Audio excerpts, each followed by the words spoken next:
Running wild, out of my mind. Hold my breath, cause I'm ready to make a move. Got nothing to lose. Watch me shake up the ground. Have you seen a phoenix rise? Rising up above the deep blue open skies, knowing that the way is right, guided by the secrets of an undiscovered life. Have you heard the ocean cry? Shallow waters carry silent goodbye, diving deeper than the sea. What you find is what you get, and I found a part of it in me. Running wild, out of my mind.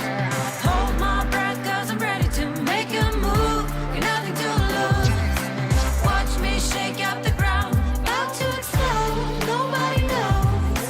Coming the way like a renegade. Running wild, out of my mind.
We'll do it together in harmony.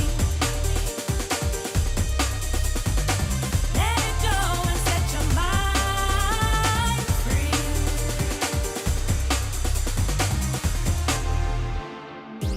You lit me up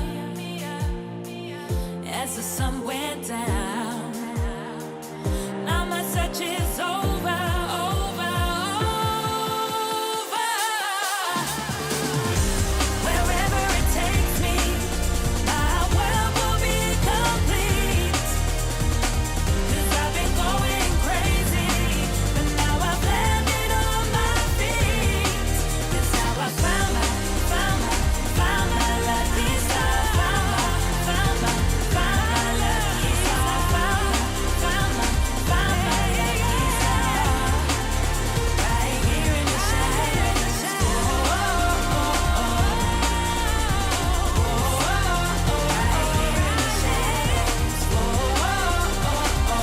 In the shadows.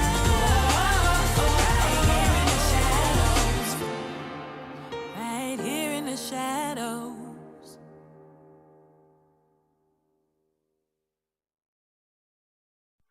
Running wild out of my mind. Hold my breath 'cause I'm ready to make a move. Got nothing to lose. Watch me shake up the ground. Have you seen a phoenix rise? Rising up above the deep blue open skies.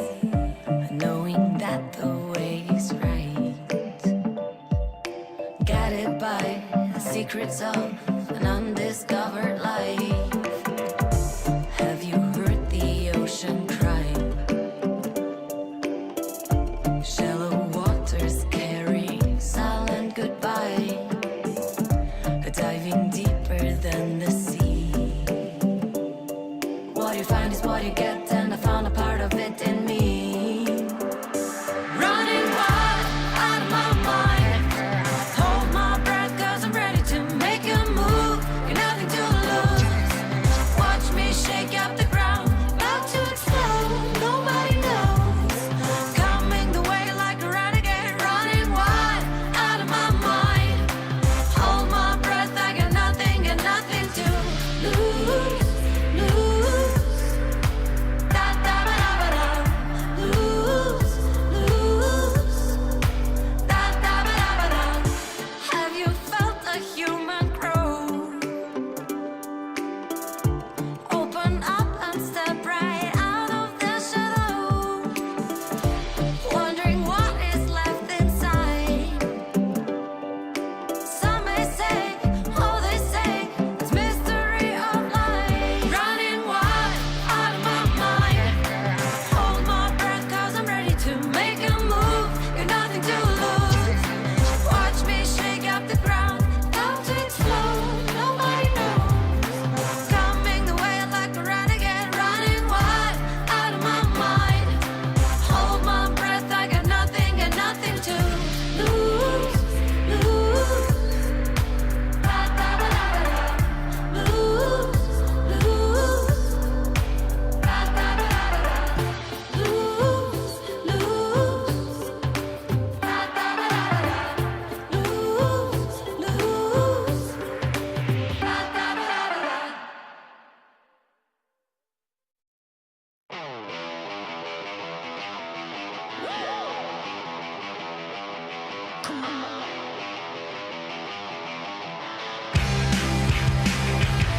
A bright light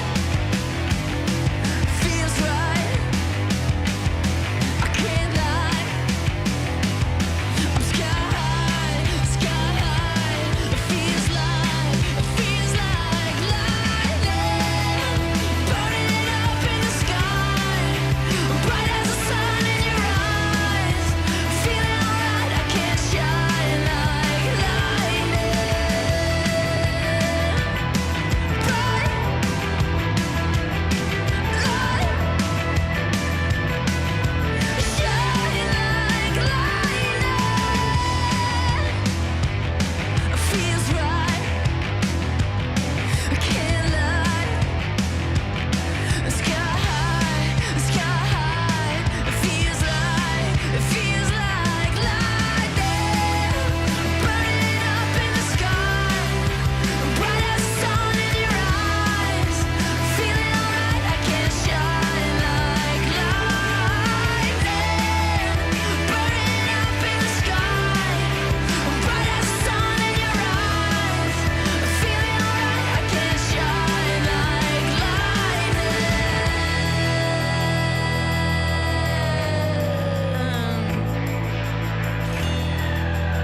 Running wild, out of my mind.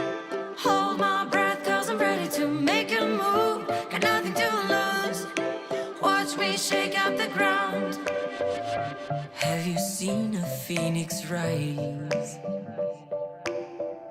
Rising up above the deep blue open skies, knowing that the way is right, guided by the secrets of an undiscovered life. Have you heard the ocean cry? Shallow waters carrying silent goodbye, diving deeper than the sea. What you find is what you get, and I found a part of it in me. Running wild, out of my mind. Hold my breath, cause I'm ready to make a move. Got nothing to lose. Watch me shake up the ground. About to explode, nobody knows. Coming the way like a renegade. Running wild, out of my mind. Hold my breath, I got nothing to lose.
Stop and refocus.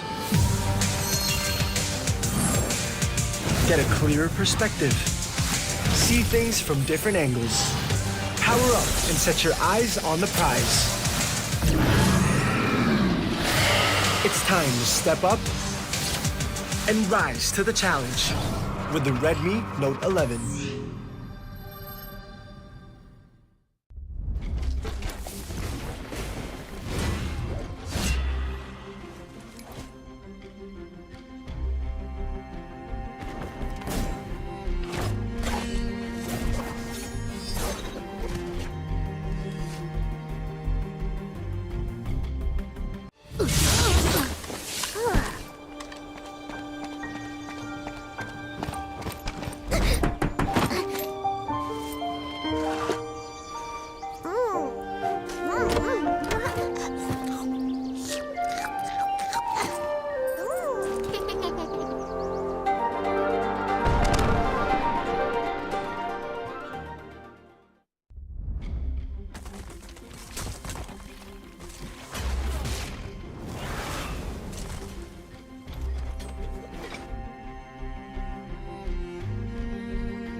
Guys, linis at kabulak sa punta ka dito.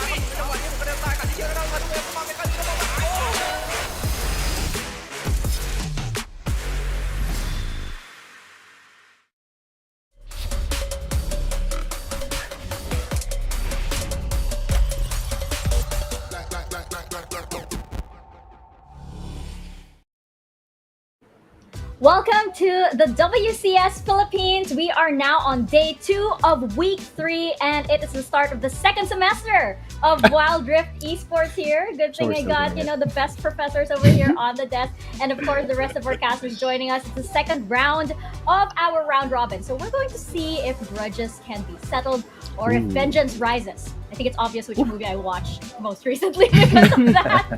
Atalus and Dash joining me on the panel, and Mika Fabs as usual as your panel host back here, dubbing in for Posh Vibes. Actually, we're the Batman and Robin for this hostess. Yeah. Yes, I am on a Batman hat. How are you guys feeling for the second sem of our Wildrift Esports? Professor Atalus, what are you expecting from our students now that, of course, we have the second round robin? Yeah, I'm a bit tensed right now. I feel, the second round robin will be more important than what we had. I know, when it comes to scores, it's not really going to be, it doesn't make sense, but hear me out on this one. The second round robin is the closer one to the playoffs. So this is basically your form coming into the playoffs, and I think that will really give us a clearer picture as to who really are the best teams here in the Philippines. Yeah, that's right. The trial period is over, and Professor Dash, for our students, of course, coming into the second students, quote unquote, coming into the second round robin. I mean, there's gonna be a lot of history that might be repeated or not today, and judging, of course, from yesterday, as I believe our series highlights is ready, of course. We know that there is a chance that some teams might be able to get revenge on their previous sort of successors. Yeah, I'm kind of expecting something different here, especially that they've faced each other from the first semester. So now on the second semester, they know what they did wrong. They can take that 5 out of their grades. They can maybe get a 1 against their enemies and maybe change the course of the game. That's why I'm kind of expecting them to make it work right now. There's a lot of teams that want some revenge. There's a lot of teams that still are on the top and are going for the top. So I wish they would be doing that today. And yeah, it's the second round robin. No mistakes should be made, because if they do, there's no repeat that could happen here after getting a 5.0. Yeah, and Professor Atalus, before we talk about one of the big stories that came out of yesterday, first we did have RRQ gaining momentum and Team Secret continuing on that unfortunate slump. Oh yeah, I honestly thought that Team Secret's form is back on track, although I did predict Oasis Gaming to win the series. On game number 1 and game number 2, it felt that Oasis was more prepared coming to week number 3. Remember, this is I would say a danger territory already for Team Secret. If this second round robin shapes up towards the slump that they're having, then there is a potential of Cerebrum getting the number 6 spot, which is very scary, right? And I understand that we have a very loyal fan base in Team Secret. They have a very good organization that will definitely put out the support that they need. But yeah, time is ticking, I guess, for Team Secret and company. Yep, definitely. Dash, Fennel Adversity versus Underground was the big story to come out of yesterday, of course, and they were the first ones to break that undefeated streak. The big question is, did Fennel Adversity uncover a weakness in the armor for Underground? Did they reveal the Achilles heel, so to say? I can definitely say that it's more of a matchup oriented. It's just because FLA versus UDG is like rock, paper, scissors. It's the water to their fire, which is what happened yesterday. I mean, UDG yesterday actually had, honestly, with the drafts, FLA had the better hand every time. But it's always that way with UDG. UDG drafts weirdly every time and they make that work. So that's the reason why I think it's more of a matchup. It's more of the playstyle of FLA working against UDG. I'm not downplaying the excellence that they did yesterday on the side of FLA, but it's because it's a matchup. It's because it's discipline versus the chaos that UDG is putting out, but not chaos in a negative way though, in a positive way. But still, it might be just because of that. Because so far, UDG is still looking at the top right now in the series, or rather, in the round robins. Yeah, I don't really think they have a lot to worry about, at least Right. not right now. But of course, as the second sem opens, we're open to more storylines. We're open to more upsets over here. It gets really, really interesting. And it's definitely more interesting because of PPGL, the largest multi-game esports league in the country, together with Riot Games, Otlus. Who else do we have backing us up? Of course, we would also like to acknowledge our official mobile partner in Xiaomi. The hashtag Redmi Note 11 is equipped with 90Hz AMOLED dot display, making it possible for you to experience powerful and responsive gaming. Less waiting time with a 33 watts pro fast charging enabled by the all-new MMT technology and a 6 nanometer Snapdragon 680 for high performance while improving battery life. More information about the Redmi Note 11 at the Xiaomi Philippines Facebook page.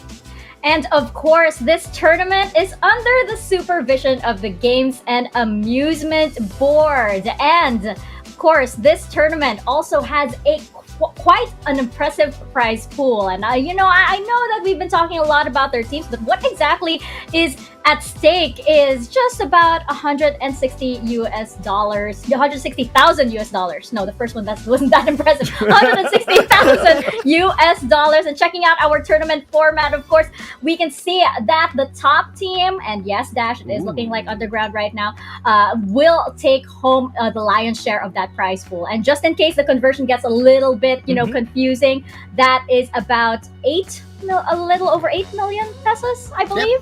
Yep. So, yep. Less It taxes. is quite a lot. And the of course, our champion for WCSPH will take home, I believe it's like a little over 1 million pesos.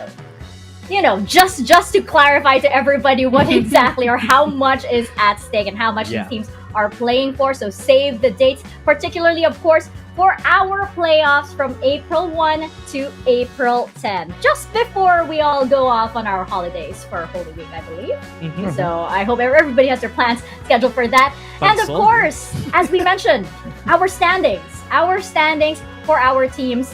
And right now, as I mentioned, Dash, Team Underground doesn't look like they should be worried quite a bit. But if they do, of course, want to make sure that the other teams don't catch on to what Fennel Adversity is doing, they may need to step it up. They've already been doing stellar, but they may need to step it up just a bit to make sure that all of their bases are covered for the second semester. Yeah, I'm kind of scared about this. I mean, one thing that could actually be a heartbreak for everyone was that one loss they see on Team Underground right now, but still, it's looking really great. The only thing that I'm really scared of is who's gonna get into the playoffs. Cerebrum Wildrift is really getting close to Team Secret, especially for the pans. So I hope Team Secret and Oasis Gaming would be able to get themselves up there. But Cerebrum, Wildrift, and Sunsparks, because they're here at the bottom, they want to get it. They're thirsty for that. They're hungry to get into the playoffs. So they have nothing to lose, and they're just gonna go forward. And yesterday, Cerebrum Wildrift got a win, so maybe that's the start of their momentum. Yeah. Otlus, I'm really interested for this. I know we'll have a lot of time to talk about Team Yeah. Secret a little later, but Cerebrum Wildrift, I think they're a very interesting story to come out. I definitely say that they're one of the pleasant surprises, of course, to come out of the WCS for the first few weeks. Yeah. Cerebrum Wildrift, though, and Team Secret, this is a little closer than Scary? we expected. Yeah, And yes, scary you mentioned indeed. that it's very scary, and it's Cerebrum Wildrift looking into the second semester.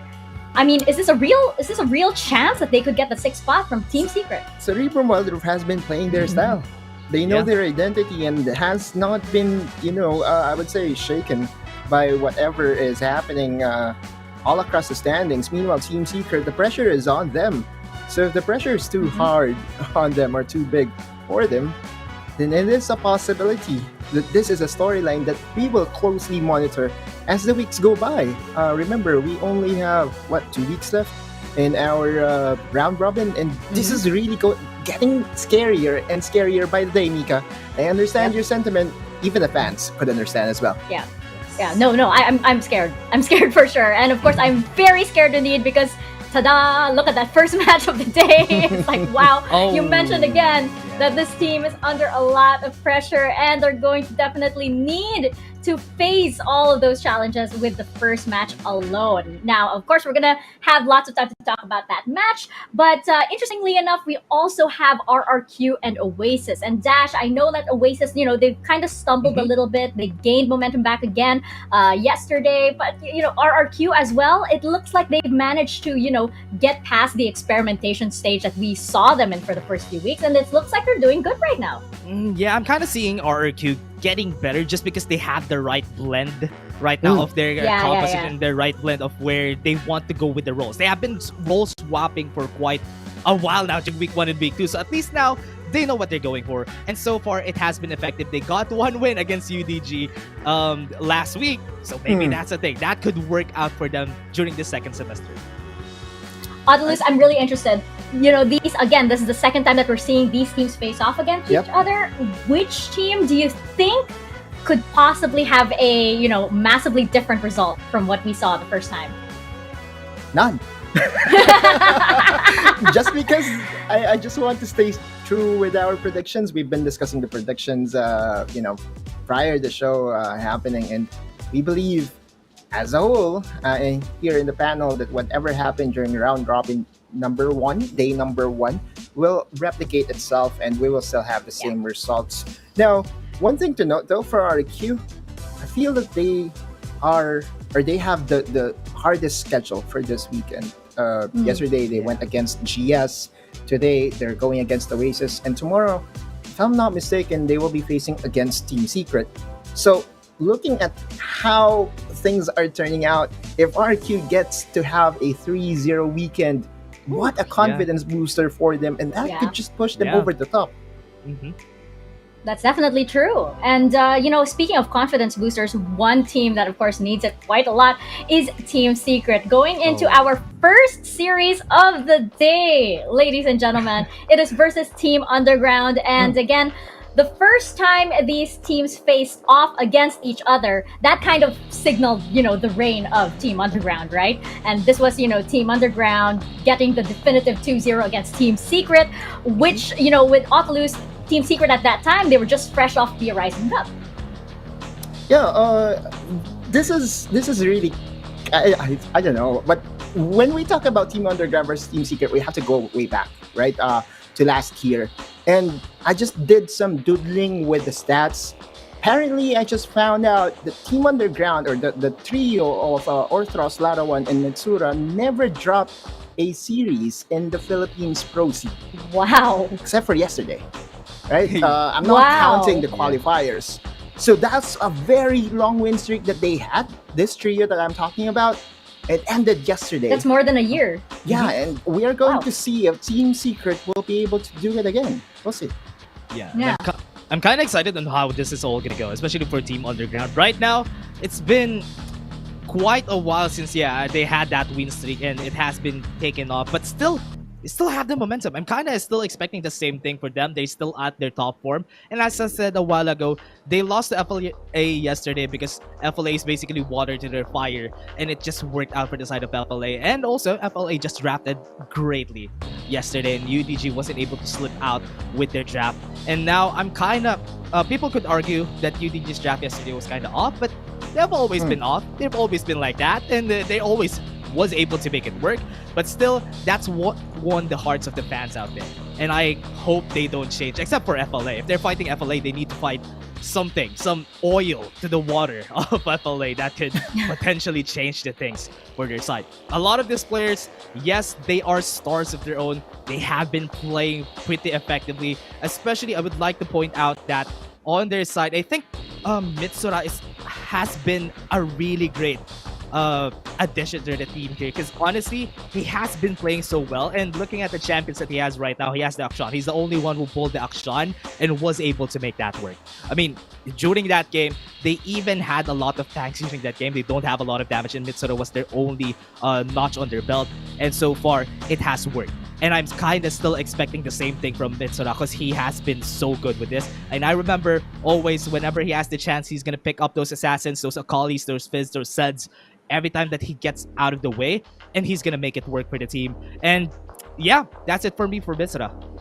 Yeah, I love that you brought up the assassins for Mitsura because I'm really hoping. I know I'm getting ahead of myself in the head-to-head, but just just a little teaser. I'm really excited to see if we're gonna have an assassin matchup with Mitsura and Tatsuri. Please. But speaking of Tatsuri, on the other side again, Team Secret, Autolus. Again, we were saying time to press the panic button for Team Secret here, and I think this is a team that we definitely know, and we know that they've had struggle, like in terms of like finding this rhythm and everything. But we know that individually, these players are very good indeed. What do you think is happening here for Team Secret, and how do you think that they can actually bounce back for our second semester? First off, the drafting has been was better during that game against Oasis, I believe. At one point, yesterday it was better, but still, it's not as Team Secret-esque as we expected. Remember last year, Mika? Yeah. They were the ones to bring out the Sona Seraphim plus Sarah, Olaf composition. The They were the unkillable ones to comp, bring out the Katarina. They were the ones to bring out the Olaf. And they've been very vocal about it. Confidence has really been shaken. And if there is a player that we need to highlight when it comes to confidence, I believe it's going to be the mid laner. And again, I did some review sessions with the stats. This guy, Tatsuri in the mid lane, could be the #1 kills in the whole of Southeast Asia for last year. Why? Wow. Because he was present in all the tournaments, right? And if we include the Horizon Cup in the international competition, Tatsuri is like the hitman of Southeast Asia, not just the Philippines. So, to me, Tatsuri has to be better. The last time that Tatsuri and Mitsura met, it started with Tatsuri being solo killed, a 0-3 start. That's game number 1 against UDG. And I've been hearing that there are some connection issues for Tatsuri. But for me, I hold them to a different standard. I hold him to a different standard. He's the hitman of Team Secret. He gets the most kills for the whole Southeast Asia. So, enough said about this guy. I just feel that Tatsuri has to level up his play in order for Team Secret to go on a roll. Oh yeah, and I'm glad that you brought up the fact that it hasn't been as Team Secret-esque just yet for this team, because looking at our head-to-head here again, really excited for an assassin matchup. But Tatsuri, he's definitely been experimenting, widening his champion pool, and the thing is, we've rarely seen him on his comfort, or at least his signature, the assassin champions, and we've only seen him on the Z in like one game versus RRQ, and then another 2 I think versus Cerebrum. But Dash, it's not as often as we saw it previously. And do you think that this is actually the time in the second semester that he's actually going to bring out the Katarina? He's going to bring out those comfort picks that he had during the CICON series. I am not really sure if this is the time for him to bring out the Katarina, because honestly, based on the meta right now, the Katarina would just have a hard time. There's a lot of CC going on. There's every time that the Katarina spins around, probably gonna get cancelled. just even with the start. That's why it's hard for Tatsuri to actually bring that out. It could come out on a very specific niche situations if ever UDG drafts weirdly again that actually Tatsuri could use the Katarina. Katarina has been buffed during the last patch with a 20% increase to the AP scaling, but it's not enough to make it work if you're not going to be using the Death Lotus anyway.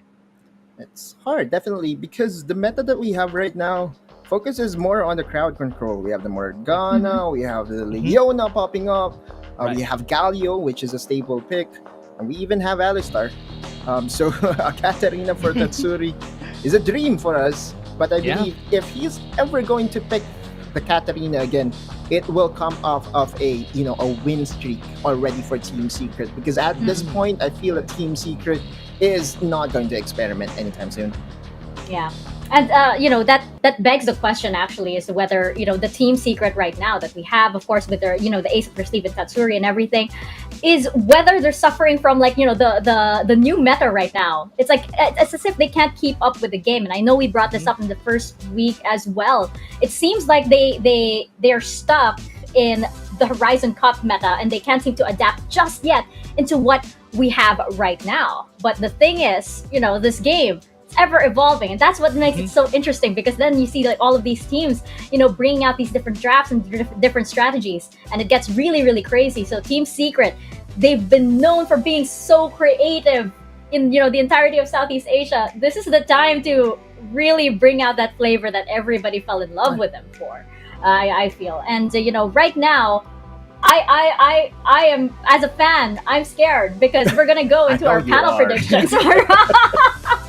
We're gonna go into our panel predictions over here, and we know what happens when we get these wrong. People end up dancing stuff on Right. Twitter, on Twitter for sure. So, guys, yes, indeed. If you guys want to catch up to what all these shenanigans that have been happening on the panel desk, please do check out the hashtags, WCS, WCSPH, and Wildrift Champions SEA, and catch up to everything that we've been doing for the past few weeks here on the panel desk. If you have any suggestions, by the way, for us, if you'd like to friendly broadcast ready suggestions, by the way, then let us know. Just tweet any one of us, and you might just see one of your suggested consequences in my magic little Ziploc bag that I have over here of consequences. Yeah. There's still plenty. Yeah. There are still plenty, actually. Some of the talents have been sending me suggestions, and I've been that's putting why. them in here. Yeah, thanks for your suggestions, Oddloose. I'm actually gonna draw our consequence for the day, so you can see All it right, while you're live. at it, I would like to use this opportunity to shout out the people. All right, Charles Ariola, shout out to you, my brother. Okay, and also shout out to the Philippine Wildrift Guild Association. They've been doing a good job in trying to create, something for the guilds. Also, the watch party later. Okay, Mika. Dang. This is a very popular consequence that we have in the Wildrift community, apparently. Which one? Dance? TikTok? Here we go for the post show. Oh, okay. Here we go for the post show again. my God. Shot of vinegar. Yeah. Suddenly wondering if I even have vinegar. The last time that I did No, that, I I think- it was awful. I think that's true. I think Autolus has done this already. In any case, I don't think, like, with how the series are going on today, and I think you guys will get a kind of like a view as to why. Yeah. Panel is pretty much united over here, so I think Autolus is pretty safe because we're gonna be Okay. judging the panel predictions in a bit of a different way. But let's take it traditionally first. For this series, is it going to be a Team Secret or Team Underground? Again, I think we're pretty united, but Dash, we'll start with you. Yeah, all I can say is I go with UDG taking this, just because honestly, Team Secret has been quite shaky during the past weeks, and they lost against Oasis yesterday. So that just says my recency bias is just kicking in and just telling me that UDG might win this. So yeah, it's probably a 2-0 for me for UDG. Autolus, I wonder. I wonder who But are 2 weeks you're ago, I going was the with. only one who voted for Underground. Hello! So I will be Right. sticking with Underground. But, okay, Team Secret, there is a blueprint for them to win a game, or possibly even the series against UDG. They have to pick a composition type of a lineup, because UDG, for some reason, they will go for a 3v5 fight, 4v5 fights. So that could be a potential, win condition for them, because yesterday we saw it, FLA Yeah. versus UDG. UDG 3v5, they are still going in. So that could be, the Yeah. advantage that Team Secret could hop on. But still, for me, UDG is in better form, better shape, knockout punch, 2-0. I'm sorry. I love Team Secret. I do. I love Team Secret, but I think this history is going to repeat itself, and I think this is going to Underground. I think it's going to be a 2-0 right now. I have to say, though, I just want to bring this up. Every time I vote against Team Secret, they win. Oh, no.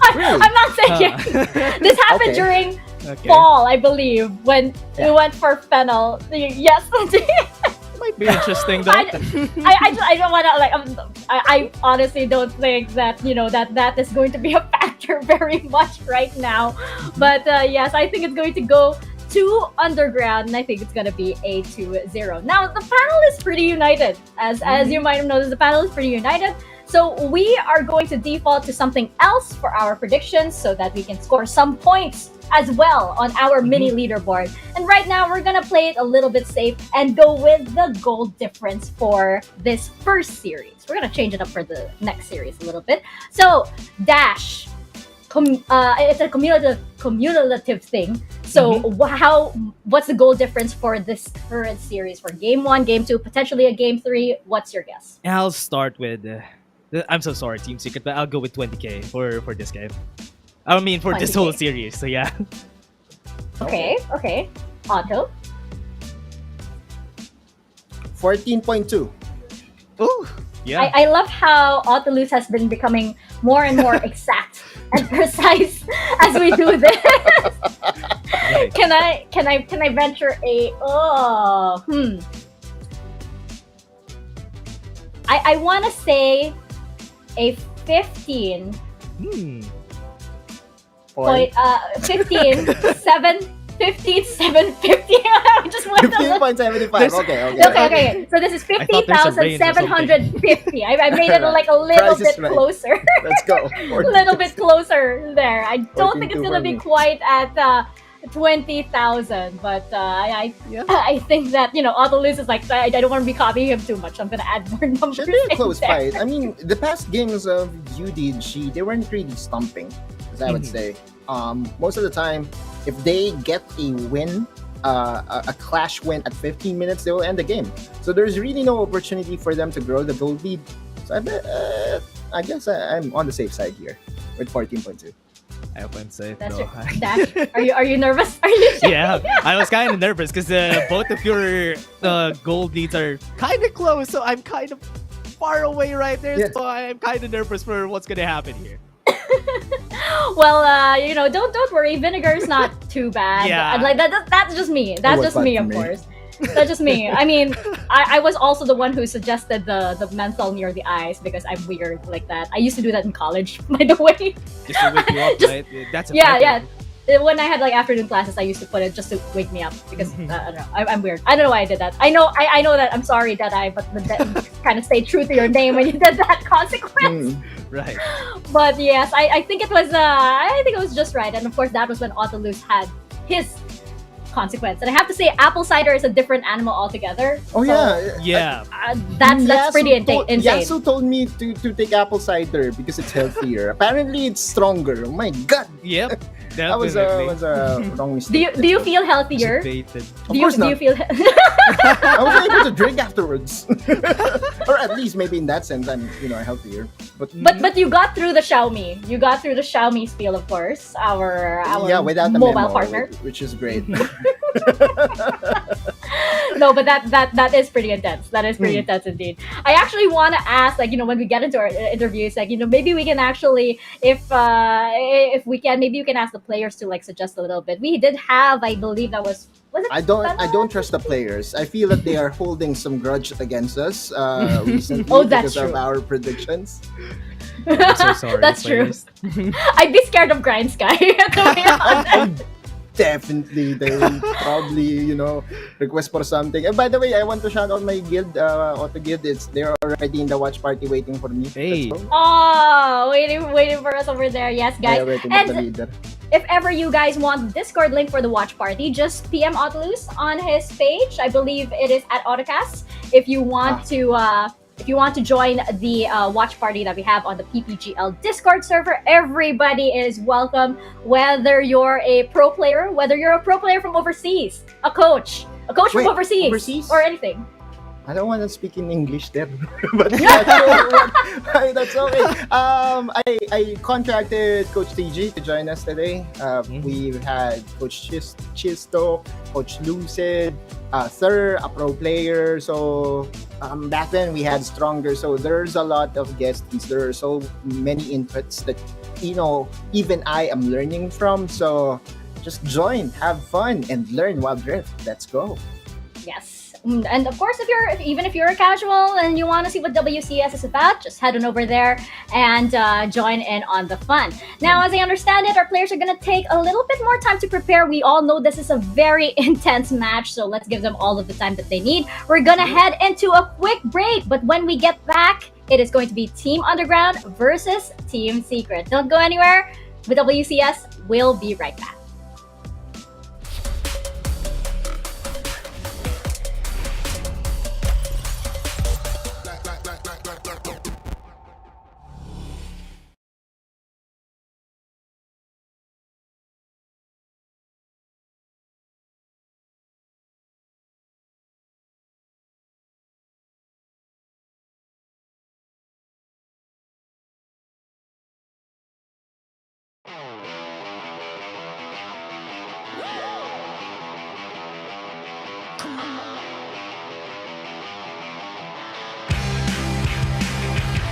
Bright light feels right. I can't lie.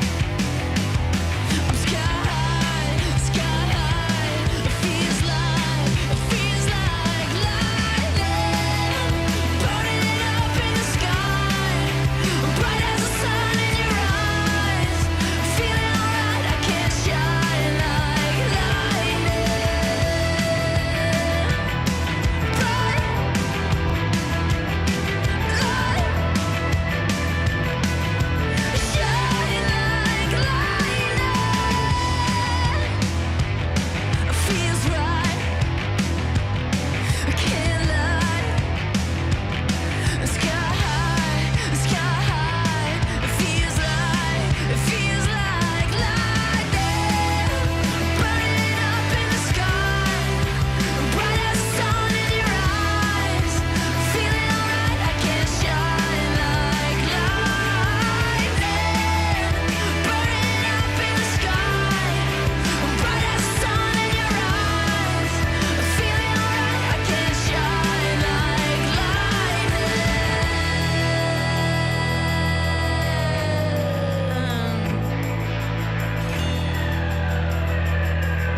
Shine like lightning.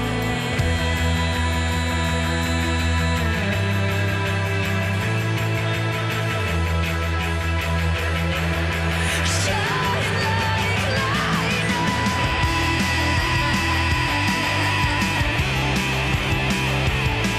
Feels right.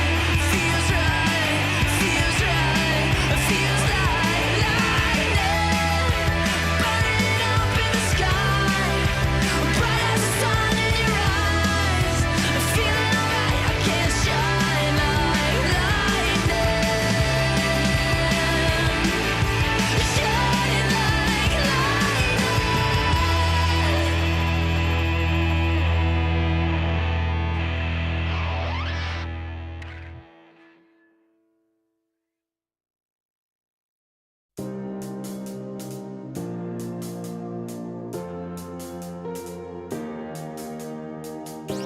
You lit me up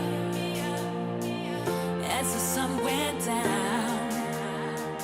Now my search is over.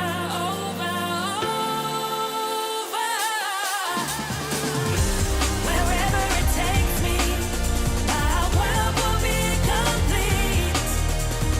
'Cause I've been going crazy, but now I've landed on my feet.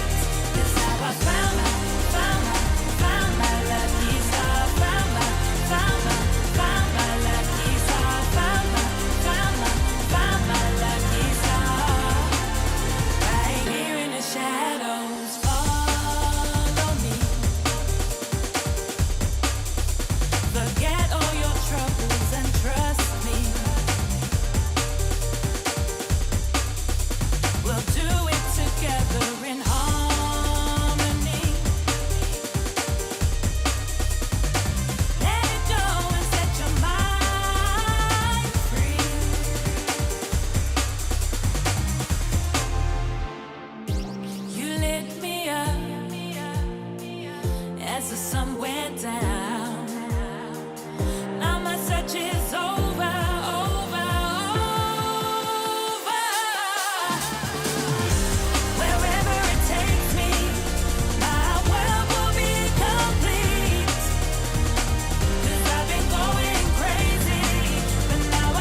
Running wild, out of my mind.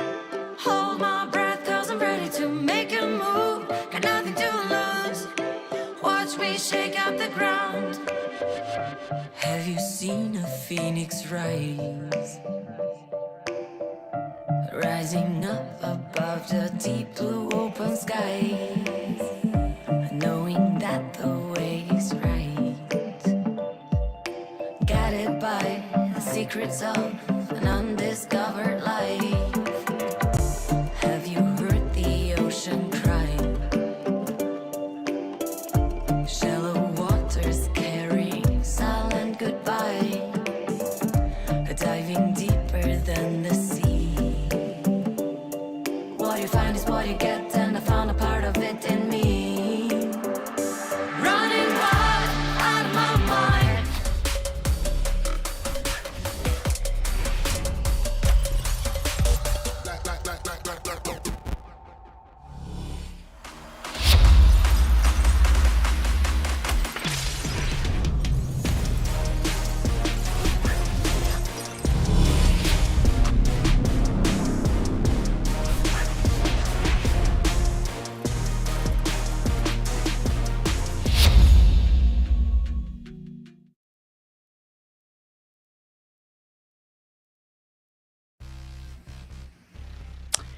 Welcome, ladies and gentlemen. Explosive start in our second round robin group stages. My name is Dada. Together with me is Crazy Apple, and this is the match you have been waiting for, Crazy Apple.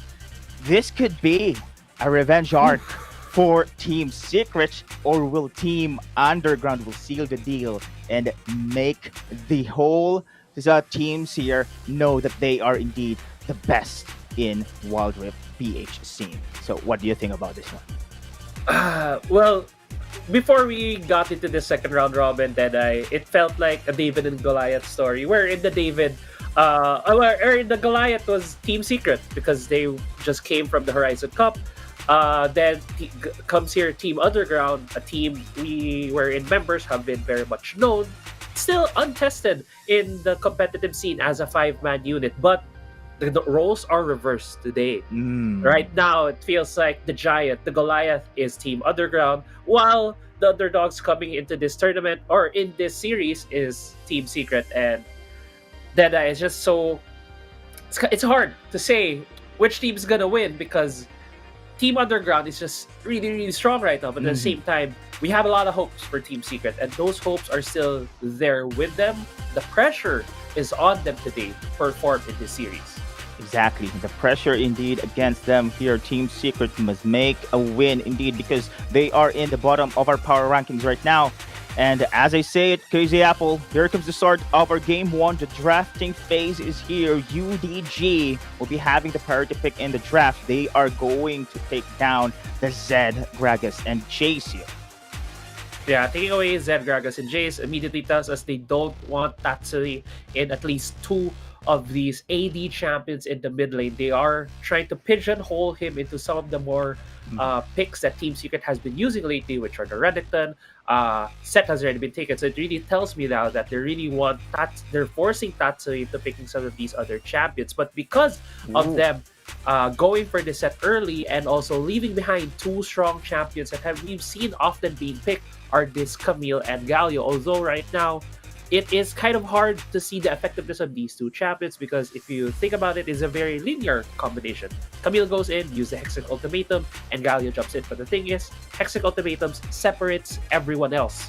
So it should be a pick composition that Team Secret is trying to play around here rather than the team fights, which might just be the direction that they're going as based on the suggestion coming from the panel earlier.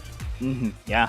And UDG, after this pick of the Camille and Galio, back of my mind, I was thinking they can go for the Morgana here for the Black Shield to eliminate, of course, the initiations coming in from this team comp, and they will secure it. And when it comes to UDG, which whenever they pick first Dawn's Comfort champion, that is going to be the set. I'm really up for it. No questions about this one. And they'll go for another crowd control maestro. That is going to be the Rakan. I think there's going to be a very solid team fight oriented champion picks right now in the first phase of our drafts. Yeah, I agree. And Right now, it's looking like it's gonna be a Morgana Rakan Dragon Lane for the side of UDG. Although they could still change this around a bit. They could still put this Morgana maybe in the mid lane. So there's still a lot of flexibility on the side of for UDG. On the other hand, though, Renekton has been locked in by Team Secret. Ah, man, this is indeed a brawl we are about to see, Crazy Apple. I think you have here Renekton being locked in as well on the side of Team Secret. Set here for Dawn on the top side. And Azar, we haven't seen him on that Garen, of course, but they are going to ban here. Now that they are respecting the comfort champions against UDG, comparing on their first series here, I think this is what lacking as well when it comes to drafting picks because they do not know UDG's playstyle yet. But this time around, they are going to ban these champions here, and I really thought as well that TS will going to go for the FLA pick off comp because it was successful against UDG yesterday's match. But here right now, as we can see in the drafts, I think this is going to be a pure fiesta when it comes to team fight. Yeah, so far it's gonna look like a pure fiesta, but at the same time, a lot of these champions that have been picked right now by Team Secret and also by UDG are not exactly the traditional junglers. And if you look at the bans right now coming from both of these teams, they are banning a lot of these jungle options. They have banned out the Jax and the Lee Sin. Alongside that, the Olaf. They have taken out the Ziggs, which has been traditionally one of the bot lanes that Chewy has gone for. Let's see right here what will be the priority pick from Team Secret. It might just be either an assassin in the hands of Tatsui because they still can put that Camille in the hands of Trevor, or it could also be another AP champion in the hands of Chewy, and they have locked in that Lux as that AP magic damage going for the side of Team Secret. Oh, actually, the Lux and Roxas Galio is one of the high-performing duo for the side of Team Secret. I think this is very viable as well. Front-to-back composition, and they really need that additional burst here. I think the Lux is not enough for me. They need an additional firepower for the side of Team Secret. Same thing for the side of UDG. I'm really excited of what is going to be Mitsura's champion here, but it is going to be Sayonara's on that Kha'Zix being locked in. What do you think about this last pick? What do you think could be the last pick for the side of UDG? Well, right now though, I think it could be a mid laner for Mitsura. The Fizz is still open, which gives a double assassin combination, but they're gonna double down Lara One right now, having his hands on the vein for UDG. So basically, it's gonna be Mitsura on that Morgana, and you have a duo here with the Vayne and Rakan. Oh, this is gonna be very interesting here. And TS with the last pick, gonna go for the Lucian, probably on the top side here. We have seen Tatsuri as well on that Renekton pick. Wasn't a great performance for him, but still managed to use this champion here. Could probably be a great matchup against Morgana. But what do you think about this one, Crazy Out? I think they're gonna put the Lucian wherever this Morgana is gonna go as a solo lane, because the thing is, she's just gonna use her Black Shield to stop a lot of the hard crowd control. And if you put a Renekton there, Renekton will never stun her because there's no magic damage to be able to burn off that Black Shield. So right now, I feel like if I was Team Secret, I would assign this Lucian on Tatsuri. Yeah, exactly. Going for the swaps right there, so that they could still have that flexibility. Maybe put Tatsuri where Mitsura is. This is definitely a very different look UDG is showing us right now compared to the first game between these two teams, because in the first game of the tournament between Team Secret and Team Underground, it was very much Team Underground really wanting Mitsura going for these 1v1s, but right now Mitsura is playing a more of a supportive role, more of a wave clearing role on that Morgana. So we'll see right here UDG though starting off the game similar to yesterday as a 5-man unit looking for that pick. Yeah, and here we go, the start of our second round robin, first series, the revenge match for the side of TS against UDG. Game 1, Mitsura here in the mid Morgana. Going to go for that somehow utility carry here on the side of UDG. Yep, you are correct, Crazy Apple. It is going to be Tatsuri here on the Lucian, going to face here against Mitsura's Morgana. Yeah, and starting off with the level ones, it's very standard for both of these teams. A bit of a scuffle right here on the bot side, just putting a bit of pressure, trying to get more of that wave control. But right now, it looks like the start of the bot lane is going to be in favor for UDG. They're going to hit level 2 first. If you see right here, Lara about to get that minion. So there might be a jump right here, but it looks like it's just going to be standard for both of these teams at this point. Looking at the mid lane, Lucian Tatsui has put that early ward into the blue buff, noticing that the blue buff is still up for Sayonara along with Trevor. They were looking for a timing right there to get the gap. But since they weren't able to see the Kha'Zix, they're just gonna go for this shove in the mid lane. Probably gonna go for a secure on this Rift Scuttle. The ward's been put there for the side of Team Secret, but meanwhile on the bot, of course, could probably see a great advantage as well for the Chewies and Rocks poking potential here on the bot lane. And I think I've mentioned this one. This Chewie and Rocks Galio and as well as this Lux combination has been one of the most effective duo draft coming in from the side of Team Secret. But meanwhile, we are going to have a technical pause for a while.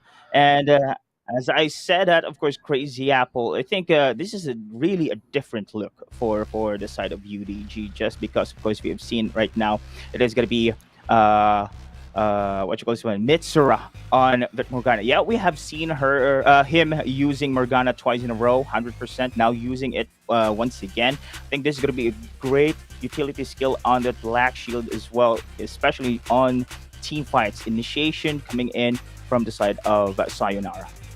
Yeah, a lot of combinations right there for the side of for Team Underground. I love how you pointed out for Mitsur, it is a very different style that they're showing right here. But I guess one of the things that I also want us to look at, and I want the viewers to focus on, is going to be Larawan on that Vayne. Because we usually see Vayne compositions with the Lulu, with the Dudu, and none of them are in this team for Team Underground right now. So it's going to rely heavily on the mechanical ability of Larawan to be able to pilot this champion effectively.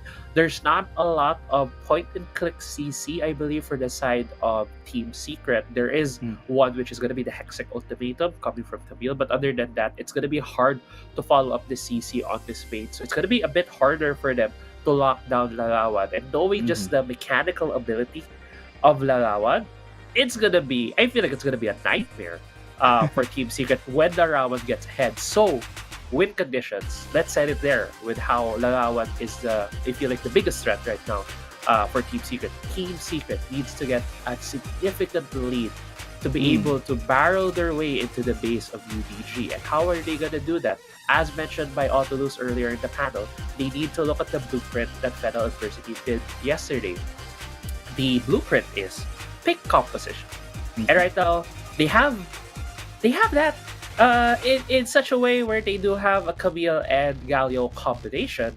It's not as straightforward as you could say a Morgana. They also have a Lux, which also adds that next layer of picks. It's just that it's easy to think about, but the execution could be a lot harder just because it's very telegraphed for UDG. Now, this is interesting as well because we have seen the first lost series for the side of UDG, and we know now they know that they have a weakness. Now they know that there's something a hole in their strategy here, and I do believe they have studied it. They really know how. They now know how to counter, of course, those pick-up comps, and probably we can see it here in the game one. Crazy Apple with, as you have mentioned, the Camille and the Galio combination with the final spark on the follow-up. It can easily obliterate any squishy champions here on the side of UDG. But I'm really excited for this strategy right now being implemented here on the side of UDG. Going for that Vayne though, and we know Vayne in the late game is a monster. I think this is going to be the team comp that UDG is going to rely on, get that Vayne proper optimizations, and I really thought it is going to be a Sire Rakan because we have seen them use that yesterday, but it wasn't that much of an effective against FLA. But do you think the Shaya could be a great addition here for the composition instead of a Vayne? What do you think about this? The thing is, with what we've seen yesterday from Xayah, she doesn't pack the punch that Vayne has been dealing. that we've seen, she doesn't have the same amount of damage at 3 items. So I think Vayne is a better substitute to that. Yes, you do get the duo ability of Zion Rakan, the faster recall, the blade dance, and everything that comes up with that duo. But the thing is, it's just right at this point in time. Vayne is also a more comfortable champion in the hands of Larawan, so I do think that it is better in this case. Also, another intricacy to this whole thing is Hexic Ultimatum. Yes, you're gonna be trapped in a cage, but if you push the Camille outside of that cage, the cage disappears. And That's what true, does Vayne yeah. have? She has the Condemn. She can very well use it on the Camille when the Camille chases her to the edge, and she can just push the Camille out so that the Hexic Ultimatum is gone. So there's a lot of intricacies, a lot of ways here, a lot of what do you call this, outplay ability that Larawan could utilize to become this solo player and carry his team.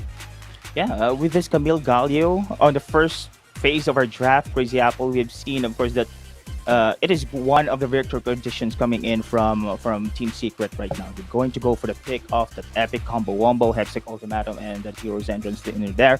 But I'm surprised that they didn't ban Morgana, which is one of the top tier champions right now, and can easily negate the initiation coming in from the Camille, because they already know they're going to lock these 2 champions here. Now, automatic, of course, it is going to be UDG, lacking that Morgana, which is great. A pretty good counter as well. Now, in their compositions here, what I love about UDG, they have so many layers of CC here. We have Dawn on the set. We have that Morgana as well. And we can rely on the Rakan, Charm, and Grand Entrances in the team fights. If ever they're being initiated here, there's so many counter punches we can still see on the side of UDG. They just need to protect Lara 1 on this Vayne here. And the victory conditions for the side of Team Secret, I guess, to cut off the head of the snake first. The target is going to be the Larawan, but it's going to be a challenge for them. Yeah, there's a lot of as you mentioned, there's a lot of CC on the side of Team UDG. And I want to point out as well, add to that, as you mentioned, that is the Set. Set has been a champion that I've discussed a lot as well on the caster desk with Dash, that he's really good when it comes to these solo tanks. Or rather, there's this one huge tank that he can just throw on the enemy, use his showstopper. And Galio is that, just fits the bill, essentially, for Set to just throw onto the other team. And the thing is, if we're thinking about the linear or the pick opposition that Team Secret could start out their fight with, it's going to be Camille going in alongside that Galio. Yeah. And Set could very well throw a Camille or a Galio. Just throw an RKO, do a wrestling move. I'm not that familiar with wrestling. I'm sorry, Potch. Potch is more. Potch knows more than this. I don't know that. If you know wrestling, you can correct me on any wrestling codes on this one.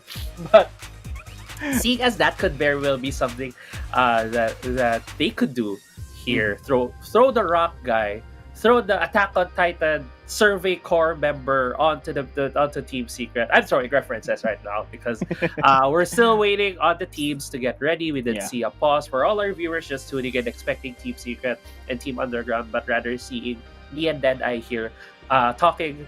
We're in a bit of a pause, a technical pause, and as the panel mentioned, we are letting these teams get that time because this is a very high pressure match, especially for Team Secret. There is also some pressure in Team Underground, to be fair. They did suffer their first serious loss yesterday against Fennel Adversity. Showed their weakness, showed that they had chinks in their armor. And right now, it's gonna be up to Team Secret to show the whole league that it's not only Fennel that can copy that blueprint. So yeah, a lot of things at stake here for all our viewers. And me and Deadeye right now are just here also as excited as you guys, waiting to see the battle commence. Speaking of which, did you see the poster the Team Secret organization just recently been published? It was actually a Vi picture, a Vi photo with a caption there. time for revenge. Oh, this is gonna be very exciting. Crazy Apple, man. I do love how Team Secret is really trying to prepare every match here against their opponents, because that statement that published on their social media here just only shows that they are doing their 100%. They are going to win the series here, and I'm really looking forward to this match ever since, because I was shocked on the first round robin that it was UDG sweeping a one-sided game, to be honest, against Team Secret, and that makes me somehow, oh, the power rankings is shaking up there, because it was Team Secret. Now here we go. I really thought you were going to go for it in game, and there you go. There it Thank you so is. much. There we go. Here, well, let's go back to the action, ladies and gentlemen.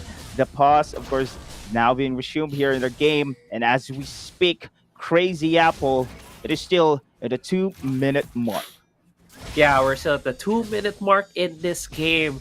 Got a lot of bit of talking time right there. For both of us, Deadeye, love that we were able to at least have a bit more narrative between these two teams coming in. But as it stands, we do see both of these teams right now trading scuttles. Scuttle right now has been taken for UDG, the top side of the map, the bottom side, go to the side of Team Secret. We are nearing the 4-minute mark. We're gonna see a lot of these objectives coming up, and as the panel has mentioned, UDG loves to fight, even when they're at a numbers disadvantage. So we might very well see a challenge from UDG. One thing that I'm looking at is if Team Secret can set themselves up in the objective, get the catch first before UDG goes in. Yeah. Oh, speaking of which, there's the catch, there's the charm, there's the grand entrance connection, and the follow-up here in the backlines as well. Too much damage. The first blood has been committed in favor for UDG.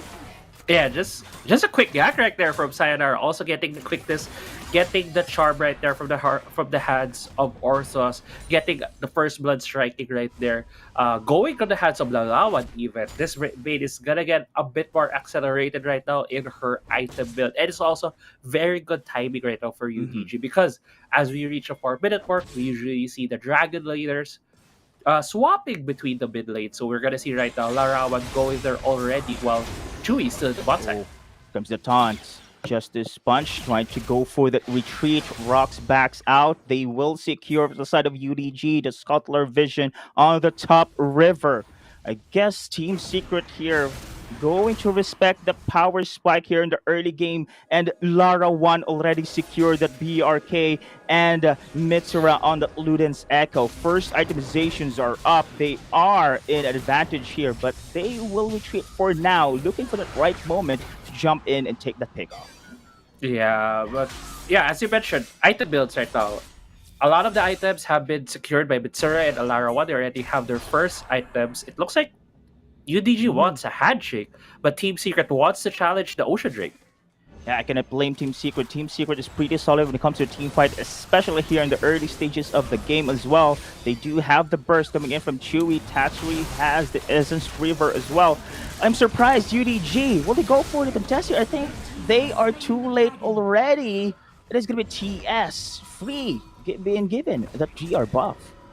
Yeah, and I respect right there for UDG. They don't want to get caught out early. They don't want to make the mistakes that they made yesterday. They have elected to go towards a more safer route, trying to go for a fight where they could very well win. And I think this is a UDG that we've seen before in week 2, where they would wait for the second or third Drake before they would try and go for these objectives and just win one team fight and just blow the game wide open for them. And that is a potential right now, because they do have the Vade, where Lara 1 can just get 2 to 3 items and just delete members of Team Secret. So we might very well see that, although Rift Herald is still not being taken, although it has been started by UDG.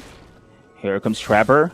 He's going to go for the contest. Rox is in the vicinity as well. Full face breaker with a stun. Here comes the X-Tech automatic in the middle lane. Automatic showstopper has been committed, and a final spark as well in the backlines. But look at this one, Orthros! The grand entrance in the follow-up with the firepower from UDG. Tratsuri backs away, being chased here by Lara 1. That is going to be a double kill, a potential triple as well. God. And this is going to be a disaster against Team Secret. This was the Team Underground we were waiting for yesterday against Fennel Adversity. How they make team fights. It's always methodical, always baiting out the ultimates from the other team. Trevor used his Hextech ultimatum. Rox used his ultimate. Everyone on Team Secret used their ultimate, and every ultimate was not efficient. And that's when UDG turned things around, got those kills. Also, another kill right here for Sayonara.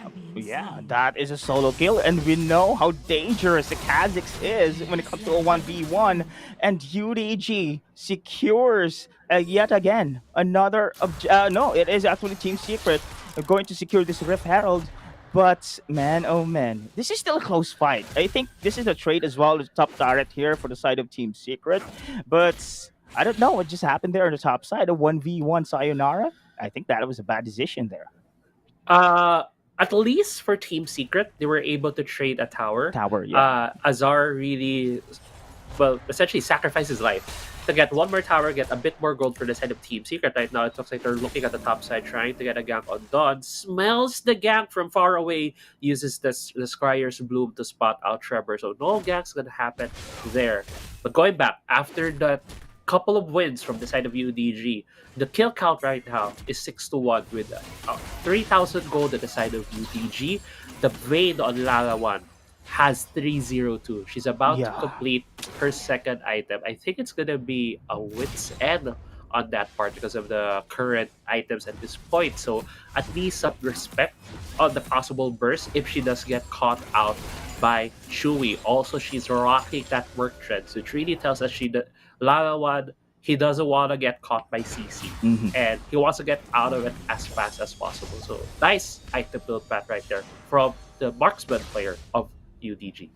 Man, Team Secret here. They do have the referral here this time around. They can go for the lane pressure if ever, but they're still waiting for the perfect opportunity to do that strategy here.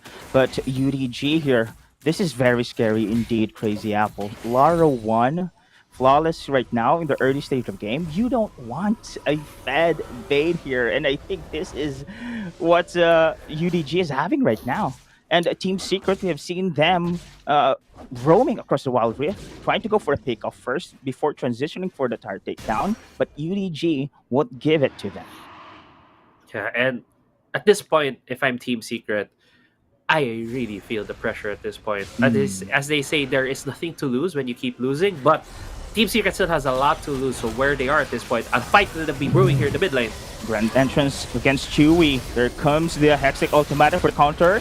And the showstopper, but on the back lines though, out of position, pick off Dawn. And look at the calling with the firepower coming in from Team Secret. Unfortunately, Lara 1 is going to be a counter here. Oh, Lara 1 in the flanks. He's just everywhere. His in and out are just perfect, Crazy Apple. The flash to get that one more kill, to put himself in that position, to gain that distance to get one more kill. That's why I shouted, because I saw him tumbling in flash. Usually when you're in solo queue, you tell your Vayne to don't tumble in and flash against 4 members. But if it's Lalawan, if it's UDG, you don't question the man. He just goes in, already has 2 items. The final spark has been used in a bot lane to clear the wave, to deny Larawan one more objective in his pockets. And at this point in time, 8-2, it kills 3, almost 4,000 gold, still in favor of UDG, getting also the Cloud Drake on their hands. This is looking like a snowball game for Larawan. Team Secret need to find a way right now to shut this player down. Exactly, we have talked about the pick-off potential coming in from Team Secret, but they cannot do it. 4-0-3 with N and BRK already for the side of Lara 1, going for the third itemizations here. It's gonna be a very scary situation against Team Secret here. And again, look at Team Secret. They are just going to make opportunities themselves, but it's not gonna be easy. UDG is just everywhere, sticking together as well. Those CCs coming in from their team comp is very, very crucial as well. We have seen that initiations coming in from Dawn, but the firepower on the backline is insane as well for the side of UDG. UDG has a ward here. They know that it's coming. And they are going to go for the contest. Oh, it's still going to go for Tatsuri's Rift Herald kill there. UDG looking for more. Lara 1 left alone. Man, he's very confident already on his Vayne there. but Team Secret will now retreat as they take the referral.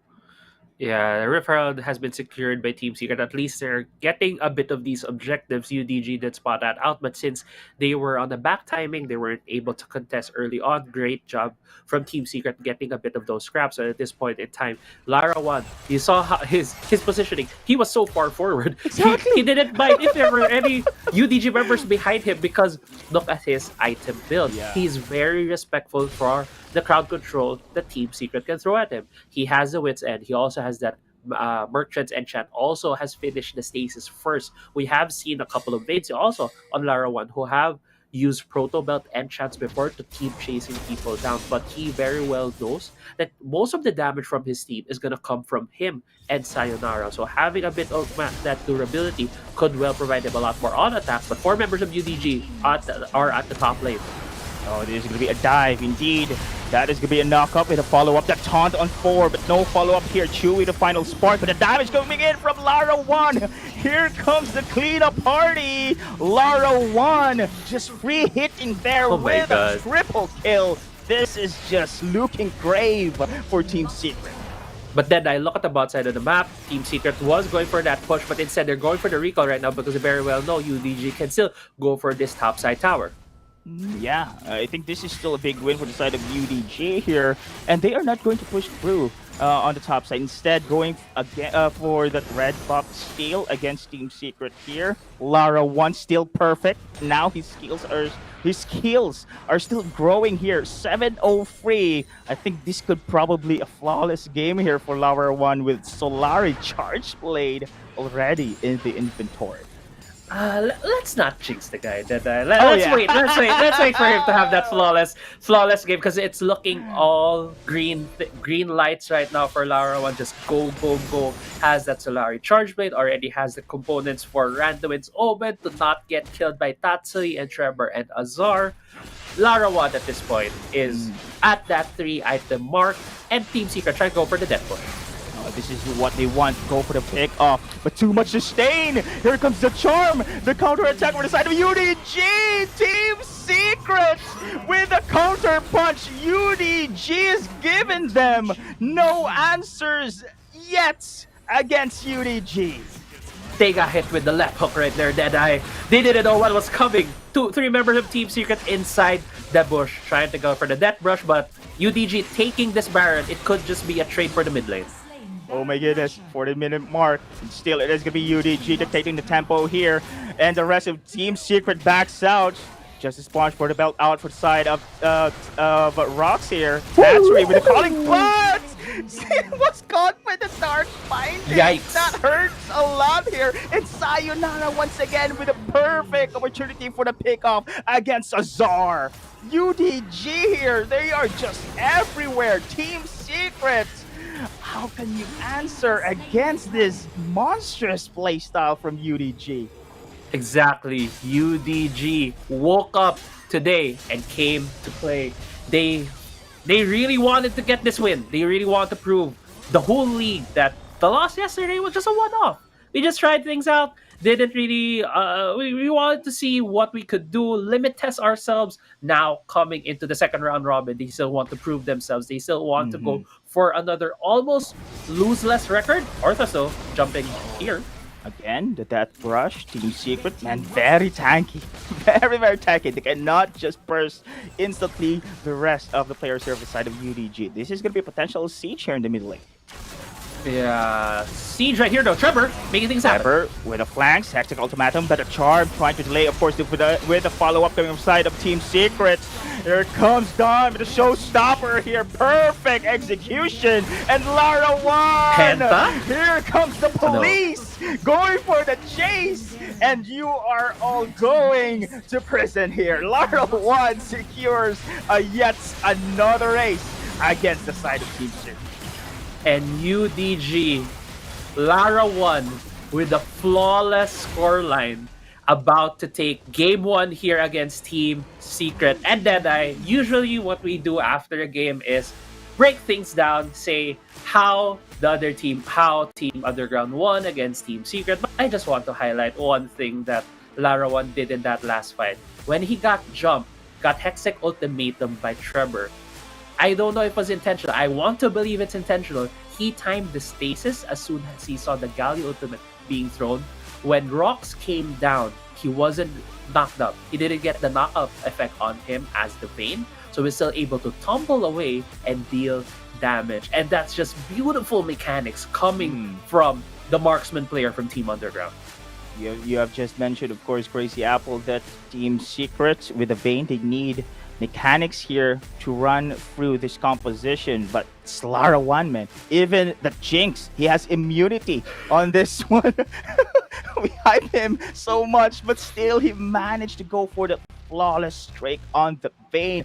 Oh my goodness, that was a great game indeed we have witnessed for the side of UDG. I think they came back strong after the loss against the FLA. I think they played better here against Team Secret, and this is now a warning sign for the side of Team Secret, to be honest, Crazy Apple. We have just said maybe Team Secret on the first round robin are just trying to get their confidence up, trying to compose things here on their side. But here in the second round robin, as what as Dash mentioned in the panel, no, there should be no more mistakes here because the playoffs is in the line. Yeah, and as much as I want to call it out right now for Team Secret to push the panic button, there's still a part of me that's saying that they are going against Team Underground. And it could very well be a statement for them to take them in this game one, but we still have a series. There's still at least one more game that they can get back to this. Team Secret can still collect themselves. They have gone through a lot of adversity themselves because of going to a lot more tournaments, going to the international scene. So there's a lot of veterancy in that side of the coin. It's just that right now in game one, Team Underground was able to show off the strengths of this team. And one of their key strengths that they have shown off is Lara 1 on that fade. It all started out on this first blood, and it just went from bad to worse. This team right here in the Herald Pit, if you look right here, they're gonna wait for the ultimate to be used by Team Secret before Team Underground commits fully to this fight. They're so far away, but when there are a lot of ultimates have been used, Orthos immediately pulled the plug, went in. It's just really Team Underground, the understanding. They have shown again their understanding of the game and also the shot calling. That's why I mentioned during the panel that I think Team Underground is the best team fighting team because they understand these kinds of timers. They understand the spacing that they need for each member to be able to come in, to be able to help each other. Unfortunately, yesterday they did lose, yes, to Fennel adversity, the other great team fighting team that we have here in the WCS. But it's really UDG knowing to where they are, knowing how to pick themselves up when a very chaotic fight has happened is what I give them a lot of credit for when these fights happen, and why I do believe they are the best team fighting team that we have here in the WCS. Well, exactly, Crazy Apple. We are currently seeing this executions coming in from UDG. I love how Dawn and Orthros here doing their role to be the punching bag here, waiting for the right moment for Lara 1 to jump in. But in the later stages of the game, I think Lara 1 doesn't care anymore. He knows he is a monster already. He just goes forward there, and this mechanics coming in, this player is just insane here. And no doubt, of course, he is going to be our player of the game. 17 KDA with 1,000 gold per minute. Sheesh. Sheesh indeed. And not gonna lie, now as a growing fan of Lara 1, I'm thinking why they let this guy, why they're putting this guy less on these carry type champions, but at the same time it shows the depth of this guy's champion pool, because this is one of the few times we have seen him on this Vayne. This is one of the few times that this Vayne was allowed through in the pick and ban phase, and when he gets the chance to pick this up, he's just gonna have a whole highlight reel from this game. And yeah, I guess Team Secret, if any adjustments for game 2, I first of all think they should ban Vayne, not only the components that make up a good Vayne composition, but just the champion. Better take this champion away from the hands of Lara 1. No, that's interesting. There's so many things to ban, so many things to consider when you are up against UDG. Their composition, their playstyle, their depth of champion pool is just too wide. It's difficult to predict what comes next when you're facing this team. And yeah, Team Secret should have that major reset here the second game, because this is going to be a match point game. I'm very excited for this revenge. Will this be a revenge arc for the side of Team Secret? That is the question when we first go into the series, Crazy Apple. And we will witness that second game, ladies and gents, after a few minutes break.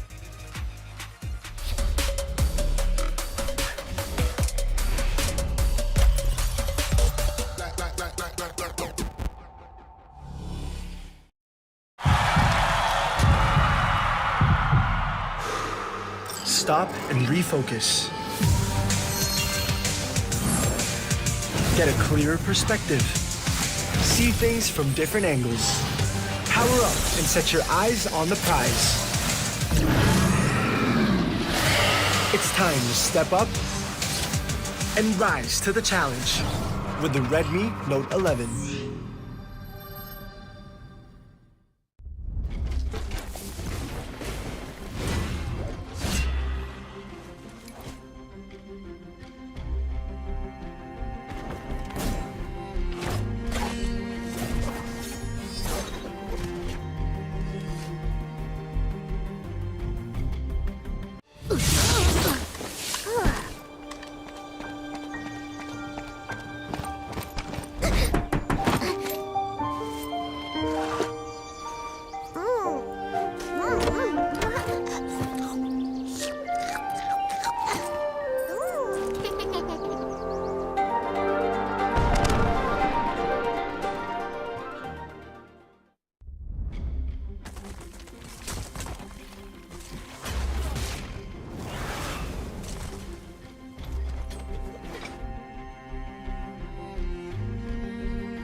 All right, our explosive series still continues here in WCSPH, and there's gonna be, of course, the Team Underground versus Team Secret. My name is Dead Eye. Together with me is Crazy Apple. Man, the game one still gonna be UDG showing dominance here against the Team Secret. What do you think could possibly be the answer for Team Secret here in the game two? Well, as I mentioned that when we ended that game with game one before we went to break, ban the Vayne because as UDG has shown, Larawan has shown that he doesn't need the whole motley crew of supports around him to be able to play that champion well. He can very well just play the Vayne and use it very, very efficiently, and it just showed. Team Secret as well, I feel like there were fights that they were trying to take and just didn't pan out. So they just really need to recollect themselves game two. Think more of this not as a whole series. Take this as a game to game. How to improve, where they could do the things that they're good at, and at least take one more win away from Team UDG, because Team Secret, I think they're just having a harder time right now. It's not one of those. They're not having that streak, and you can very well see adjustments from Team Secret and against UDG. And I just want to see a Team Secret that looks to be more as a cohesive unit from this game too. Yeah, I love how you point out, Crazy Apple, that of course Team Secret shall take this series as game by game. So on the first game, they go for the Camille Galio, and so much counters we have seen so far on the traps coming in from UDG. I think this is also going to be considered here for the side of Team Secret to ban out those champions who can counter their victory conditions here. And I was just shocked that Morgana was open as well on the side of UDG, despite they are going to prioritize that team composition for the side of Team Secret. And here comes the game two. I think they are respecting very well Tatsuri's Zed here, because Tatsuri's Zed has been performing very well, 100% 2 games. And they feel that Tatsuri is also a threat here, because he deals the most damage as well on the side of Team Secret. And Team Secret right now, let's see, their last band is going to be the Corki. Of course, still, it is going to be Lara. Yeah, and some teams have gone the way of banning out 2 of the important champions away from Dawn, which has been the Garen and the Set. Set is still left open and could still very well be picked right now by UDG as at least a priority pick that they could take away at this point. And yeah, it's gonna be the same thing for UDG. It's just gonna be the Set again in the hands of Dawn, because this is just a comfort champion for him at this point. Same kind of picks and bans that we're seeing so far. A lot of the bans, same bans for UDG, same bans for Team Secret, so it's going to be the same picks for both of these teams. Another Camille Galio and the same answer. It's the Vayne for Larawan. Okay, they are good.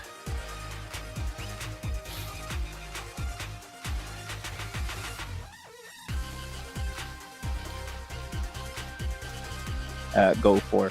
And as you can see right now, let us do third pick here in this moment. Yeah, we'll see what's going to be the third pick. It could very well be the same rotation that we saw from earlier, but we're going to wait here to see. It's going to be the Lulu. So earlier it was Rakan. I believe that was the third pick for UDG. Now they have just shown their hand, because it's still the same 3 picks for Team Secret. It's a Camille, Galio, and Renekton has been a very staple pick in the hands of Azar, although I know Azar to be a very highly skilled player in terms of mechanics. Would have loved to see him in maybe an assassin, maybe an Akali. But right now, it just seems like a lot of these teams drafting more of the usual meta style picks. At least adjustment right now for Team Secret has been banning out that Morgana, and with the Morgana ban, I feel like a lot of the bans right now that are going to go to the side of UDG are going to be the comfort picks. That's it. All right, they're going to take away, of course, the Kha'Zix, the Morgana here, and I think this first 3 champion picks coming in from the side of UDG still revolves around Larawan's Vayne here, and Team Secret's other side, first 3 picks still the same, taking out the Fizz, taking out the Katarina for the side of UDG, and I really thought they are going to pick the Fizz here for the side of UDG. Yeah, and they left out the Ziggs, so Chewy could very well pick up that champion again. But really right now, if I was Oh. looking at it. Oh, it's the immediate Riven pick and the Varus pick for Team Secret. They're putting again Chewy on a comfort champion. I would have really expected that Ziggs, but yeah, of course, leaving the Ziggs out in the open would go to the hands of Mitsura. And yeah, Thresh. Oh, Okay, of course. I'm sorry. Of course. I'm having a hard time going about this pick and ban phase right now with a bit of analysis because I feel like there's this UDG challenging Team Secret at this point. We're taking away a huge chunk of the champion pool for Tatsu. He has been very good at these assassins, and they have just picked them out from Team Secret and take away a lot of these champions. And they know picking out the Lulu Vayne, they could very well be very underground right now is very comfortable in their Dragon Lane, regardless of whatever Chewy and Rox were gonna pick. Chewy and Rox right now picking two comfort champions, the Varus and the Thresh. But the thing is, Team Secret is lacking a lot of damage. They can get some of that damage from the Camille if she scales later on, but at this point in time, UDG just has a lot of front-loaded damage with that Ziggs, with the Riven, and I feel like a lot of these fights are going to be hard for Team Secret unless they could get those setups that I have been desperately looking out for them in these objective fights. So let's see. No Morgana this time around. No nullifying is Black Shield here for the initial team fights for that Hexic Ultimatum. Probably this can work for the side of TS. And you have mentioned, of course, Minions have spawned.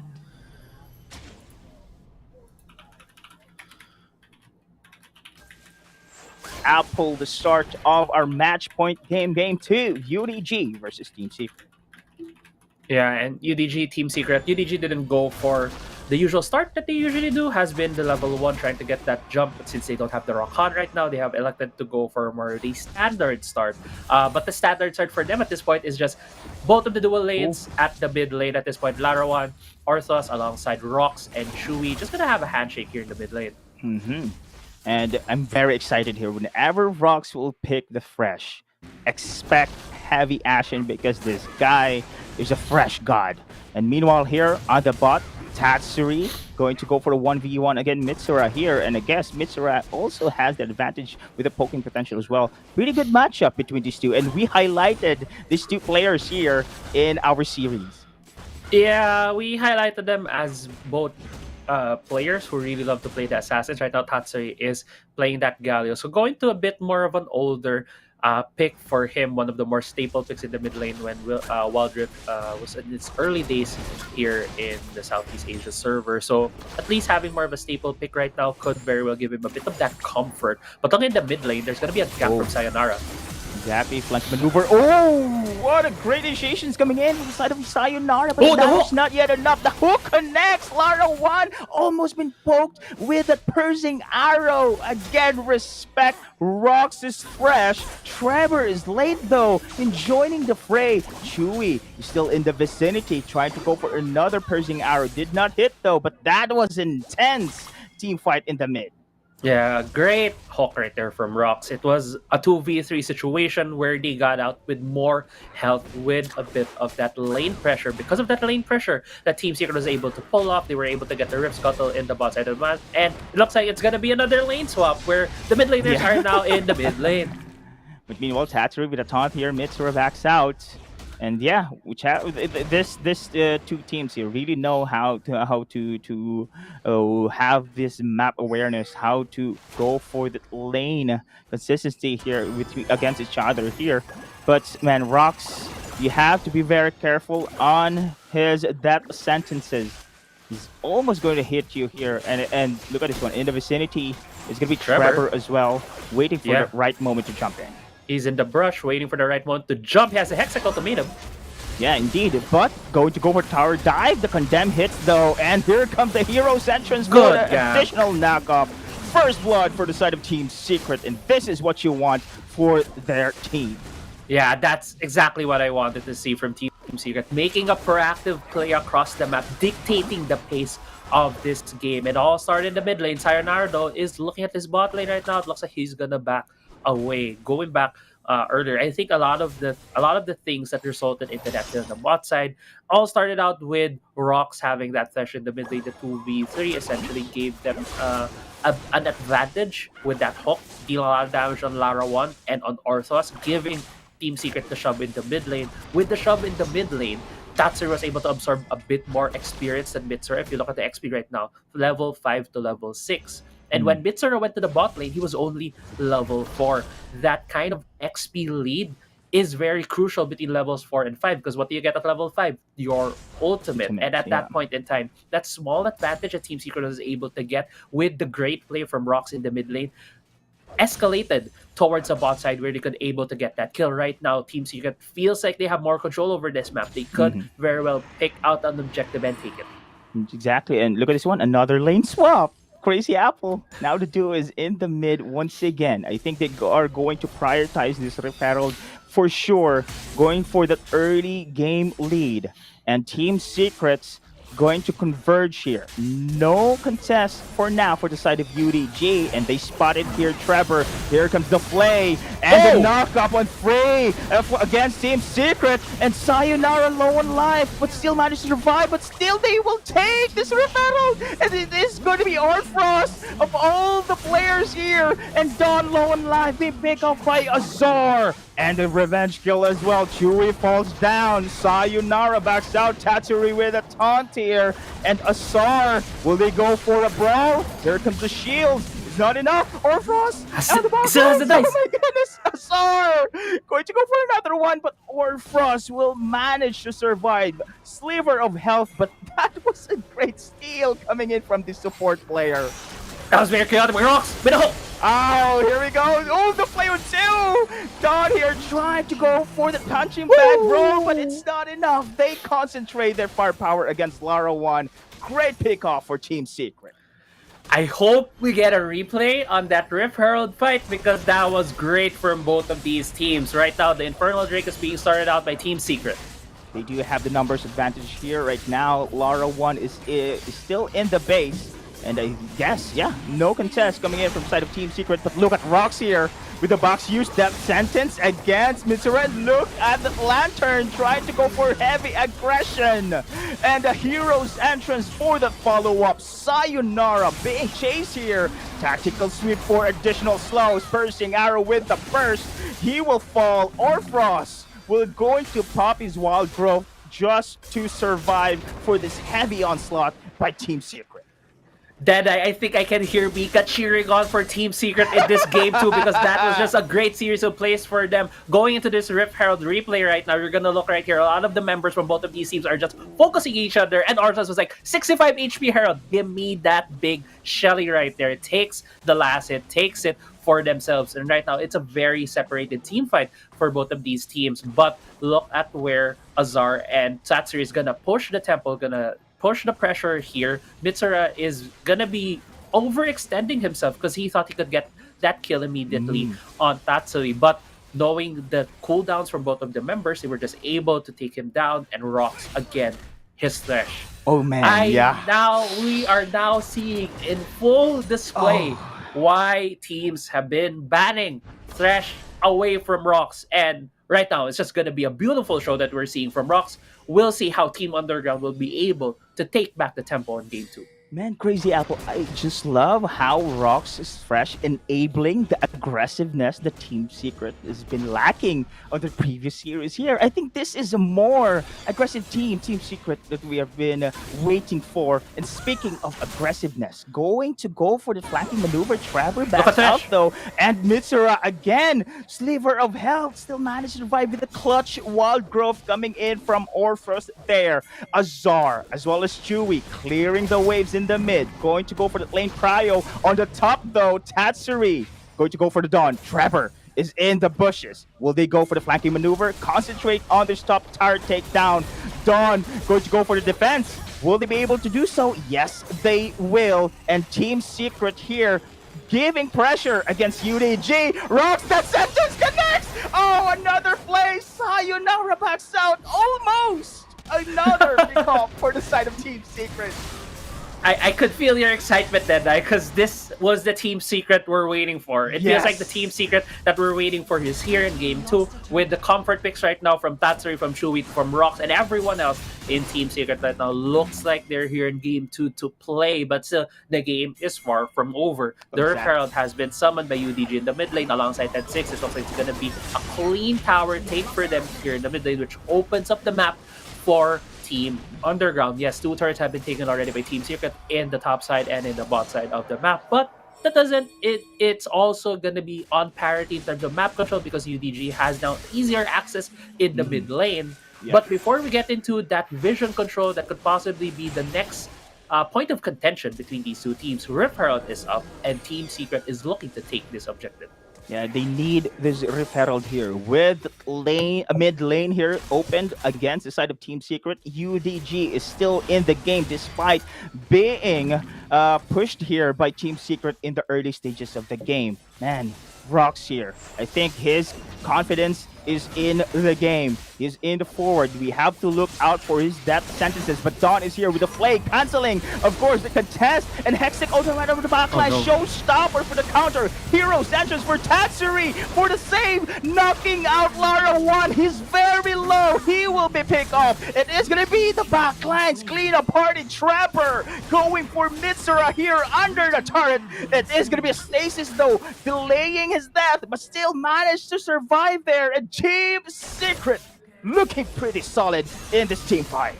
Yeah, and the discipline right there from Trevor, not trading his life, not giving that 1-for-1 for Mitsura. Yes, they would have gotten the ace, but still, if he died right there, they could have had a harder time to take the Rift Herald. But since giving away that kill, not getting more gold for themselves, Ken thought of more a long-term planning. They're able to get that Herald, and now they could position themselves very well for this second Drake of the game, which is going to be the Mountain Drake. While we don't have a fight yet, even though Rockside is very deep into the jungle of UDG, he's going to catch out Mitsa.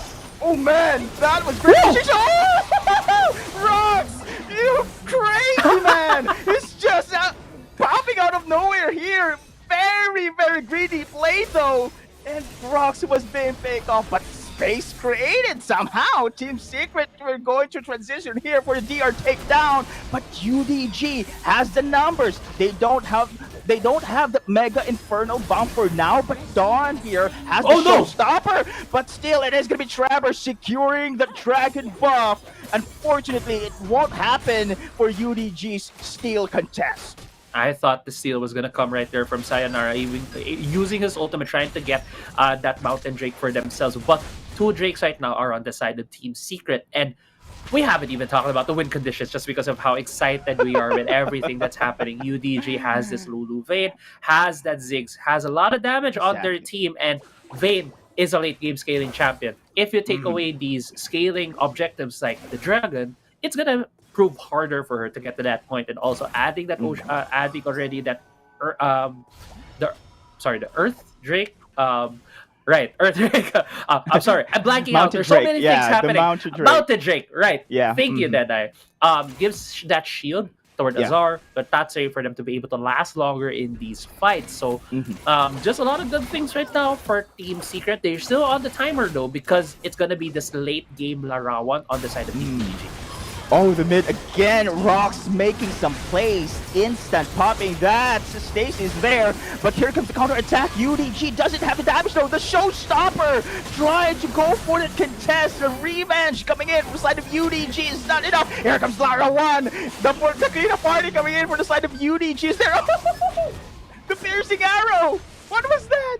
Instantly going to pick off Sayonara in that single arrow in the mid contest as well.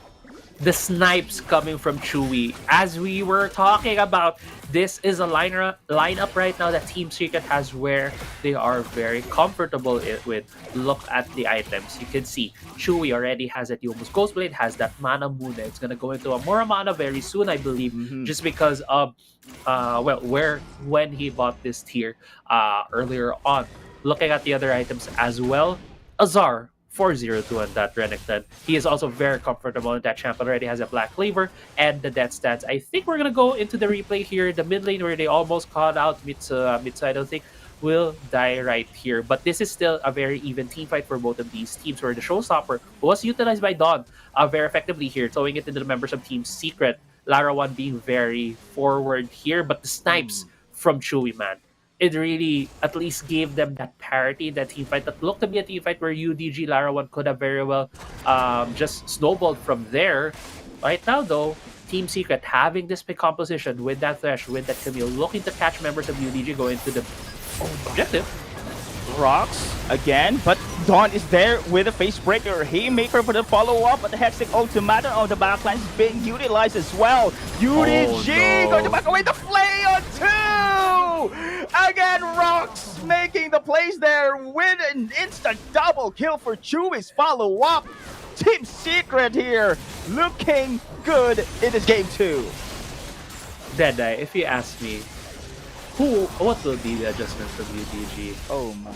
It's bad Thresh, man. Like, a lot of these fights have been started out by Rocks. Even when we're looking at different players from Team Secret and UDG, my eyes are always on Rocks in the minimap because he was starting those fights. Even the replay in the mid lane, we weren't able to catch the start of that, and Rocks, I believe, got the hook on mid because I saw him walking up in that mid lane. And it's just Team Secret is... This is the Team Secret we are waiting for. If you look at this replay right here, it was Rock starting out the fight with that Proto belt in with that Flay. And the members of Underground are very separated. Even Larawa needing to use that stasis in a very bad position, being two-fronted. That fight was able to be deleted immediately. And Team UDG, I don't think we've seen them yet come back from a huge deficit like this. So it's going to be very hard for them. They still have the tools. They still have the vein on their side. So if a fight goes their way, they could still very well take this.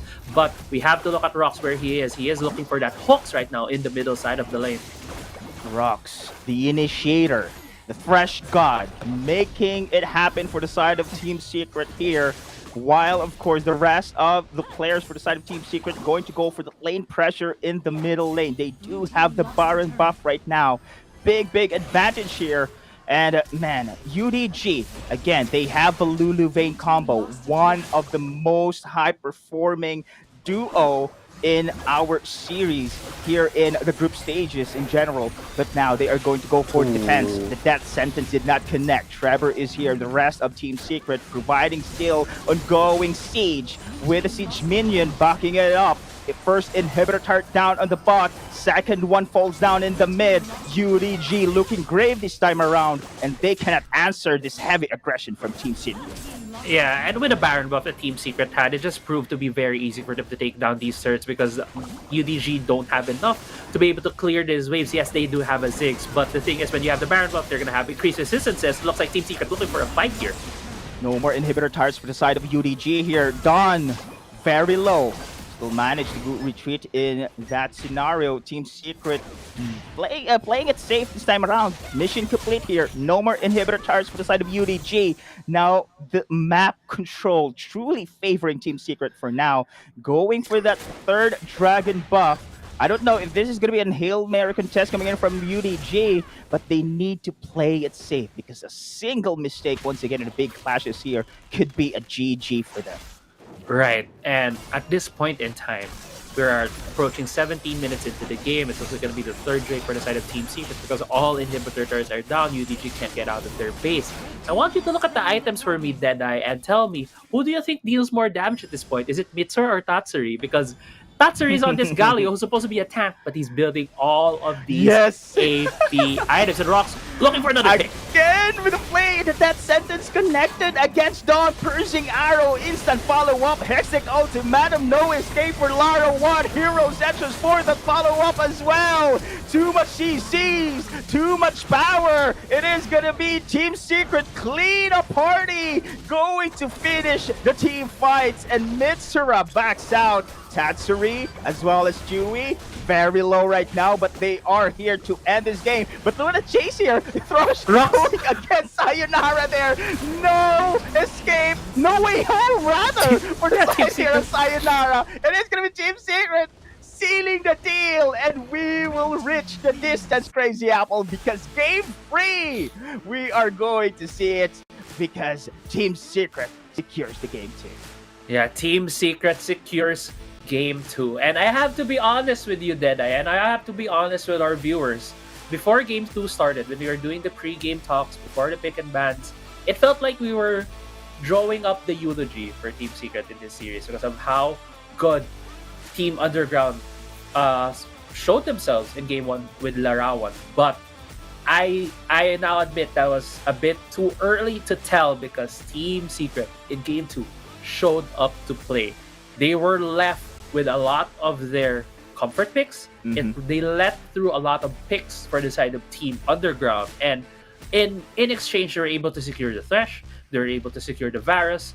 Galio was flexed towards Tatsui. And they were still given their favorite Crocodile in the top lane on that Renekton. And you could really see a different Team Secret when they have a game plan being played out very well. When you have Rox as the inheritor, as the heir right now to James, being the playmaker, being the main shot caller, and just showing everyone when he has the Thresh, he can carry this team to a victory. Exactly. And this is the Rocks I've seen before the pro scenes here. On his streams, on the community events, he's very aggressive. And that is the Rocks I've been looking for. Crazy Apple making some plays for the side of Team Secret here. And you have mentioned, of course, during a drafting phase that I think that Team Secret will take the series game by game here. Now, I was shocked that it wasn't Morgana being prioritized by the side of UDG. They are very confident that Lara once Vayne could pull it through. They picking it on the second phase of her drafts. Now, it was the time also that Morgana has been banned here. Still, the Camille Galio right now being effective without the nullification spell of the Black Shield. It's gonna be easy for Team Secret to go for the pickoffs, to go for the initiations here. And Vrox here is just the main man in this game too, to be honest. It's just incredible for Rox in this game because he enabled the team itself to become a better performing Team Secret, to be honest. Yeah, and I hope we see more of this. I hope we see this Team Secret in Game 3 and the rest of the WCS, because this is a glimpse to when Team Secret shines. And it's still, as we mentioned at the start of Game 2, I love how we've talked about this, and is that it's still far from over. There's still Game 3 that we're gonna look forward to, and so far, this series has delivered. Game 1 was the Lalawan show on that vein. Game 2, I believe, is more of a Team Secret show, but it's just really the Rocks making the plays, starting things out on that Thresh with the flashes, with the Proto Belt. He did give up a kill early when I saw him flash hook into the Raptor camp, and else unfortunately there's too many members of UDG right there. But we do have the player of the game, and it's hard to contest that Chewy also had a very good hand in the victory of Team Secret. We highlighted, of course, Rox because he's doing these initiations and making some plays here, but the real firepower here, the real cleanup party is going to be Chewy. These pursing hours are on point. I do love the synergy between Rox here. Once Rox initiates, automatic, it is going to be Pursing Arrow with a follow through. And we have seen that time and time again. No one's been able to go against Chewy on the back lines here because so much protection from the side of Team Secret has been given here. And I think this kind of a team composition right now, comfort picks, banning out of course, the counters against their composition here. I think this could probably be the victor conditions that Team Secret should set in. It's very effective here in the second game. I'm just surprised that they didn't ban that Morgana, where Morgana, mid-series Morgana has been doing pretty well, negating those initiations coming in from Team Secret there in the game 1. But game 2 here, different game indeed. This is the Team Secret I want to see. And very excited for the game 3. Of course, Crazy Apple. And any thoughts we are going to see here, the game 3? Shall we see the first, it's the same first 3 picks again? Okay, Daday. Thing is, let's go back to the narrative of these two teams having some pressure on them. I say some, but Team Secret feels like the whole world on their shoulders coming to game 1 of this series. I feel like they might get a bit relieved coming to game 2. lose some of that weight. That's why they were able to get back in form. Although that helped, comfort picks helped them. But at the same time, Team Underground lost yesterday Yeah. in the series. If they lose again in the series today, it's gonna put more questions on this team. So I think that's where we're looking at this point. Game 3, where do we go from here? If one of these teams loses, I think that's going to be the most interesting that we're going to come out from here, Deadeye.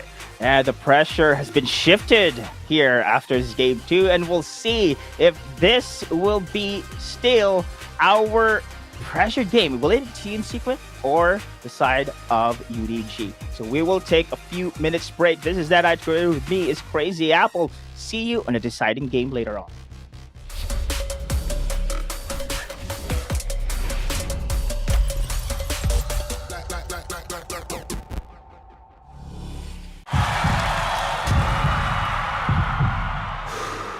Stop and refocus. Get a clearer perspective. See things from different angles. Power up and set your eyes on the prize. It's time to step up and rise to the challenge with the Redmi Note 11.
Ban the fresh or ban the vain? Let's see here in our deciding game between Team Secret and UDG.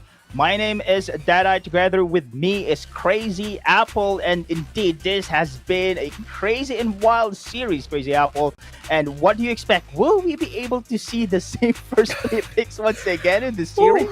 Well, right now everything is up in the air for me. Both of these teams have shown that when they're given their time to shine, they just shine the brightest. And Larawan has shown when he's given the tools, given the early lead on that Vayne, can very well carry the game. But still, Vayne is a late game champion. She's very item reliant. She needs all these things to be able to enable her. And when she doesn't have that, is gonna have a hard time. And that's what we saw there for game 2. Team Secret was able to nullify essentially Larawan in most of those fights. I also believe there was one fight in the Herald when it was the Rift Herald take. What happened there was Dawn needed to get away, so he used his Showstopper. Instead of using the Showstopper to jump on Team Secret, he used it to get away. And unfortunately, that's one of the key things that Team Secret that UDG had to enable them to win those fights. It's just those little things, little mechanical decisions that we see both of these teams have been doing to be able to edge an advantage enough to be able to for them to win these games. So coming into this pick and ban I guess both of us are looking forward to if it's going to be the same pick and ban, at least for the first phase. Oh, exactly. And this time around, it is going to be Team Secret having the priority in our picks. So they are probably going to set the tone here against the side of UDG. But we are still seeing the same bans here. The Garen Yubi combo respecting here against UDG. The Forky of Lock, one of the highest win rate champions being used by this player. UDG on the other side, banning out the Galio this time around. So I think we are going to see some opening here for still the Camille. They are going to push for that Camille. I don't know if they are going to go for this Morgana this time around for the side of UDG here, but for sure, still we are not going to see Tatsuri's Zed. Oh, okay. Not going to see the Zed, but one pick has been taken away from Team Secret, and it's that the Renekton. Azar has been using this champion the past 2 games, taking away a comfort champion. Set is still open, so right now it looks like Dawn is going to be piloting this Renekton at the top side. Could very well also still be the Jace. There's a lot of flexibility for UDG at this point, but it is a very different flavor to the picks and bans for the side of UDG. They have shown that they're already making the adjustment, but still, Thresh is still open. Another one of those comfort priority picks have been left in the wayside. Team Secret has picked it up. Vayne, on the other hand, is also still open for UDG. Let's see if Team Secret will immediately pick a duo partner for this Thresh. I feel like they might pick another flex champion, maybe that could flex into the mid lane or to the top side of the map. Yeah, will they go for, again, the comfort pick Chewy here on? There you go. Chewy's Varus and the Thresh coming in from Rocks as well. Man, this is no questions asked here for the side of Team Secret. They perform very well here. The game 2 feels like on the game 2 it was Team Secret adjusting against UDG, but this time around I really now UDG is going to adjust here against Team Secret because we're seeing the same picks here for the side of Team Secret. But listen, this time around will be secured for the side of UDG, and we know how very aggressive Listen is in the early stages of the game. I think this is going to be an action-packed early game in this game frame. Yeah, and it looks like it's still going to be the same bans for UDG. They're still trying to ban out Tatsui. They have already 3 bans against him. The Zed, the Galio, and the Katarina. They might as well have banned the Fizz on their last ban as well. Now, thinking about it, the jungle has been picked for the side of UDG. Of course, as Jace right now will be picked either the mid side or the top side of the map. So what are still open? It's still open the bot side, the Dragon Plane for UDG, taking out that Ziggs. I think a good thing right now for the side of Team Secret. They can still take out one of these priority picks for Orthos, which is that Rakan. Right now though, the last ban from UDG is very interesting. Oh, they're going to go for the Kali instead. And I think what's lacking as well for the side of Team Secret here is another frontliner for sure, because you have the firepower coming in from the Chewy here. And we have seen it was enough on the game too. Even though Chewy was the only one having those poking potential on the team composition from Team Secret, they managed to work it out. They managed to pull it through. But on the side of UDG, I think Hard Engagers is here. You have a Jace, you have a Renekton, now Orphrosis, Leona will be in the picture as well.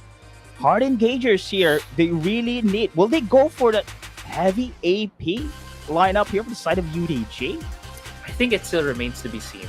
If UDG will still go for a full AD composition, they could still very well pick an A. I think Corki is still. No, Corki is banned. And okay, Ari on the hands of Tatsuri, and I have heard from the panel that this is one of the champions that Tatsuri has used previously. And another compartment right now, looking to the side of Team Secret. Team Secret was challenged in this pick and ban phase, especially Tatsuri. It's going to be that AP final lock-in for the side of UDG right now, though I think Team Secret has been the only team so far who has used this set in the jungle. So we can still see Set going on the hands of Trevor, while that Camille will be going to the hands of Azar. And Azar is also one of those players who are really good at the 1v1s, really good at piloting these kinds of mobile dual-heavy champions. So I do expect to see that Camille there. And yeah, let's go into, I believe, the win conditions for both of these teams. Right now, both of them are looking to have this very heavy pick composition. UDG having the Solar Flare, having the Light Binding, can be coupled with the Dragon's Rage to be able to pick targets off with that Lee Sin. Would be very good as a roaming unit. But Team Secret has the same thing. Has the Varus, has the Thresh, has the Camille, has the Ari. There's so many single target skill shot CCs coming out from Team Secret that this is just gonna be an explosive matchup here. We're gonna see Deadeye. That's right, Crazy Apple. We mentioned it. So much single target CCs coming in from the side of Team Secret. I'm really surprised that they're going to go for the Lux. Maybe they want those heavy burst potential, of course, that Lux is having right now. But if they want to mitigate those crowd controls, Morgana hasn't been banned there. I think Morgana can also be viable there, because we have seen the combo of a Morgana and a Leona. That Zenith Blade plus the Dark Binding, if going to go for the chain CC, you cannot move for 3 seconds or more. You can have your coffee being prepared after a big hit for that. But let's see in the game 3. Now, this is very interesting right now, Crazy Apple. The deciding game, Team Secret versus UDG. Yeah, and UDG just stole a Krug away from Trevor. I haven't run the calculations on XP on this. I'm not sure how much XP Trevor will lose. It might make him miss level 3. But Rox, immediately reacting to this. Again, look at the poking potential with these two. Good with punish. their comfort champions here. They are just controlling this lane on the bot side. Yeah, good punish right there for the side of Team Secret. Chewy and Rox were able to force the back from Lara 1 and Orsos, although there was a duel in the top side of the map between Azar and Dawn. And usually Renektons are the stronger early game champions because of that Fury Bar, because of that enhanced abilities that he has. And Azar needs to respect that both of them have burned their flashes. Their ignites. Flash is still up. Trevor going in. Oh, they are going to go for the dive here, but Light Binding hits here. Orphos backs away. Rox, Sliver of Health, almost, but still, it will take the Ignite against the side of Rox. It will be the first blood. First blood goes to the side of Orthos, getting that Ignite. Sayonara might be catching out Trevor. No, Trevor was able to Shingeki no Kyojin away from that Lee Sin. But yeah, early tower dive in the bot side of the map. We usually see early tower dives like that where the mid laner is level 3 or level 4 alongside the jungler's about to hit level 5. It was a bit of a too early timing, and I feel it was a bit too greedy because you're going against a Leona. Leona's just too tanky at this point. And that's going to be a hard take for them. Because of that failed gank in the bot lane, 2 scuttlers have been taken by UDG. And right now, UDG is looking to get Tatsui here in the mid lane. This is going to be a preparation here in that brush, but recalls are out. Yeah, you have mentioned, of course, Crazy Oh. Apple. That was indeed a greedy play, but Spider senses, Spider senses. Oh, let's wait. Oh no, Trevor? They're still Trevor lingering spotted here. There's a ward. UDG. Yeah, I guess so. That is going to be a deep wards there being put in. Sayonara safeguards in. Zenith Blade connects against Trevor. Trevor cannot go away. This is going to be an instant kill once again for the side of UDG. Yeah, he couldn't maneuver his way out of that, and it's gonna look to be a dive on the Azar in the top lane. Speaking of which, 4-man dive, showstopper and free, but still the damage is not yet enough with Dawn backing out safely in that engagement. I think there was an unfortunate timing right there from Azar. Either his Haymaker was on cooldown or he got stun lock. He wasn't able to use that ability to be able to get a bit more shield. I think what's smart about that play from Azar was he showstopper Dawn into the members of UDT to deal as much damage as he could to maybe get at least a trade kill. Great series of plays from Azar. Unfortunately, no Haymaker came out of him, so he couldn't get that shield. Couldn't buy more time to be able to probably make a very great play there in the top side. Exactly. Unfortunately, the Ignite did not push through against Dawn's life there. But in the moment of time here, we are now seeing UDG making some plays on their own here. They do have the tools this time around with the list, and you have the Leona as well. They do have the diving potential right now compared to the game 2. And as we expected, Crazy Apple, this is going to be an action pack here in the early stages of the game. But still, UDG having the skill advantage, 3 against none against Team Secret. And they need to be very careful here against UDG. But as I say, objectives are now spawning in the rear. Yeah, objectives have spawned. There is a bit of an advantage right now on the side of UDG. 3 kills already, 1,000 gold lead. And with the pick compositions from both of these teams, whoever gets to set up first would very well have a bit of that advantage to be able to catch members as they go in. And because of that, I feel like there's going to be a handshake between both of these teams, which is happening at this point. Trevor is going for the Herald, while the Ocean Drake is being taken by Sayonara. Exactly. So no contest right now for the side of Team Secret as well as UDG. Both objectives here. And I think we're seeing some pings though coming in from Team Secret. Going to transition here in the bot side. Leona is here. Lara 1 as well. And here comes the box. But it was the perfect setup for Lara 1's ultimate there. No. And Tatsury on life, but still going to go for the dive. It was going to be a 2-to-1 exchange here, favoring Team Secret. A great read right there, but Lara 1 still poking and prodding here, not getting more. But yeah, going back into the breakdown of that fight, it was really Team Secret, Rox making the call, already having his AD carry with him, running to the bot side of the map, knowing that Tatsuri was very well could be dove because Sayonara was at the Drake bit, and no members of UDG were trying to challenge that Rift Herald. So good read right there, good game sense coming from this team, at least getting that 2-4-1. I think it could have only been 1 kill donated to the side of Team Secret, but Sayonara hitting that Sonic Wave, getting a bit of that Lee syndrome, trying to get more kills. Other side was a 2v1 in exchange. Remember, though, seeing Mitsura here.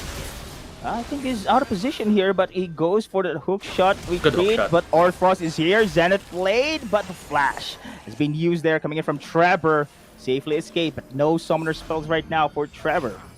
Yeah, and looking at the items at this point, Mitsura is going for this more scaling build right now. He is starting off with that Manamune. We have seen some Jaces going with the first item, Black Cleaver, but on his side, he's going for more damage scaling at this point. Rox, though, I don't think he knows Sayonara is here, although there is a ward that could have spotted Sayonara going to the Stride Bush. It's very tenuous here. Very much a gap that could start. I'm trying to space this out, Deadeye, because it looked like they were staring each other in the eye while not seeing each other, but it hasn't happened yet. Feels like a scenario in a cockfighting Crazy Apple. You know, but that was also a horror movie. Speaking of horror, Sayonara with a kick, but still going to go for the Spirit Rush escape for the counter Hextech Ultimatum hits against the side of Sayonara. Instant recovery for the side of Team Secret. The Lantern to go for the combo. That sentence play and the box for Rox is there, securing 2 kills in a row for Team Secret. Team Secret just turned this game around, Deadeye. 7 minutes into the game, summoning that river on the bot side, giving them the first turret of the game alongside that first blood turret gold. And just a great series of events for Team Secret. I want to point something out right now, Deadeye, because I think we haven't talked about this ever in the broadcast. And it's about Sayonara. And Sayonara is still, I believe, a rookie here in the WCS. He's still a rookie to the competitive scene. He is one of the best performing junglers, but I think we are seeing a bit of his rookie tendencies. He has been playing very aggressively, and there was a bit of a miscommunication with him with Orthos. Rox might be getting jump right here, but wasn't hit with a solar flare. Want to highlight the kick coming from Sayonara was good only if it got followed up with the light binding and the solar flare. If you saw the direction of Lara once and Orthos hard card control abilities, they were targeting the same place, but it wasn't where the Dragon Rage was gonna end up. So you could really see right there, very unfortunate timing. But still, maybe one of those chinks in the armor that Team Underground has. Now I think we can feel that UDG's feeling the pressure, and I think that's a good sign for both teams, to be honest, because that pressure will make UDGs play their utmost potential here. Yeah, we have seeing some misplays there, but still, it's going to be these errors making them making them improve in the long run here. They want to correct these mistakes because here in the deciding game, every mistake has its cost here. Team Secret now secures the Rift Arrow. They're going for the contest. They could probably go for this contest, but meanwhile, it is going to be a delay here in the side with Don sacrificing his life for UDG to secure that Dragon buff.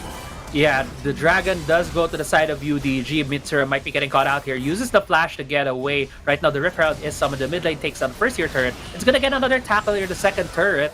But Dragon Rage was used, though. Yeah, they have successfully defended. Of course, this is additional siege coming in from the side of Team Secret here. But we are now seeing, again, lane advantage coming in from Team Secret. They are controlling the map. The mid is now open against UDG. It's going to be easy for Team Secret to roam around. On the side of Team Secret, no turrets yet been secured. Yeah.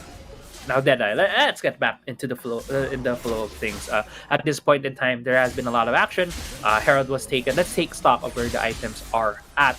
Ari, Tatsuri on that Ari has that loot that's about to go for that death cap. We'll also look at the enchants right now. Redemption right now on Trevor, showing that he is playing this Camille, who has a lot of carry potential as well, but also providing a bit of support to his team because it has really been them trying to push the tempo on UDG, and having a bit of that health for them could really be useful for them at this point. But if you look at the difference in the mindset for UDG, all of their enchants except for Orthos are all stasis. And this goes to show what is the priority that Team Secret needs to do, what are their win condition, and that's a pick off a target. If UDG can just buy enough time when Team Secret throws a lot of their ultimates, a lot of their single shot CCs, he could maybe get some reinforcements. Mitsura, though, is all alone here in the top side of the map. Ooh. And look at this one. Pincer movements ongoing. Flashes in. That sentence connect. And here we go. That's the stasis. That's the delay. But Mitsura still being picked off in that situation. Redemption coming in from Trevor for that additional heals. But it was perfect pick off, to be honest, for the side of Team Secret here. And UDG is trying to go for the response. Another death sentence. Ross with a play on two. Stasis been popped. But still, it is going to be Orpheus with a Zenith Blade connecting in that situation. Dawn backs out with a flash still being chased. The charm! Azar! The next against Orpheus there. Lara 1. Oh, no, Azar! It is going to be a lucky maneuver. Look at this one. That is going to be a cleanup. This is a perfect execution for Team Secret. Lara 1 very low, backs away, and they will take this top turret against the side of UDG. Yeah, they're they're gonna take this eventually. The Siege Minion is gonna get here, but Mitsura still on the defensive duty. This fight has gone out for so long. Mitsura has died and come back to life and to defend again the top side of the map. But I believe at the end, correct me if I'm wrong, that it was a 3-4-2 exchange in favor of Team Secret. Sayonara almost getting out away with his life, but he came back and was eventually killed. Want to commend their two things from Team Secret. First, Rox getting that hook. You can see the communication between Team Secret because Tatsuri was at the right time using the ultimate from the Ari, able to gain that distance, use the charm, and pick off Sayonara. Yeah, Sayonara didn't die. Eventually, he did. But still, communication lines, you can see right there. And Azar, his knowledge of the game, the mechanics usage, he buffered his usage of the ultimate, waited for the light binding to be thrown by Lara 1 to negate the snare, so he could still travel the distance with that showstopper to be able to catch out members of UDG. So great, just series of mechanical plays for both of these teams. Right now, they're taking stock of where the objectives are. 10 seconds to Infernal Drake and Team Secret setting themselves up in this objective.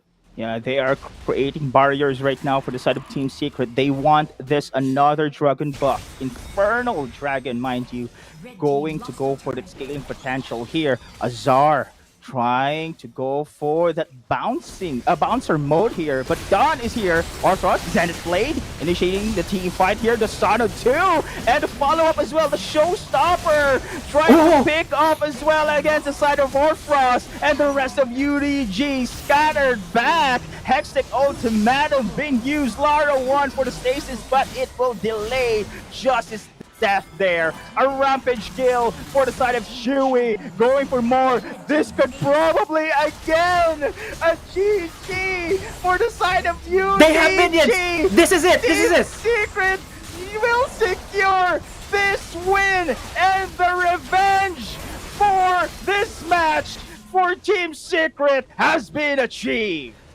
Team Secret reverse sweeping UDG. Yes, it is a best of 3, but still, it was 2 straight games. 2 great games coming out of Team Secret. We had our doubts on this team because of what they've been showing us the past couple of days, losing yesterday, but they came here to play. They got their revenge. We thought that this was going to be another 2-0 for Team Underground, same as day 1, week 1 of the WCS, but Team Secret having stuff to prove, being given some of their best picks that they have shown since the Icon Series and the Horizon Cup has shown that they are still here, the WCS, and still are here to play.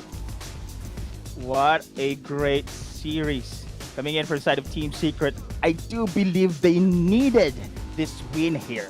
And please, Crazy Apple, break down for me this deciding game, because this was an intense game for the side of Team Secret. Honestly, it's just really both of these teams. Game 3, they had their game face on. You really saw that. But some of these plays just seem like there's a bit of miscommunication. A bit for UDG. Sayonara going in again. You can see another play that we're gonna see here. Sayonara here. The Solar Flare not hitting costed them that kill on Tatsuri. Costed them a lot of momentum that they were slowly building up. They had a 3-0 lead in kills, but because of that misplay at the bottom side of the map, Team Secret was again able to get their foothold into this game. And where did all that start? It was Rocks on the Thresh. Rocks on this Thresh, man, you gotta ban this. We gotta ban this champion away, because I think right now most of the wins of Team Secret, or a lot of the wins of Team Secret, has been on the back of this champion. And over again, Rox has shown why you banned this champion out. And I think one more player that I want to highlight for Team Secret, who essentially woke up this tournament, just this second half of the tournament, is Tatsuri. Tatsuri has not had the best of games, has been getting solo killed often by Mitsura once, I believe in day 1 on the Fizz and the set. And he has shown that given some of the champions that he really likes to play, also can make a great impact. And I want to see more of these Team Secret, that I want to see Team Secret again being the great team that they are. And I'm still, of course, referring to UDG as the new kings in the block here. They're still pretty solid here, but Team Secret and Chewy once again is a player of the game here, providing that poking potential. I think I am just speechless here that Chewy can carry the game when it comes to the damage department here. It's just enough for the side of Team Secret here, because when it comes to the distribution of damage, Chewy has a big chunk out of it, but you cannot deny as well the rest of the players here, especially Rux. Rux has been incredibly good at this series, but Chewy, I just commend on how he positioned himself. It's difficult for the side of UDG to pick him off on the back lines here. Just giving that purging arrows against the side of the formation of UDG. It's just incredibly good. And the side here of Team Secret, no answers for them. And you have mentioned, of course, Crazy Apple, that UDG have lost the series yesterday, and now they have lost against Team Secret. This could really shake again in the start of a second round robin, shake the power rankings here. Again, Team Secret, the comeback kings, is here to show that they are indeed the comeback kings in our tournament. So of course, that was our first series, Crazy Apple. Any last thoughts in our series here? I guess I just want to point out as well, I have a lot of colorful words right now for Team Secret because of how good they have performed. But I also want to say that I think a lot of my comments, a lot of the criticisms right now we've seen with Team Underground are, you could say, nitpicks. I could say these are my own nitpicks I've seen in terms of mechanical play, and it feels like I singled out Sayonara, but at the same time, when you lose games, mistakes are sometimes the things that get more enhanced. You notice them more, and that is an opportunity for these teams to grow. Team Secret has shown that they have made a lot of mistakes, and they're really trying their best to rectify those mistakes, coming with a statement win here. And Team Underground has gotten a lot of wins the past couple of weeks. Week 3 has been so far a bad week for them, losing 2 straight series, but it's that moment where you take a step back and look, hey, what do we gotta brush up on? What do we have to fortify in terms of our play to get back into that winning mode, to get back into winning series? And it's just right at that series, Sayonara made some mistakes, but in the other weeks, in the other games, he has had a lot of stellar performances. And it's just those things that we have high expectations of coming into the WCS. That was indeed a great series, Crazy Apple. Team Secret had their redemption arc here. Will this be the start of their comeback in the run? So this has been your casters that are here together with Crazy Apple, and that is just the first series. See you later on the succeeding series here in our group stages.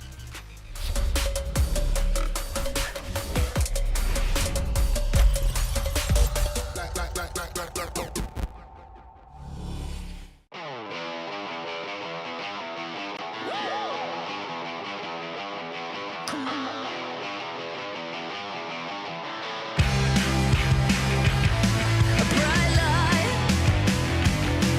feels right. I can't lie. I'm sky high. It feels like lightning, burning up in the sky, bright as the sun in your eyes. Feeling alright, I can't shout.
Running wild, out of my mind.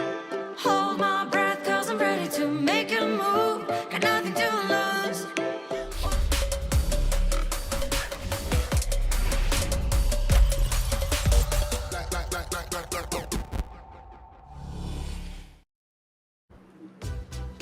Welcome back to the WCSPH, where Team Secret begins the second sem on a high note. They take the series 2-1 versus Team Underground. And can I just say something? Okay, go. It seems Go. that whenever I lose faith in Team Secret, they tend to win. I just want to say, it's probably not true. I'm just reading The too much reverse into it. Mika Fabs. It's a buff. debuff. Alright. It's a Okay. debuff. I have to not believe in the team and they make a comeback. But jumping into our series highlights, Professor Autolus. How Me? would you rate? Alright. Yes, Professor Autolus. How would you rate? I mean, of course, Team Secret looks like they did their homework very, very well. I'm glad.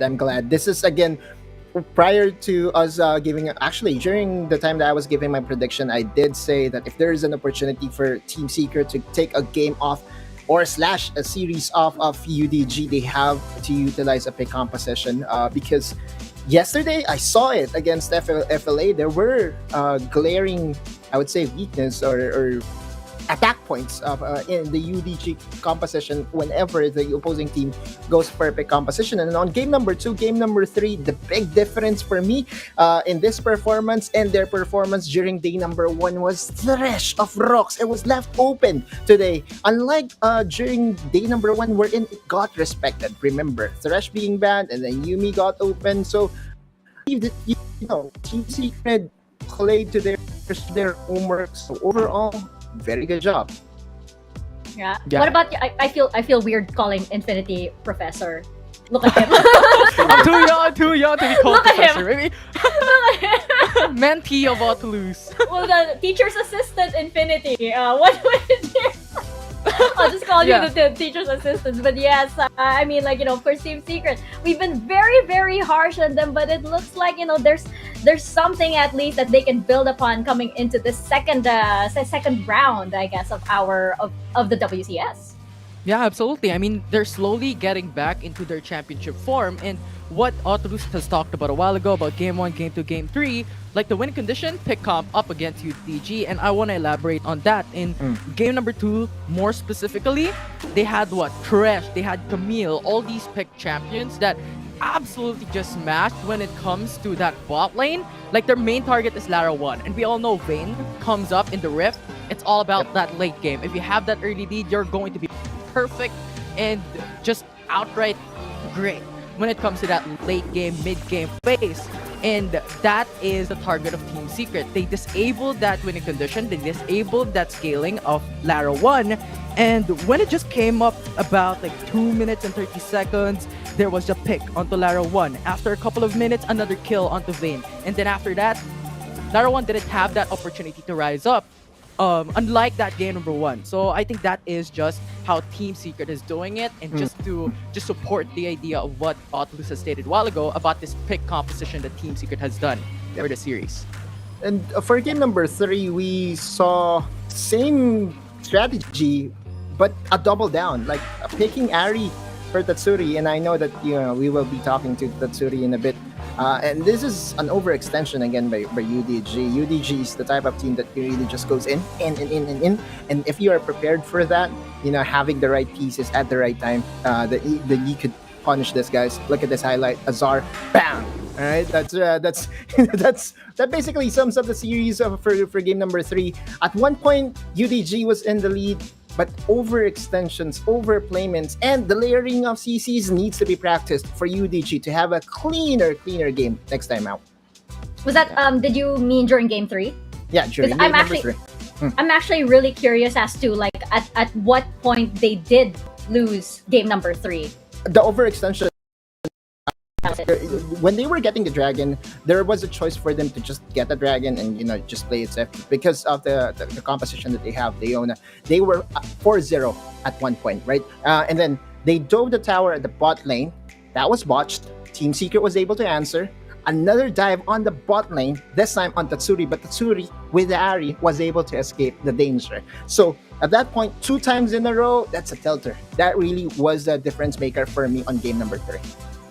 Yeah, and that's it. Homework. Do your homework. Come prepared, and even up against this powerhouse team like Team Underground, a team like Team Secret can definitely get those wins. And I do believe we have our interview ready with Tatsuri, who gave such an incredible performance in that series. Tatsuri, welcome to our panel desk, and congratulations! Congratulations on that win. I love the teddy bears behind you, by the way. I'm sorry. Yun yung una ko napansin. That was the first thing I noticed. Mika and teddy bears, okay. I know, it looks so cute. It looks so cute. But Tatsuri, I'm very curious, of course, what adjustments did Team Secret make for today, especially knowing you were up against Team Underground that has been very, very strong in the tournament so far? Yung balak po dapat namin is pag sa side din na champion na lang po ako. Kaso po, nabago po ng naisip ko yung pwede po ako mag-galio mid kasi may nakakamil naman po yung jungle namin. Kaya po pinag-strong bot ko na lang po yung bot namin kasi malakas naman po sila pag laging aggressive sa lane. Yun lang po. There you have it. There you have it. Like small, adjustments like that, or like picking out those things can definitely make a difference. Zooming out a little bit, I'm curious, Tatsuri, about the mentality of the team for the past weeks, because we know that Team Secret has been struggling. So what has the mentality of the team been like? Because we know that, of course, we don't get a behind-the-scenes look, but have the spirits after you've been high, or have you guys been cheering each other up? Nangyari po sa team namin para pong nagkatatampuhan kami pag di po nasusunod yung ibang plano po ng isa't isa. Kaya po parang ang nag-breakdown po talaga yung team namin. Pero po na solusyonan naman po namin kanina kasi po parang nakikinig po sa isa't isa yung team namin. Oh, there you have it. There you have it, the adjustment of the communication, of course. Let's start with Infinity for this next question, because I think Autolus's tone is a little different. Yeah, so Tatsuri, we've seen the Ari being put out in WCS Philippines for the very first time being used by you.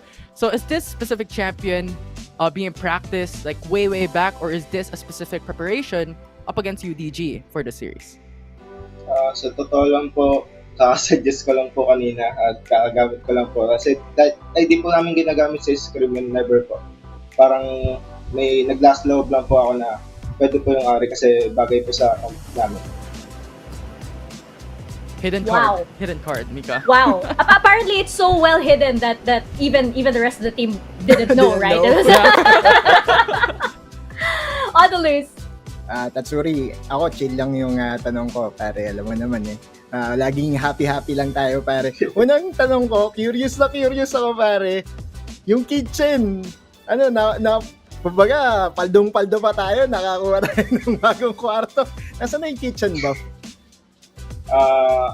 Wala na po kasi po medyo mainit po din, tapos pabili na lang din po ako ng bagong PC kasi may naipon naman ako. Nice. Prize pool. Well spent. Another question, Tatsuri. May sinabi si Chewy, ikaw daw yung best dancer. Nakita namin yung mga moves mo nung Horizon Cup. Anong masasabi mo doon, pare? Siya po talaga. Pero makikihike lang po kasi masaya yung team. Right. Aww. Awesome. Good job, and congratulations on the win, parang Tatsuri. Mika. Salamat po. Yes, and siguro wala ng kitchen buff, but there seems to be a teddy bear buff, which is working well. It's working well. So Tatsuri, do you have any shout-outs or messages that you'd like to give all the fans of Team Secret before you go? Shoutout po sa mga naniniwala pa din sa amin kahit shaky na mga pinapakita namin, lalo na po sa pamilya. Salamat sa pag-suporta ng tolo po. As kaya sa boss namin, nandiyan po lagi para supportan pa din kami. All right, thank you. Thank you very much, Tatsuri. Congratulations on your win and good luck with the rest of your games. Salamat po. Thank you. Good job. That was pretty amazing that he just thought of the Ari pick. on the spot On the and fly. without even without even practicing it in scrims at all. So that was pretty interesting indeed. And I hope, of course, this is a big moment, I guess, for in both ways, for the story of Team Secret and for the story of Team Underground as well, because Team Underground, on the other side, we're talking about the high points of Team Secret, but Team Underground has now lost to Fennel Adversity and has lost to Team Secret. It's the second day in a row. So, what does this mean, possibly? We'll revisit that tomorrow. I'm actually calm about it. I mean, the thing here is... they're pretty good. Yeah, once you already have a very long streak of wins, I mean, you have the opportunity to at least they are being presented of the points that they have to improve now rather than come playoffs, right? So this is actually a very good thing for them, if you're going to ask me. And for Team Secret, absolutely good, because they needed this win very, very bad. True. That's very, very true. And yes, you're absolutely right. I mean, like Team Underground, sure, they've had a second day of losses, but like Otlu said, are we really too worried? I mean, that's a lot of wins that they've already have under their belt. And of course, as we go into our second series, it could mean a lot more for these two teams, RRQ versus Oasis. Now, on the side of RRQ, I mean, of course, both teams are actually coming from a high right now. But I'd say, Otlu, I'd say that the momentum is more on RRQ's side than Oasis. Yeah, definitely a better version overall. When they met during week number 1, they fielded a roster of Devil J not being in the roster, right? There was Exosen in the mid lane, Helios in the Baron lane, and then we also have Maze. Now, there is one thing interesting that about RQ that we almost forgot. Devil J was actually part of that BR group that Edaf is, a player or his teammates from. And back then, during fall season, Mika, I asked all the talents, who do you think is the best top laner? I consolidated the votes. And during the season, it was Devil J's name that popped up. And I think, he really deserves the spot here as a starting 5, because being heralded as the top Baron laner in the Philippines for one split, at least for the season, is already, a testament by itself. Now, his partner, of course, since we have a theme today, we forgot to mention that we have a theme today, and we have a mid lane fiesta, as we call it. We're still going to highlight, of course, the person that was unlocked by this movement, and that is Helios. Helios has been so good so far, and back to his comfort, back to his playground, being able to play the Ahri, being able to play those champions that can rotate off of the map, still having that flexibility of having that Fiora, of having that, I would say, bruisers like Irelia, possibly the Yasuo, being unlocked here for Helios. So again, if there is one very good benefactor of this move of Exosen onto the support, I believe it's Helios, bar none. And it's really working well. We're seeing the team, really come into their own and have a new type of synergy. We've seen RRQ change, many faces all throughout the year, even in the C Icon series. And right now, it's looking like this is a different kind of this is a different phase for RRQ. It's working really well, especially since the rest of the teams are stepping up as well. This is their next level, and I think the move, of course, of Exosen, that Kuya factor, as you mentioned, as they mentioned, the age gap. Oh my god! Yeah, I know. Age gap diff the way. Age different. Let's go. The age gap. Yes. Yeah. Let's not talk about age over here. Let's instead talk about Team 2, which will be Oasis Gaming, that will be up against RRQ. And Infinity, our teacher's assistant over here. Teacher's assistant. Because it's not the age gap. Okay, let's the age gap. the age gap right? on the panel desk as well. But Infi, rest assured, of course, both of these teams look pretty safe when it comes to the playoffs, right? But I feel like there's a lot more pressure when it comes to Oasis, just because, they're carrying the national team name.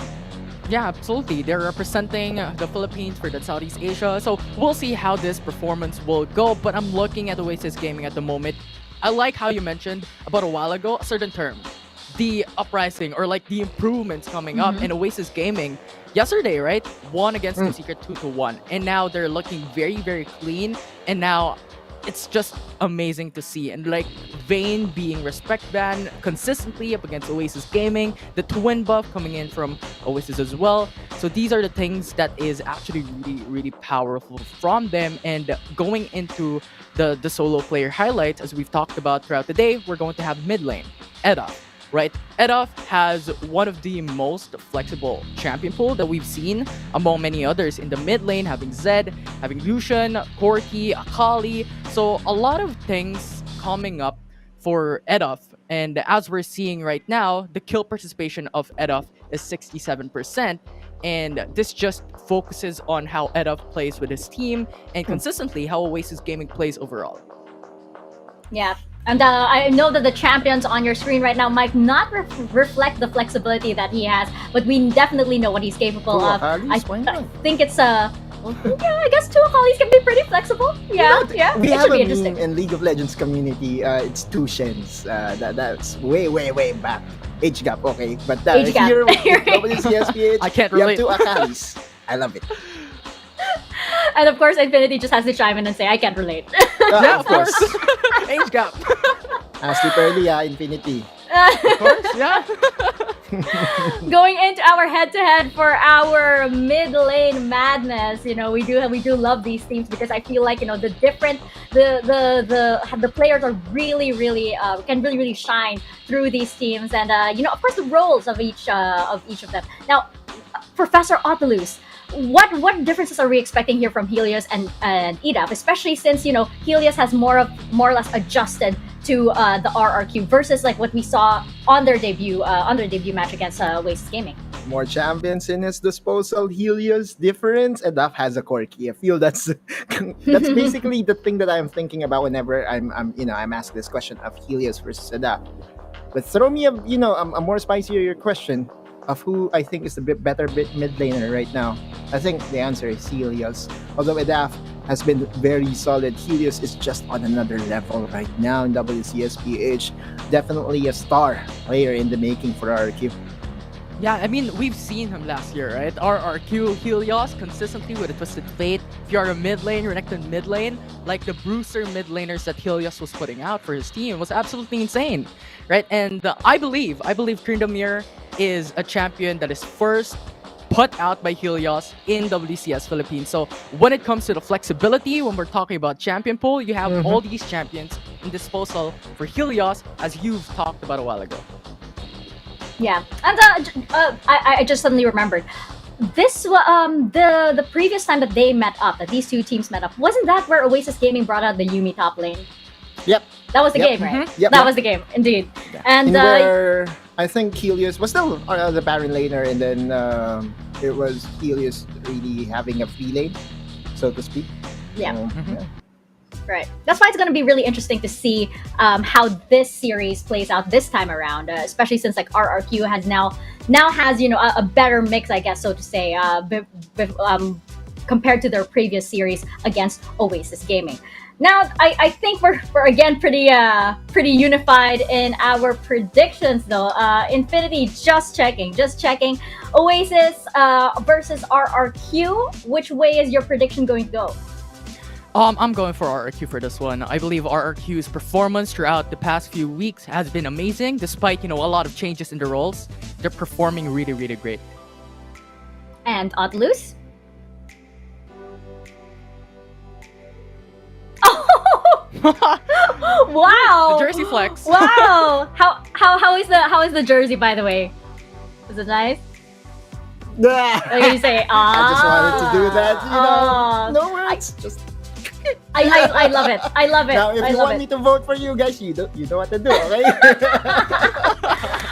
think that's exactly what Osiris was doing during the Siakat series as well. But yes, indeed, it's looking like RRQ Shout out as to I will Maker, be. by the way. Thank you. Hello. And I will be swinging the way of RRQ as well. I just feel like, the momentum is more on their side. It's like, it's more upward. And Oasis Gaming, just like, it's fluctuating a little bit. But again, as I mentioned, I don't think any of these teams really need to worry too much. This is more of just like adjustments and everything.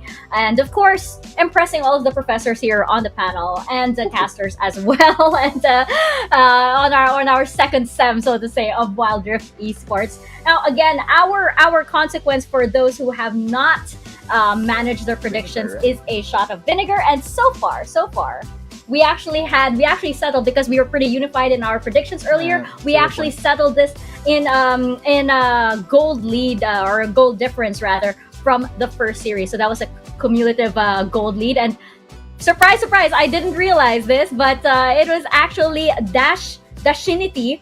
Or Wait, we all predicted Team Secret to lose, so I think it's going to be cancelled. So we all get nothing. We all get nothing, and we are one step in giving a point to just because the gold. No, that's right. That was my bad. So we all get nothing, and look, you can see where like I erased the point for Dashinity just because of that gold thing. Okay, I over want there. Infinity Don't mind the to bear. drink, vinegar. Yeah. Oh no. That is actually our consequence right now. That is a shot of vinegar, which you will see during the post show. the image of that. I'm just gonna have to say something off the cameras, of course. But that is what awaits us in the post show. Should we get everything wrong? And so far, we have nothing. We have nothing at the moment. But we're gonna that'll probably change somewhere throughout the day. I mean, we can't all do this, right? uneasy laughter. But yes, I feel like during the post show, I'm not sure like when we should take the shot. We'll see. We'll work it out. We're open to suggestions, by the way. If you have any thoughts on this shot of vinegar, please do send us a tweet over on Twitter and using the hashtags WCS and hashtag WCSPH or hashtag Wildrift Champions C. And we'll see what we can do for that. And I think we do have one tweet ready right now. So yes, you may see your tweets featured on over here. And we have Mission. Hi, hello. Mega Fabs, please using Faith to Team Secret so they can win. Okay, here's the thing. So it happened, I believe, during summer. It happened as well because like Team Secret was like that again. So I was like, oh no more. And then they came back. It happened. I distinctly remember this. It happened during fall because I remember apologizing to James during the post game and everything. It's happening now. Okay. The reverse Mika synergy with Team Secret. We'll see about that. It's a deal, and I believe during the what was it during the state championship? I have to convince you that they are not on form. Yes, you have to believe. That's the thing. I have to believe it because I can't. It can't be just pretend or something or like pretend like, oh no, these guys aren't gonna get it. So it has to be real. Like I have to be like, oh my gosh, they're really Okay, I have to tell over again that they are not on. So that you believe in it. Okay. This is the secret. Right? And Infinity, you gotta help too. I mean, if we do want Team Secret to make it to the playoffs, of course. But interesting because I asked Dash this, right? I asked Dash this, and we didn't get to hear Infinity's thoughts on this. The 6th place is quite interesting, just because Cerebrum Wildrift is impressing quite a lot of people so far. And they aren't actually that far from Team Secret in terms of standing. So Infinity, I'm eager to hear your thoughts on how that may shuffle, especially since time is running out. I don't know how to answer you. That's like my expectation. Well, to be fair, like how CE has been performing lately has been quite amazing, and Team Secret has been losing their momentum in the first couple of weeks and then slowly getting it back. So my thoughts are we have to give a couple of more days for Team Secret. I mean, we saw the performance a while ago, right, for TS. So maybe it can change things up in the current standings. But also, CE's improvement from week number 1 into week number 2 was absolutely out of this world as well. So I actually just don't know how to answer you, Mika. Yeah, it's gonna be very interesting for sure to see how those the 5th and the 6th position shuffle, of course. 7th, 6th, and 7th. I mean, now I'm very curious, Infinity, as our expert student, so to say, over here on the panel. I believe Poch brought this up. Actually, I think Poch brought this up in an behind the scenes kind of like conversation. But if you had to categorize let's go to Team Underground and Team Secret as like the the school stereotype. What would you give them? Like is Team Secret like the valedictorian, or Team Secret and Team UDG. what do you think, Otolus? There, the students that got that and is trying to get back on track. Very successful first year. It happened year wall, I guess. A theory that by second year, your performance gets sidetracked. So we will see. That's what's happening here with Team Secret. Yeah, I mean they do always say, right, in a saga it's always the second that's kind of like iffy. It's always the second movie that's kind of iffy. Yeah. But Otolus, More wall. That's yeah. What about Team Underground? Underground, because they came back, right? Mm-hmm. So the exchange student. Exchange student. Yeah. Okay. Yeah. So Yeah. they I were like that. performing well. Went abroad here and then they're Yeah. still performing. Exchange student. What about RRQ? The age gap. Let's go. That's the seniors. Okay, the age gap and Oasis Gaming. What would you? What stereotype? I guess would you? Jobs, I guess, because sports team. Seaboy. Ah, Yeah. They're like the yes, varsity. yes. Let's go. I like how this is working out. I like how this is working out, definitely. We are gonna get into our second series of the day after a really quick break, so don't go anywhere. WCS will be right back.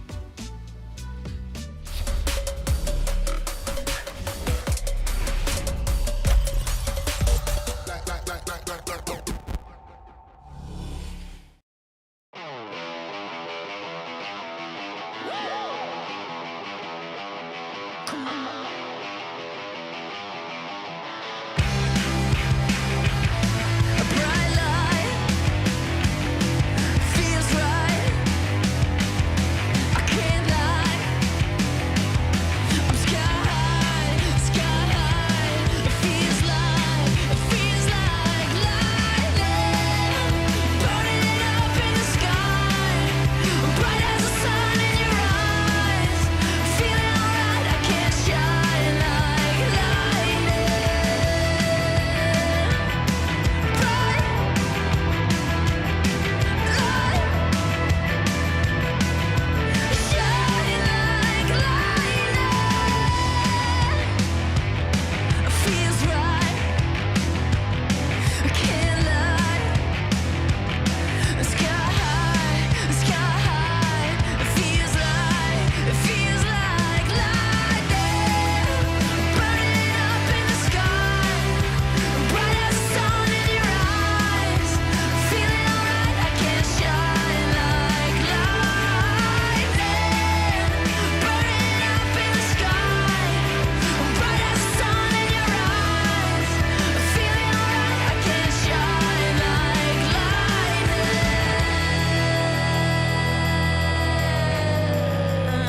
Running wild, out of my mind. Hold my breath, cause I'm ready to make a move. Got nothing to lose. Watch me shake out the ground.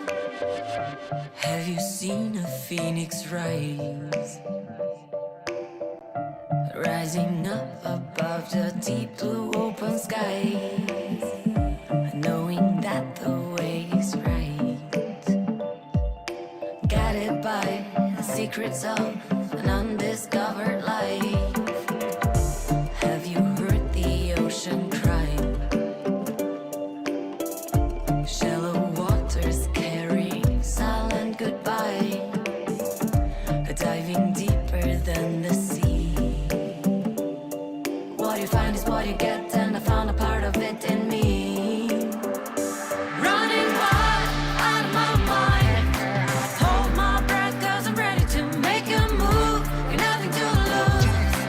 Watch me shake up the ground. About to explode, nobody knows. Coming the way like a renegade. Running wild, out of my mind. Hold my breath, I got nothing to lose. Lose. Da da ba da ba da. Lose. Lose. Da da ba da ba da. Have you felt a human grow? Open up and step right out of the shadow. Wondering what is left inside. Some may say, oh they say, it's mystery of life. Running wild, out of my mind. Hold my breath, cause I'm ready to make a move. Got nothing to lose. Watch me shake up the ground. About to explode, nobody knows. Coming the way like a renegade. Running wild, out of my mind. Hold my breath, I got nothing to lose. Lose.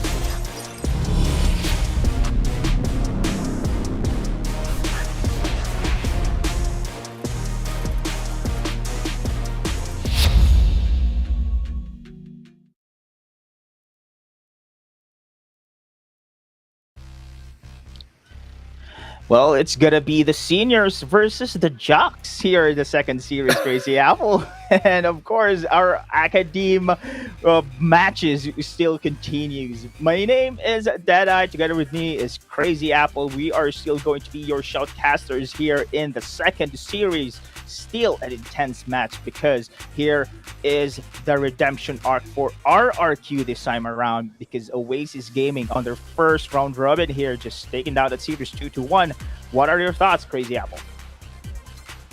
My thoughts has been on these two teams. What are they trying to prove here? What they want to show coming into the second round robin. And as you mentioned, RRQ was able to beat Oasis Gaming there, but not without some injuries. It was a one win in that series for Oasis Gaming, taking first blood away from them. But it was a comeback essentially for RRQ. So here I think a lot of adjustments has been made by RRQ, and coming to this series, it feels like RRQ has a lot to prove to show that we are, as you mentioned, the seniors of the league, but at the same time, they got a lot of things to show for with Exosen going to the support position. While on the other hand, Oasis Gaming, they are gonna be the representatives of the country in the international competition for Southeast Asia.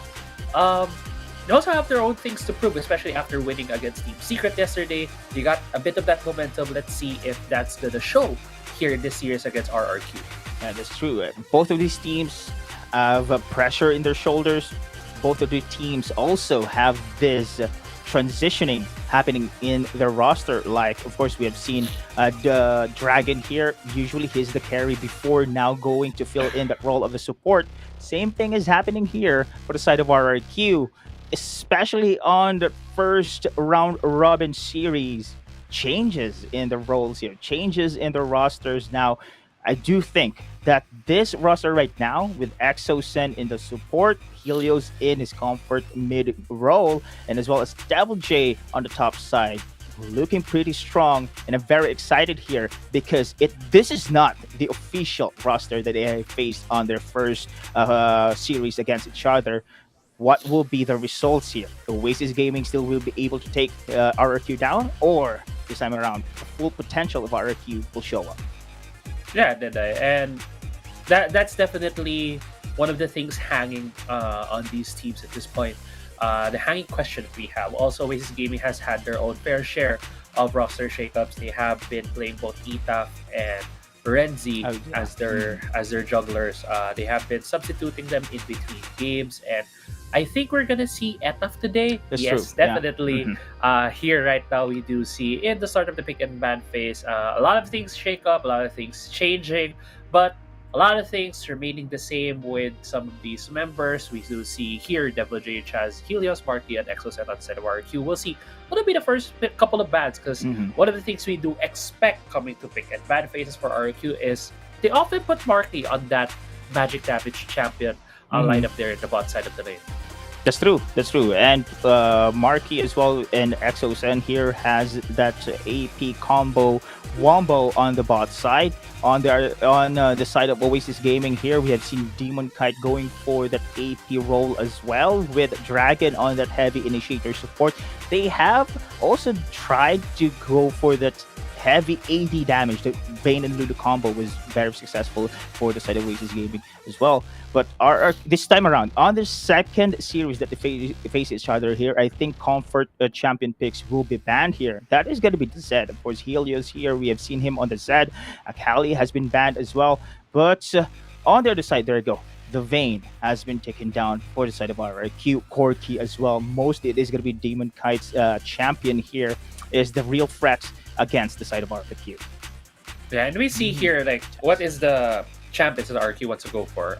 They're all banning a lot of these marksman picks for Demon Kite, and we haven't even touched on Demon Kite yet, because Demon Kite has been playing a lot of different champions, and the twin buff between Demon Kite and Dragon are one of the stronger combinations for Oasis Gaming. So we're very much looking at what could be used as well with the Vayne ban for RQ. We won't be seeing that hyper carry on the hands of Demon Kite, but still one of the stronger picks that are still left out in the open is that set pick up by RRQ. This might just be the same setup that we saw earlier, wherein Camille will be taken by Oasis Gaming. I think this is the third time we're saying here that no, the fourth time we're saying the first party pick on that sets. And Oasis Gaming again. Speaking of comfort champions here, they are going to secure, of course, this Darius this time around. I think Darius has been one of successful champions being used here by Scylla on the top lane. He used that, of course, 8 times and win 5 games using that champion. So that is a big high win rate as well. But RRQ here denying that Fiora against RQ. Jazz is somehow one of the Fiora gods I've seen so far, and is also going to be a respect fan here. Going to go for the chase, probably going for the jungle here, and here comes the Renekton being locked in as well. Probably we're going to see Exo-Sen on the support set. Yeah, I think that could be the usual go-to right now for the side of RRQ. They have shown that they have put Exoset on the set. They have put Exoset on a lot of these tanky supports that can start out fights, like the Galil, like the Gragas. So taking away the Gragas did limit a bit of that champion pool away from RRQ. Right now, both of these teams have been heavily picking towards the melee, big tank, big meaty front shields right now for both teams, with that Renekton and the set for RQ, while it's a Darius and the Gragas for Oasis Gaming. There's a lot of flexibility that can go on here. This Riven could still go to a solo lane, could still go into the jungle in the hands of Etap. So we do expect a lot of these magic damage dealers to be banned by both of these teams because that is what they're lacking right now in terms of their team composition. That's why we saw that Ziggs ban coming from Oasis. We might see a Lux ban as well coming from the side of Oasis Gaming because Marky has shown to use that champion often. I like the Senna ban because Agragas has been picked by Oasis Gaming, having that one piece of that puzzle within the Senna Agragas in the bot side of the map. Still though, a lot of options right here for both of these teams. Morgana is still open also, so probably can be used here. But I think, yeah, we have seen Marky as well, champion here, if they are going to go for the full AP here. Or a funneling strategy for Oasis probably is also viable here. Can go for the Lulu here to go for that strategy as well, because this is a heavy brawler champion picks from both teams here, front to back once again. But they both lack that burst potential here. There you go. The Yumi has been taken down as well. Probably can go for a Lulu instead, but I don't know. That is just my presumption here for the side of Oasis, because this is great. You have a there you go. You have a full high scaling heavy champion here, Bruisers, with this Lulu right now. Gonna go for that funneling strategy indeed, and RRQ. They need to consider this one. What do you think will be the counter here, Crazy Apple? There should be picking at least a magic damage champion to round out their composition. They could pick a Fizz. Not sure if Helios does play that. He does play a lot of these champions, but it is the brand takeaway from Demon Kite. I was thinking about the Lucian. It hasn't been banned, hasn't been picked yet. Could still be an option for Demon Kite as one of those marksmen that he could bring into the Dragon lane. But right here, RQ would look to be picking maybe a jungler for Chaz. Could be the Kha'Zix. Could still be, I think another thing open right here is the Lee Sin. Oh, sorry, Lee Sin is banned. So could be looking out to be a support Rakan for Exosen, and might be a set jungle for Chaz. Yeah. Correct. It's probably going to go for a set jungler here, and a great matchup here for the top side. Devil J on that. On the Jace here. I think Jace, of course, has the advantage against the side of Darius here when it comes to the poking potential, of course. And man, the last pick coming in from Oasis here, I've just mentioned we are expecting, of course, the Demon Kite Dragon to go AP, a full AP here, but instead, the heavy damage dealer, the Vayne, has been taken out. Let's go for Kaisa. I think, yeah, this is probably a late game strategy coming in from Oasis Gaming here. But Brand is here. You have a firepower, Rakan as well. You have a knockup. And of course, Seth in the early game is pretty strong as well. Same as Jay, same as Brannigan. And we can already tell somehow RQ should deliver that initial blow against Oasis and not give that breathing space for this Kaisa to pop up in this game. Right, and as you mentioned, RQ should not give that space because in terms of win conditions as well, Oasis has a more late game scaling team composition because they have more of a traditional marksman on that. Kaisa, on the other hand, RQ doesn't have that. They have a lot of damage from early to mid game with that Brand, with that Jace, and that Renekton. So I think we're gonna expect here coming into this game one of the second series of the day is that a lot of the early objective takes should be going towards the hands of RRQ because they do have more strength coming into the early game as compared to Oasis. But also looking at where these champions are gonna go. This Gragas selected go into the mid lane on the hands of EDAF, while EDAF will be using the Riven in the jungle. So a lot of these things right now, in the mid lane, at least Helios will be hopefully getting a bit more of that prio because he does have that range ability along with at level 1 he has more abilities than this Gragas. So we'll see how will this pan out because level 1 are the first couple of engages here in the mid lane or under the shove will definitely tell us to whom's jungle will go the scuttle. You know, I'm just laughing here behind the screen, Crazy Apple, because we have talked off stream here that it's probably this is going to be a Renekton and Darius matchup on the top side. And boom, here we go. The call for champions indeed for both players here. But hold the thought, Demon Kite lone life with a great connection between Marky and Exosen. Unfortunately, they cannot deliver that first blood and great escape for Demon Kite. Yeah, great escape for Demon Kite, but also great punish right there from Exactly. Exoset being able to jump on Demon Kite while Dragon wasn't around, able to deal that damage. But going back, yeah, top side, it's gonna be Renekton and Dara. So we expected that. But looking here, the mid lane Chaz will be helping Helios to shove. Enough gets pulled.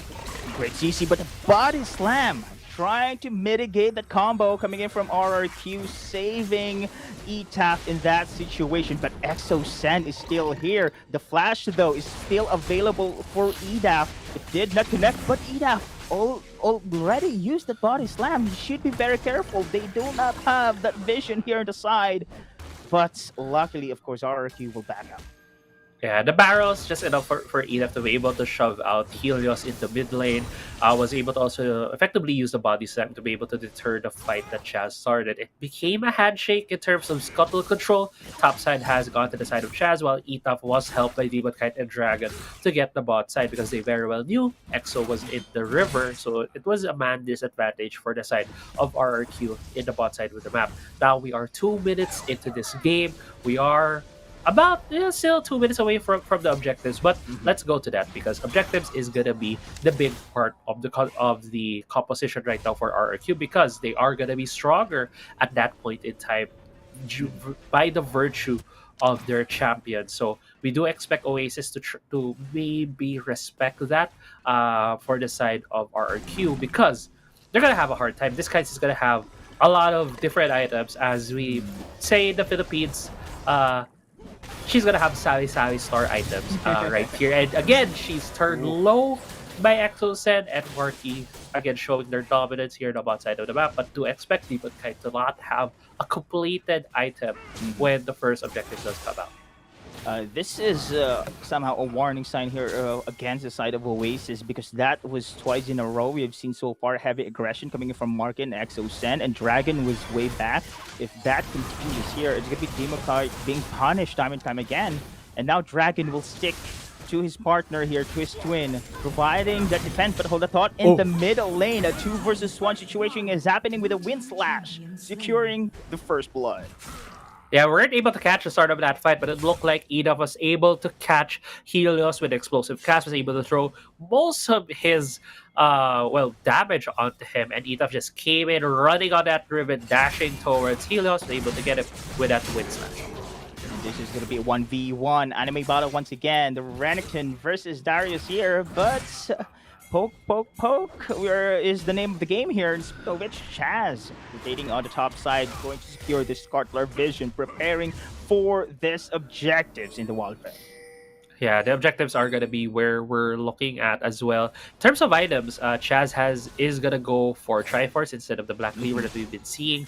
When this champ is usually the top side of the map, you usually see Black Cleaver to be able to have a completed item when these objectives come out. And right now, Herald is being started by Chaz, while the Dragon has been started by Ita. But looks like RRQ wants to challenge his Drake take. Yeah, exactly. I'm just surprised, of course, Devil J will secure first at BRK. I guess they have tankier champions here, so it compensates, of course, the damage being taken against them during the team fight. Going to go for additional damage instead. Now, it is going to be RRQ securing this DR buff. And here comes the Apprehend. Decimate for the follow-up. Scylla running back here. Try to go for the poke. And there you go. The Charm and Grand Entrance and free explosive cast, denying that additional combo from the side of Oasis. And look at Great this one. engagement. Oh my goodness. What a epic combo. Waba for the side of Oasis there. Clean up party. Devil J backs away. And Catherine Rain for the cleanup. Perfect execution. Perfect execution indeed from Oasis Gaming, punishing RRQ right there with a bit of miscommunication within the team. They blew a lot of their ultimates not in the right order. Exosen coming in using the quickness when Chaz and Devil J were moving away. You can see right here when the start of the fight happens. Quickness was used by Exosen, got the triple knockup, but there was no follow-up, and Devil J got pushed with that explosive cast. When Oasis saw that, they knew they had blood in the water. They could able to get into this fight. They were able to start it off with ETAP coming in. It's just a great series of events going to the side of Oasis Gaming. Essentially, RRQ giving away 2 objectives on the map. And Crazy Apple, just a beauty to see this Lulu and the Riven combo. It's just the crowd control it can deliver in the dives. And speaking of which, there's gonna be an action on the bottom lane once more. Proto Belt in. There's gonna be Exo Sen with a grand entrant. It misses, but on the flanks though, Marky falls down. Oh, the first once again hitting it. Smart Devil J will be the second one. The Scylla? casualty in the side of RQ. Exo Sen with a charm trying to hold his ground, trying to go under the turret defense here, but 4-man committed for Oasis. They want Nice another flash. kill. Oh, the crossover for the side there of Exo Sen. Unfortunately, the turret has been taken down against them. Right, that was a great crossover from Exocet, essentially breaking ankles right there from the side of Oasis Gaming, using that flash very effectively to get away. Even a turret right now going towards the side of RRQ in the mid lane. So still great plays across the map for RRQ. Oasis Gaming spent a lot of their resources in the bot side of the map, having 4 members there really wanting to finalize that kill on Exocet. And while that was happening, Shaz alongside I believe Helios was pushing the mid lane. They were able to even deal more damage to the second tier turret.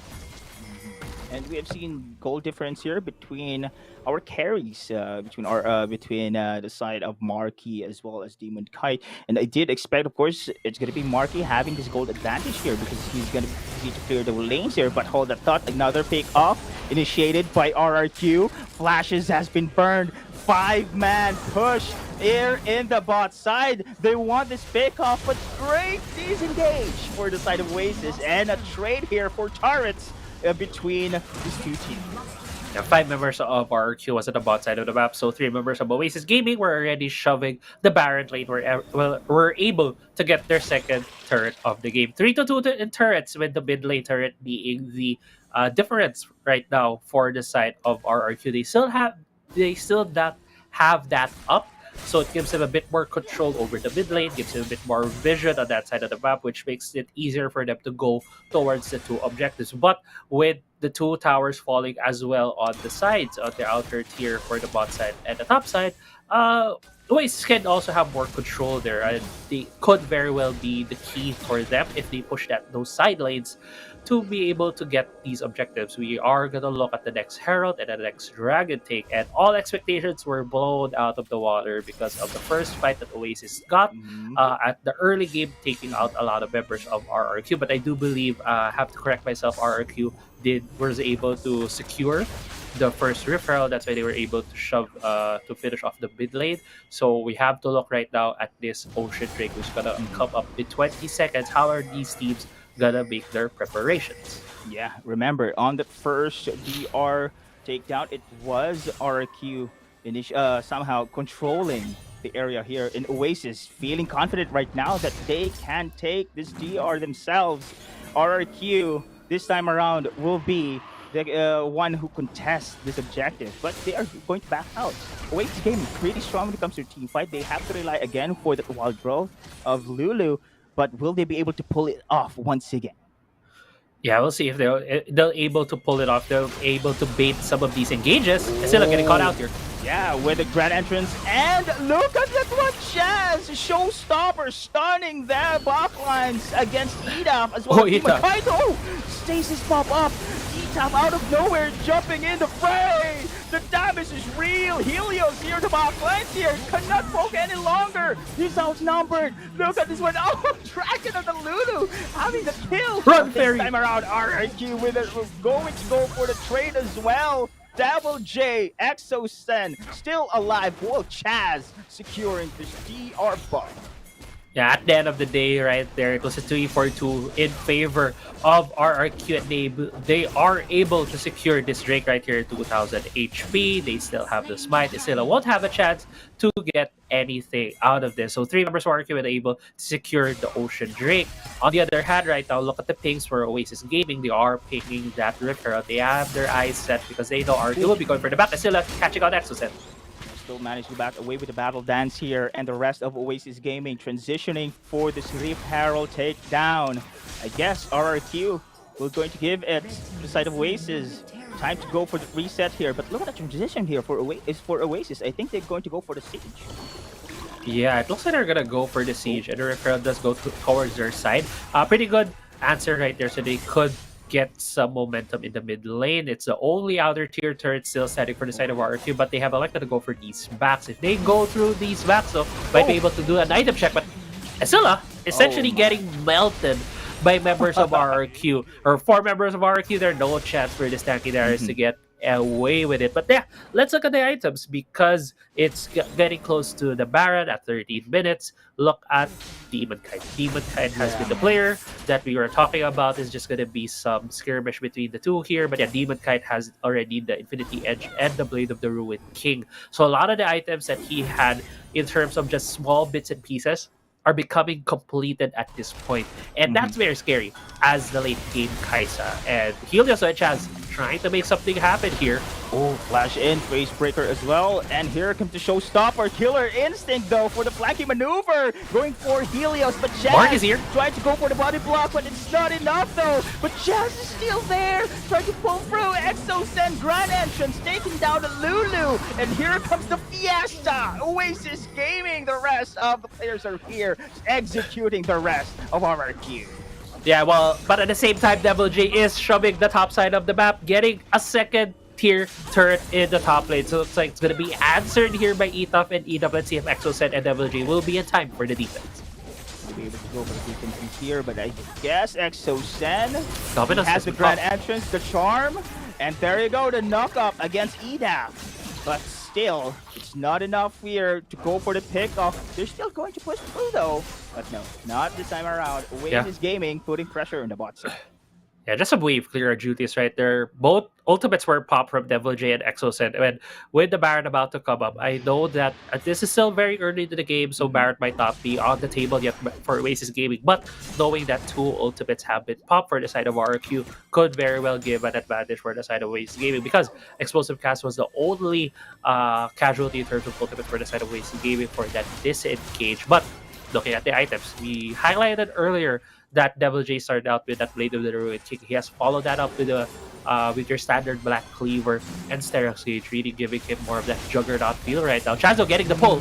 Jazz initiating team fight. Flash has been used for ETAF. Backs away there. Very scary situation. They don't want to go for the pick of play though for the side of RRQ. And I guess when it comes to a team fight, they need to consider Marky into the fray here, because his rather Pyroclasm is very much helpful when it comes to damage contribution, and we haven't seen that one so far. Oasis here on the other side, they need to connect on that wild growth and the initiation coming in from ETAP or either Istila here, and what makes them scary as well on the side of Oasis Gaming. While free hit, Demon Kite in the back lines going for the port itemization, and this is going to be an intense next big clash we're going to see. Shelly in the mid lane, looking to get that tackle, but I don't think she can be able to. She's got left here on the wayside by Oasis Gaming. It's just Oasis Gaming throwing that out to get some control over the river right here. Infernal Drake is started. And here we go. This is the big clash we've been waiting for. Crazy Apple. Chaz is in the vicinity as well. ETAP as well. Waiting. Who will go for the first initiation? It will be Exocen though with a grand entrance here, but still it will be Chaz secure the DR buff on the back lines. The stasis been buffed up with the chase coming from ETAP. He will fall with the Helios having the kill. Ikathran Rain with a poke from Demon Kite is here on the back lines. Great retreat from RRQ, securing the DR buff and taking 1 kill as well.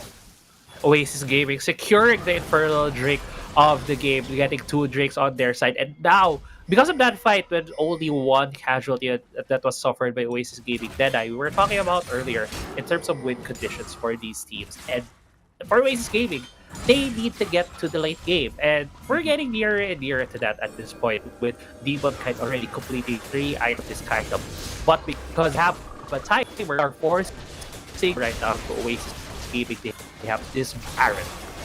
Oh my goodness, Oasis should contest this one teleportation. You've seen that one. And there you go, RRQ backs out. They need to respect Oasis Gaming. Still very, very scary when it comes to a full team fight flow. I guess that was just a bait coming in from RRQ, and then respecting, of course, the response coming in from Oasis. This is going to be a big reset once again, Crazy Apple. Right. It was a bait.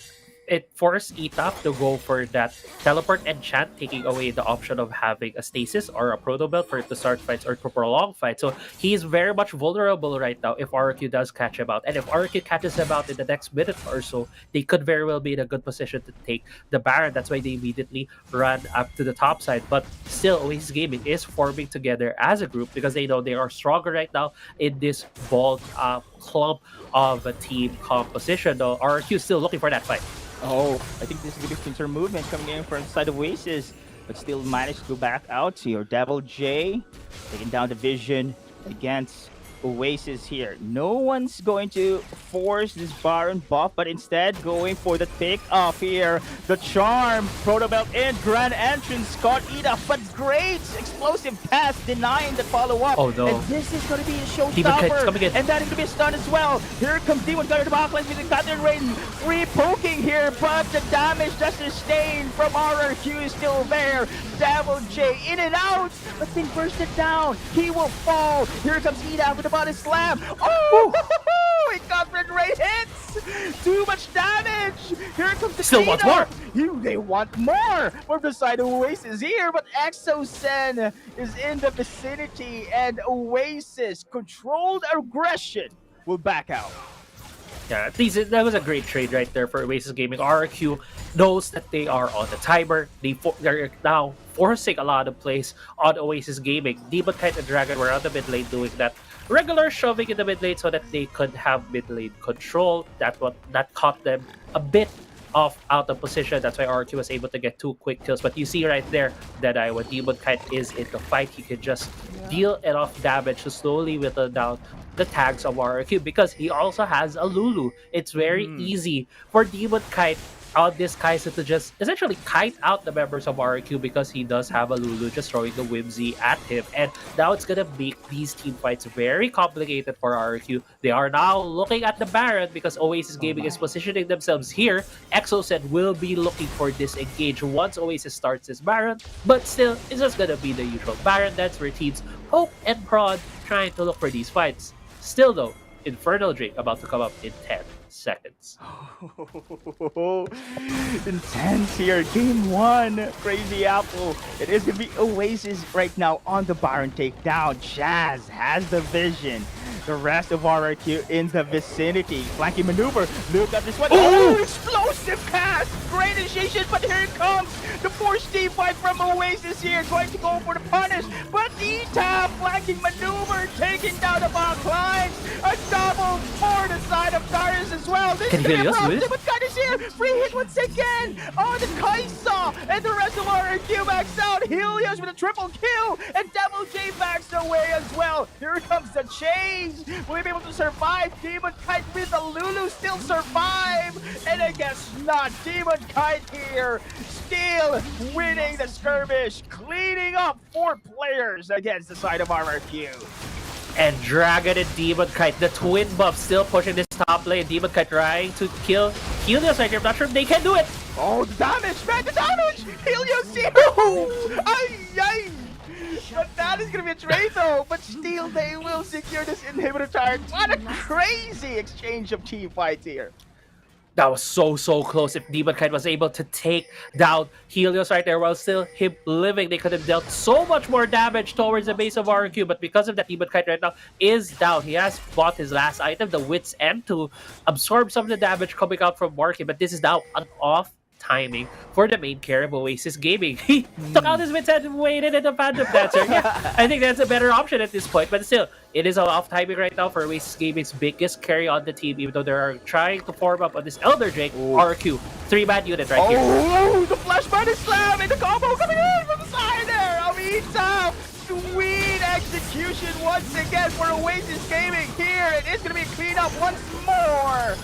Oh my goodness, Devil J with the dominance. Will it be enough? Will the rest of Oasis here pushes through in the middle lane? And it is going to be a chase from Edaf there against Devil J. No way home once again situation here. Crazy Apple. Will the rest here of Oasis going to finish this game here? This is going to be a GG ending push here. We are seeing here. Oh, look at this one. Diamond Kite with that killer instinct. Very confident of knocking down RRQ here to game 1. Yeah, RRQ is taken down. It does go towards the side of Oasis Gaming for game 1 of this series, and it's just Oasis Gaming, you know. They knew what their win condition was. They really needed Demon Kite to get to that position to be able to get a win. But still, I think the turning point of that game was that first fight at the Dragon. There was a bit of a misplay right there from the side of RRQ, which gave Oasis Gaming more of that gold that they needed to be able to scale faster into the game. And when RRQ really knew their timer was up, we were forcing plays, Oasis Gaming had some good answers to be able to push away RRQ and wait for Demon Kite to get his items. And this is now turning out to be very similar to the first time they saw each other in the WCS, wherein Oasis Gaming takes game 1. It could still be a repeat of day 1, but still, Oasis Gaming here showing that they have come here to play and are carrying the momentum from their win against Team Secret. Very aggressive, Oasis Gaming. This is really their play style here, but I really do love this little pick here coming in from Oasis. Too much nuisance against the side here of RRQ. And in the early to mid, it was Etal being funneled here by Dragon, but in the late stages of the game, Demon Kite just pop up, completes his itemizations here, wreaking havoc to the lines against RRQ. No answer. They cannot even pick him off easily there because of Dragon's sustainability skills. And RRQ really loves to go for a brawl here, but in the end, they have been punished so much.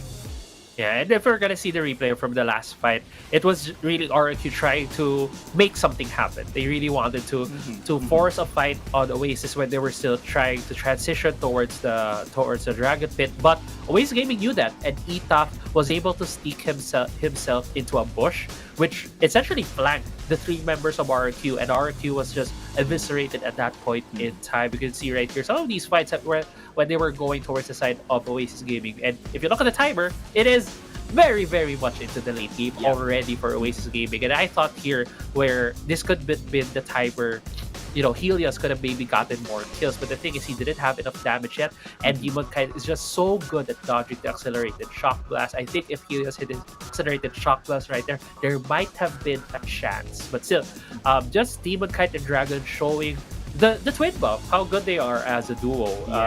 Still, the role swap of Dragon from the mid lane going to the support position is just showing up to be a very big asset for this team. Man, exactly, Crazy Apple. How can he say in the interview that he's being challenged to go for that role, but he's doing pretty well on the supporting role, and no doubt here is going to be Demon Kite, of course, going to be the MVP of the game. His poking potential there on the Kaisa, going for the run and gun situation, making himself alive with the help, of course, of his twin brother Dragon in such situations, making big deals here, especially during prolonged team fights, Crazy Apple. It was RRQ making some plays. We have seen that one and try to initiate first, but when the team fight prolongs in a longer time here, it's where Demon Kite pops up. And the rest, of course, of the reinforcements coming in from the side of Oasis Gaming is there as well to clean up the rest of the mess. I think this was the victory conditions being set in by the side of Oasis Gaming just to put pressure in the early stage of the game, make space for Demon Kite and the Kaisa here. While on the other side, RRQ though, they do have the kits, they do have the crowd control there, but as you mentioned, we haven't seen the damage here for the side of Helios and Chase, and surprisingly on the brand as well. That this composition from Oasis like to go for a 5v5, but that Pyroclasm burst potential, so far I have not seen that one. Yeah, it's just been so hard for RRQ to execute these fights well, because there are a lot of flanks coming out from Oasis Gaming. I believe even the last Baron fight, Barky was left behind there, wasn't able to join the team, have multiple spell rotations to be able to throw against the members of Oasis Gaming so that he could have that supplemental damage for the Regum or the Jace. And if you think about it, with how low the health bars of Oasis Gaming were, if Barky was just there, maybe they could have won that last fight there at the Baron Pit. But it goes to show as well how good Oasis Gaming is to picking out their targets and knowing who to prioritize to be able to win these fights, even though they have a very linear front-to-back composition in that team fighting team on that Kai'Sa. All right, ladies and gentlemen, that is still the first game of our best of 3 series here between RRQ and Oasis Gaming. Don't go away. Dada here together with Crazy Apple will be back after a few minutes game in the game 2.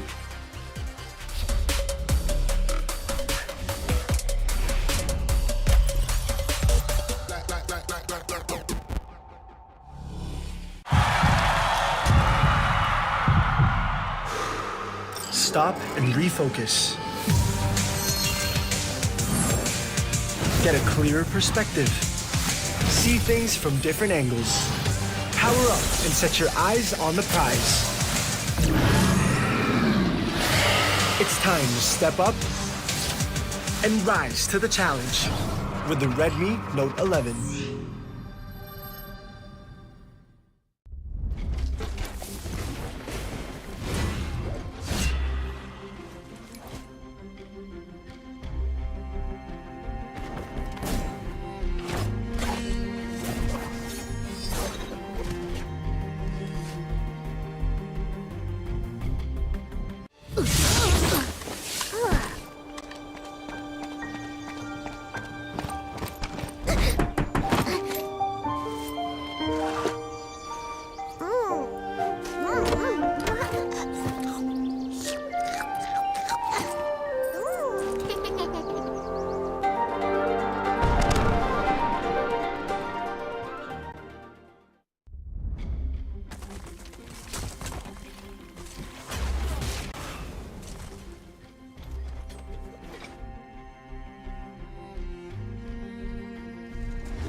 Stop and refocus. Get a clearer perspective. See things from different angles. Power up and set your eyes on the prize. It's time to step up and rise to the challenge with the Redmi Note 11.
Hello, guys. Welcome back here in WCSPH. Group stages now in the second round robin.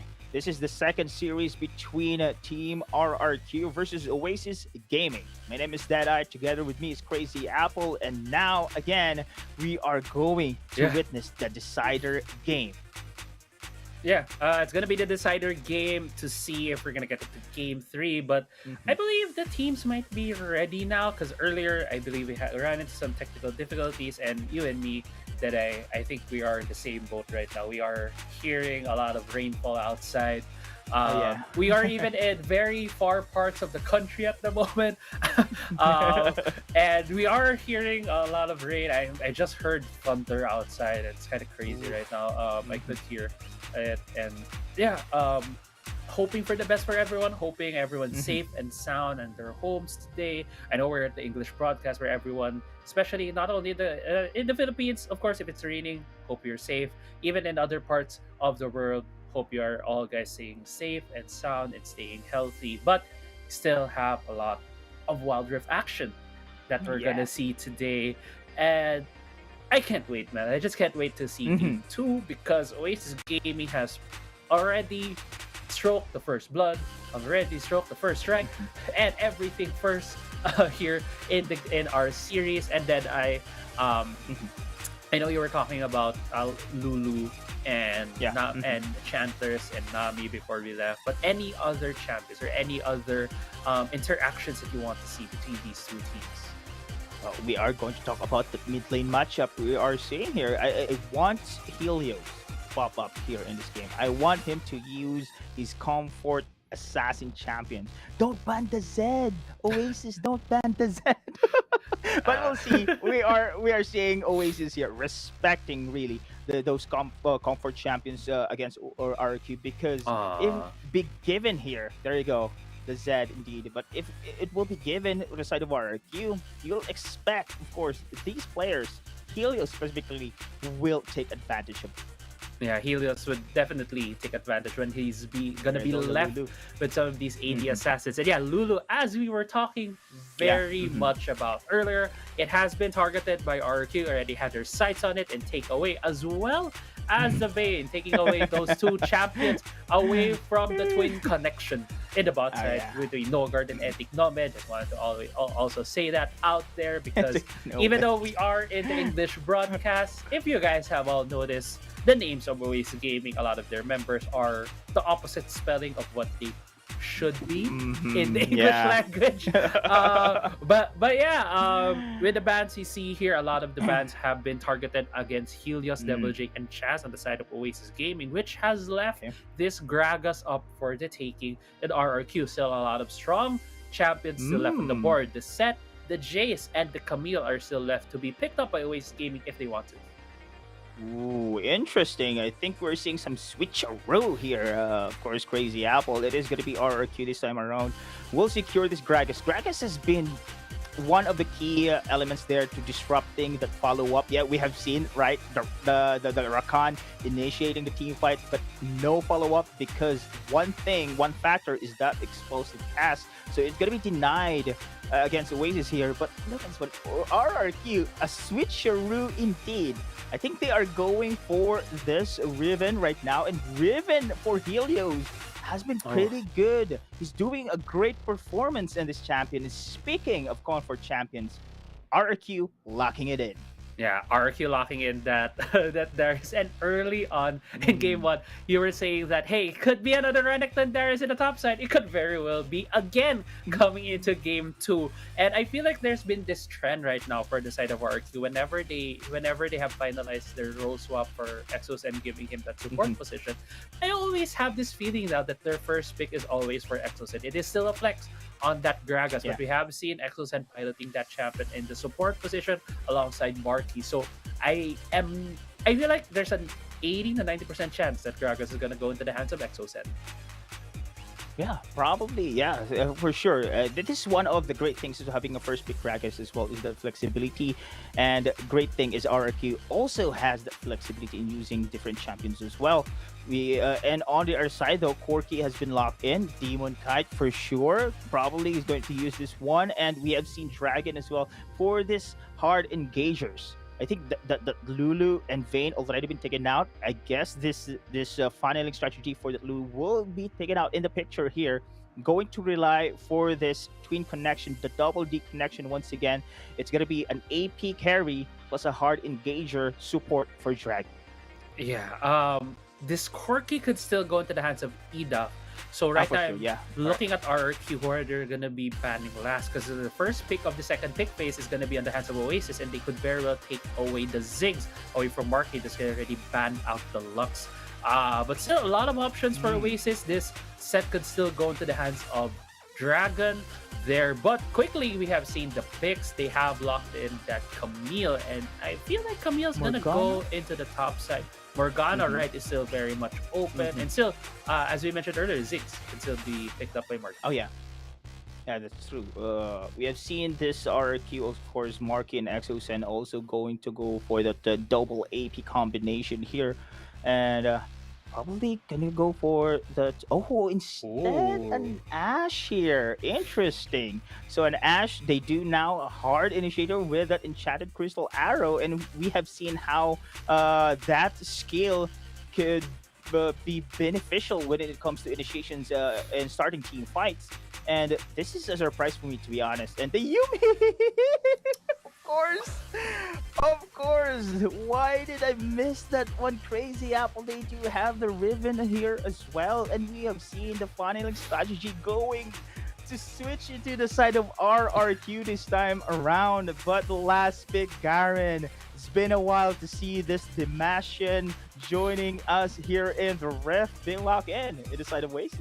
Yeah, this Garen's probably gonna go to the hands of Isilla, gonna go against that Darius. Instead of that Renekton, they want this guy, this big beefy tank, to just be box out a lot of the members of RRQ. And I think the question for me now for RRQ is when they locked in this Yumi, we initially thought this Yumi was gonna go, or rather, Gragas was gonna be in the hands of Exocet, but I was looking earlier, and when they locked in that Ash, they don't have a lot of damage, and picking that Yumi doesn't really give them any damage at all. So right now I'm just asking myself, where's the damage gonna come from RRQ? Ash is still a traditional marksman, but she's not in the way same scaling as let's say Vayne or even Kaisa. Gragas in the mid lane will provide some magic damage for the side of RRQ, but at the same time, compared to what Oasis Gaming is rocking right now in their composition, they have the Corki for that balance of magic damage and physical damage. They have the Jace. They also have two beefy tanks on the set, and the Garen. And it's kind of hard for me right now to see how RRQ will be winning these team fights. Obviously, the goal of this team is go for picks, go across the map, look for lone members of Oasis Gaming to be able to pick them off. But we always look at team fights as well, because Wildrift has such fast gameplay that you're always going to get pulled into these objective takes. And right now, RRQ, I need to see them make this happen with the team comp that they have. Oh my, very risky indeed, but I see the firepower going into Chaz with that UV. This is probably a you know, concentrated firepower here for the jungler for the side of RRQ. But you are right, Crazy Apple. In the side here of Oasis, they do have a Corki, you have a Jace as well. And too much CC as well is very available here for the side of their composition. It's going to be hard here for RRQ, but they need this proper execution to pull it. Yeah, they do need to have a lot of execution as well. So it's gonna make it very complex for them. But I was looking as well at the jungle pathing right now, because Chaz and Eta have both a lot of ways to influence the mid, Helios and Edaf. And this is I mentioned essentially champions in the middle lane, though Esilla having them with low. Oh, still managed to survive here, and despite, of course, we are seeing that heavy aggression coming in from Isilla, Devil J was still going to push it through. I think this is a really good matchup as well between them here. 2 execution kills. You have that Dimension Justice and that also Noxian Goated. It's just fun to see those two tanks. You know, it's gonna be an NBA 1v1 there on the top side for sure. But meanwhile, here the bots, Oasis Gaming, I think they're preparing to go for the game. Nope, to secure the Scuttle. Yeah, just a secure. It's also a different form of the two junglers. Yeah, where is the weak side of the map for their respective teams, and just took the Rift Scuttle. They are stronger. Saw again passing into the up right there. So this point in time, the first the first small map have been taken with both of these teams. Still, the first blood. We a couple at this point, and the first blood happening here and there. But still, for those teams, you can really see teams are approaching this game at this point very disciplined. Each up though, maybe try.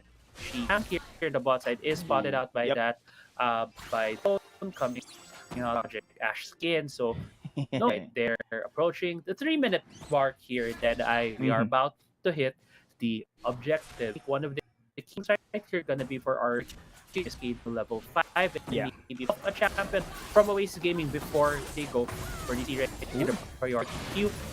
Help bot lane with the shove, but again.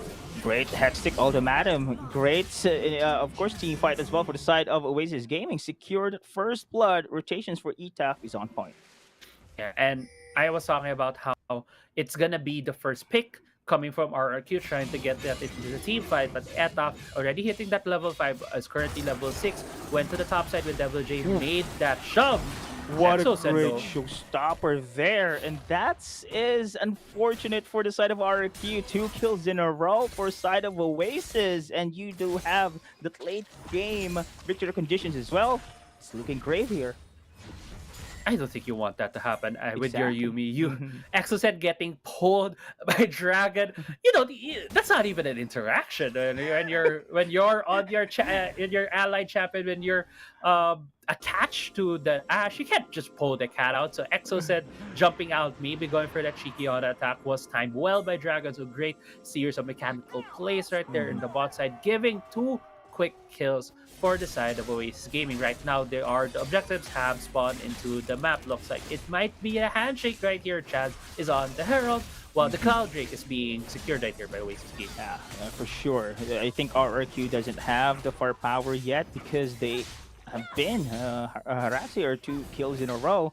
And Chaz right now is going to secure this referral. And look at Exosen. I think this is their composition, of course, victory conditions as well being set in. They need to have Chaz go online. So Exosen will prioritize their jungler here for the side of RRQ, deal a lot of damage, deal a lot of pickoff, and they have to rely for that enchanted crystal arrow to initiate the team fights.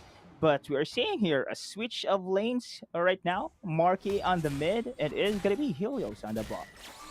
Yeah, Demon Kite as well reacting to that already in the mid lane, using the package to just clear the way because there was no real objective to be taken since both the Herald and the Dragon has been taken by both teams. At this point, though, if we look at the items, we are seeing a plethora of black cleavers, 5 black cleavers on the map right now, 2 on the side of RRQ and 3 on the side of Oasis Gaming. And so it's going to be the Triforce for ETAF on that Camille. So a lot of these first item buys are being bought right now by these teams. But still, let's go back to the win conditions. RRQ right now needs to get these pick-offs because that's how they're going to get the lead. They have a lot of tools to be able to do that. But Oasis Gaming just needs to weather the storm.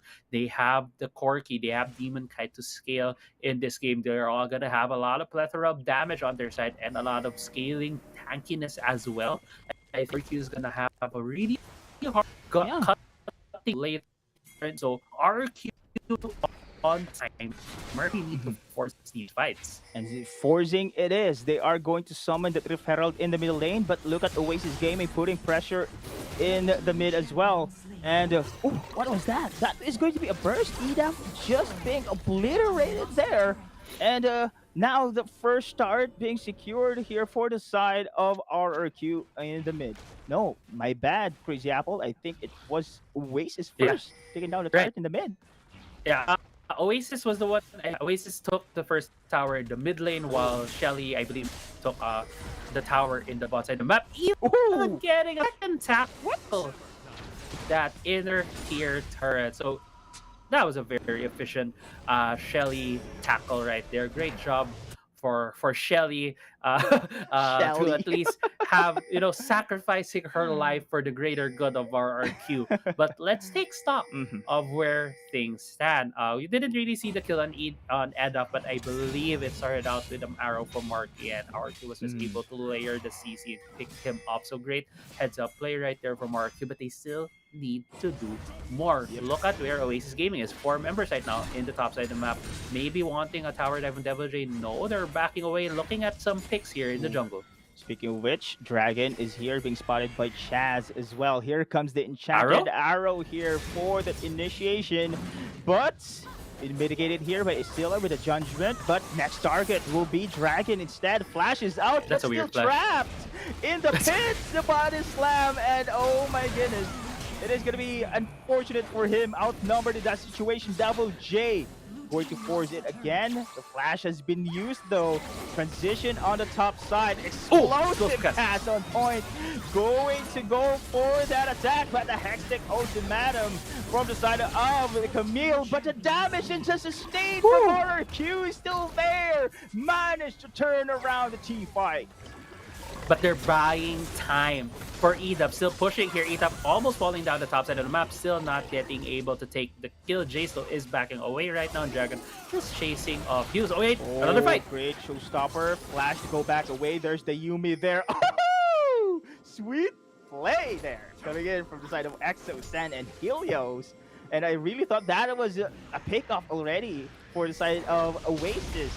But in the meantime, we are seeing that RRQ are now being the aggressors here. They are waiting for that enchanted arrow to follow up with a pickup. Yeah, they are. They're indeed. RQ is fighting back into this game. Both objectives have come again. The Herald and the Mountain Drake. But looks like Oasis Gaming doesn't want to let this go. Nice Scylla trying to go for the Vanguard play.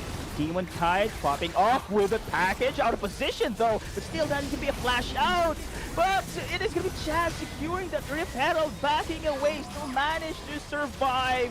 And Devil J out of position, running back here, trying to go for the poke. Marky is there with the arrows here, but Snap secures the kill against Helios. Here comes the final chapter, but out of position. Exosen will be the next one to go down under the turret with the heals. Additional sustain to survive, but Chaz. Oh, they didn't know. I thought. Then I thought the Exoset was gonna give up Chaz right in the bush right there, because he really stopped himself from attaching into the ribbon that was about to recall. But I think the player right there for Exoset was he was waiting for the last second recall to attach to Chaz, so that when Chaz goes up into the heavens and goes back to his base, Exoset can hitch a ride with him. But the thing is, the timing was a bit off. I thought it was gonna go all bonkers for our Q. Chaz wasn't discovered. At least he was able to get away. But let's take stock of where this all started, because that was a crazy series of events. All started with Dragon failing a flash into the Herald pit. He was supposed to flash on the other side of the wall. It's too thick though, so it's really hard. Like it's gonna be a very hard flash for the set, knowing that he's just a big muscles guy right here. So it's not as easy a flash for him. But overall, that fight went towards the side of Oasis Gaming, and it all started with the package being thrown by Demon Kite into the pit. Having that wedge in between the members of our up, so they were able to just won by, and Oasis Gaming was able to win that attrition RQ in the Rift Herald. Going back right now into the current state of the game, we are approaching 11 minutes. Are completing their second item. Still, look at where that match right now in the gold department is Demon Kite. You know that Corky is gonna be the main damage leader in their stages of the game, because he's gonna pile up a lot of crit items later on and hit like a truck the members of RRQ. True, Crazy Apple. And you know, in the side of RRQ this time around, they rely heavily on the crystal arrow for those initiations, right? But meanwhile, we are seeing some defense coming in from the side of RRQ. Going to push through, that apprehended that connecto, and that arrow as well, missing its mark.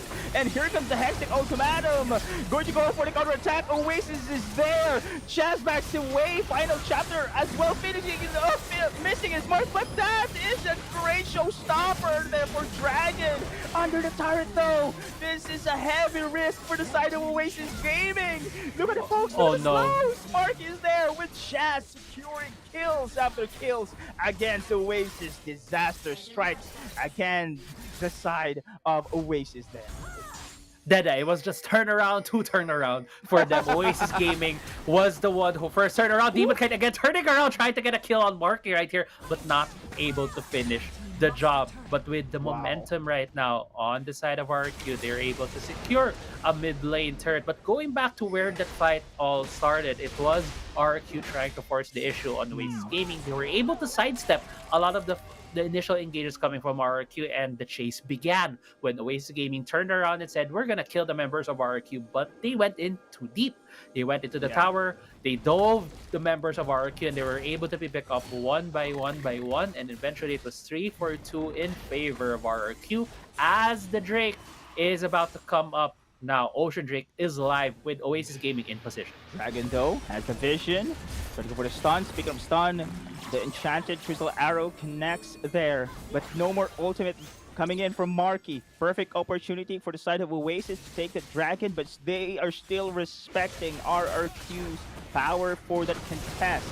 And I guess RRQ here backs out. This is what I'm saying, Crazy Apple. Without that ECA, or Enchanted Crystal Arrow, there you go. It's gonna be difficult for the side of RRQ, but I thought this is gonna be a pick of play. The flash has been used here coming in from the side of RRQ. They are going to back away, and again, without that Enchanted Crystal Arrow, aka ECA, for the side of RRQ, The it's ECA. really difficult for them to initiate these team fights. Oasis has so many kids. You have here Dawn, you have here Riven, Dragon though. on that showstopper, but meanwhile Chaz again.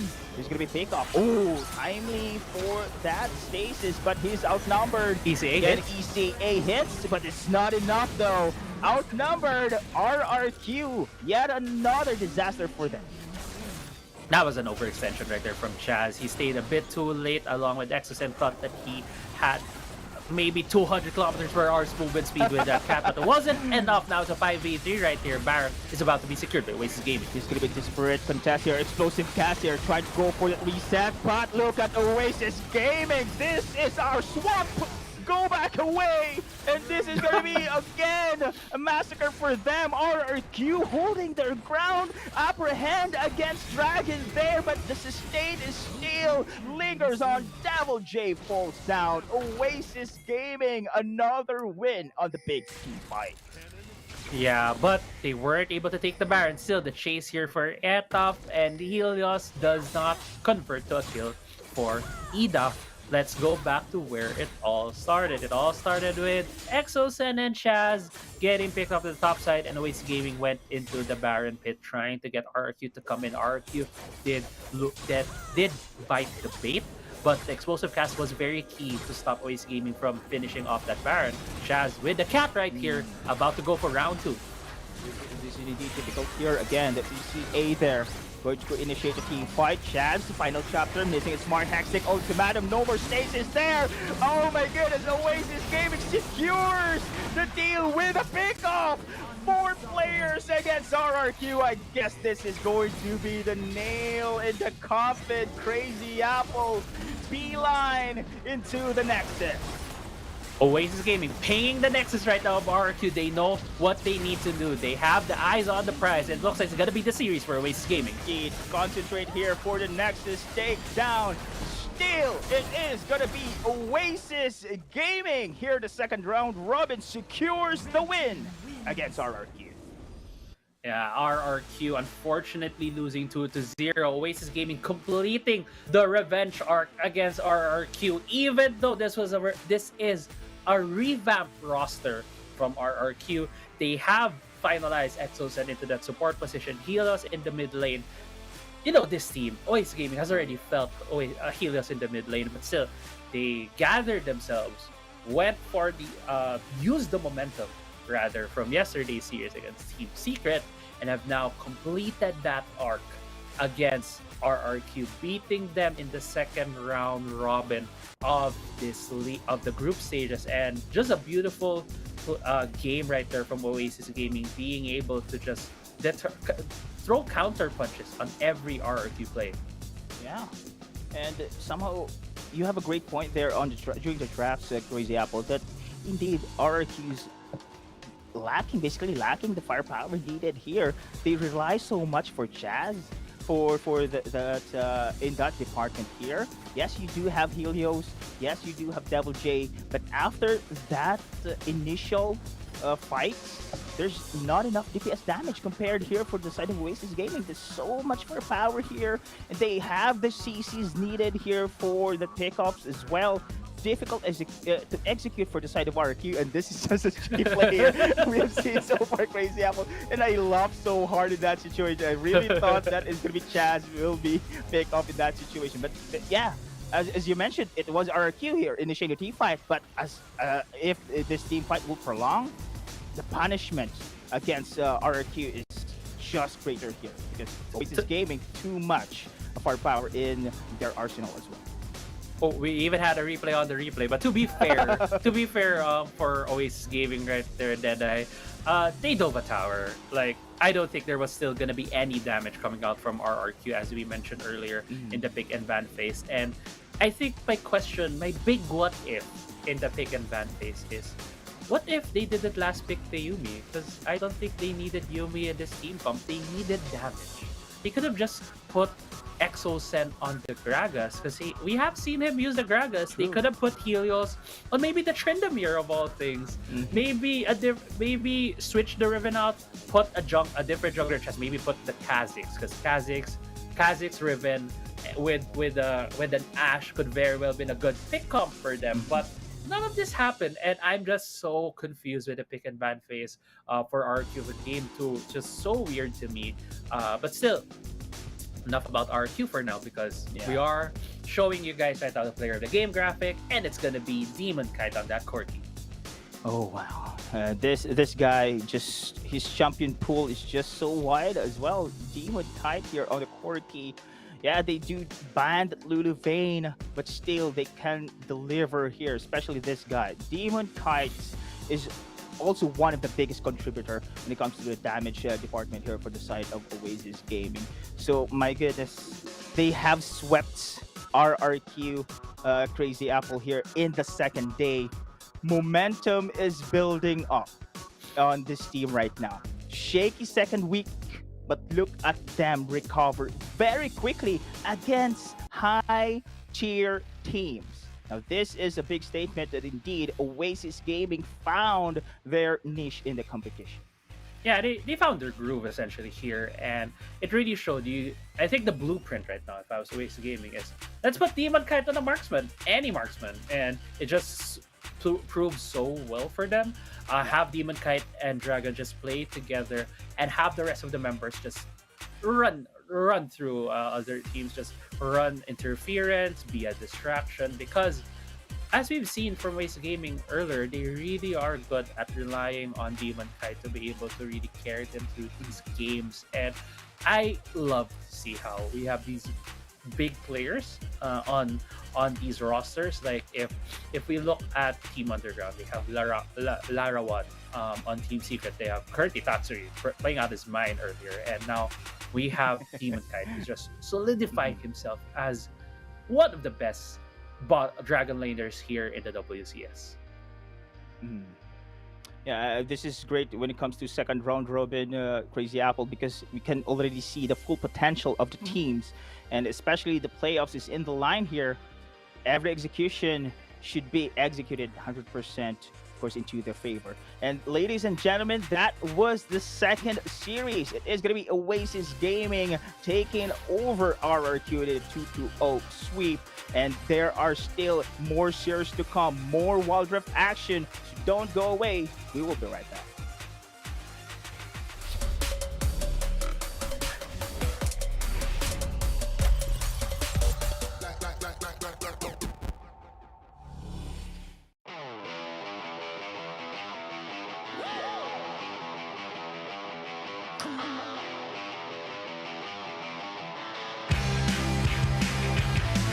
Bright light feels right. I can't lie.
Running wild, out of my mind.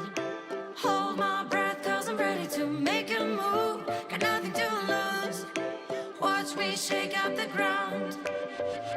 Have you seen a phoenix rise? Rising up above the deep blue open skies. Knowing that the way is right. Guided by the secrets of an undiscovered life. Have you heard the ocean cry?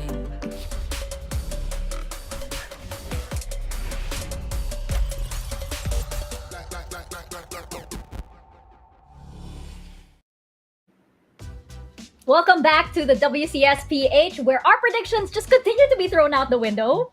Nobody's getting any Right. scores today. Right. Nobody. Oasis 2. And then RRQ 0. Panel Yeah. 0. Okay. Panel zero. Good trend. Panel zero. It's a 2-0. Not in favor of the panel, but it is a 2-0 in favor of Oasis Gaming. And jumping into our series highlights here, Autolus. I know we were saying how RRQ's new synergy has been working well for them, but today it seems like they had a little bit of a disconnect. Yeah, well, there's because there's so many things happening whenever you have to face Oasis. Oasis is going to continue to make plays all Mhm. across the map, and you wouldn't really be able to stop Demon Kite to scale up because of the talent that he has as a Dragon Laner. As seen on game number 1, I was waiting. Actually, RQ was on I would say time bomb because the other side, Oasis had the scaling, they had a Kaisa, and at one point there was one clash in where RQ overcommitted their skills, and even though there were numbers disadvantage for RQ, for Oasis, Demon Kite was still able to kite his way out of that fight and just win it for them. For game number 2, I believe Dash has more inputs. Yeah. Honestly, on the side right now for RQ during game 2, it was kind of slowly but surely going into the point in where Oasis just got the advantage. Because, whenever you have a Corki on your team, you're just expecting him to scale up like how Akaisa does. But it was just because it was super hard for XSM to do anything because most of the time, Dragon times it right. Whenever he gets out, Dragon flashes in, gets a face breaker in, and whenever they do go for clashes, it's always the showstopper that stops them to the face breaker, and that's why Oasis, after all their skills for the side of RQ falls down, that is when Oasis converges on one target, and that Demolition Justice would just cancel one down, and that's already a 4v5 already. Yeah, I just wanted to say that Garen, Camille, Jace, Corky, and Seth on one team. All the meta champions that we have so far in the meta for the Philippines Wildrift WCS. It was over to Oasis Gaming. So at one point, I was scared for RQ just from the draft alone. And that fear did converge into a defeat in the end. Oasis 2-0. Yeah. The Oasis definitely brought out the all-star cast of the meta, so to say, and it really just goes to show, with regards to RRQ, needing to, sort of like work out the kinks in the roster. It's still there. We definitely know that since the first weeks they have improved greatly, but there's still a little bit there in Oasis Gaming. That is definitely why they are a national team and they are a powerhouse here at the WCS. Let's bring on over our representatives from Oasis Gaming for our interview and welcome them back to the panel desk. I believe we have Edaf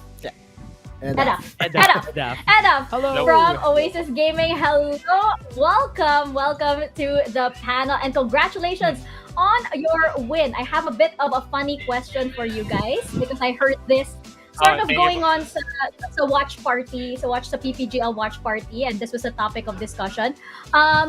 Syempre, pag kasama na kayo sa bootcamp, and kasama nyo si Demon Kite at si Dragon, how do you tell them apart? Ano ba yung difference between them? Bilang teammates kayo.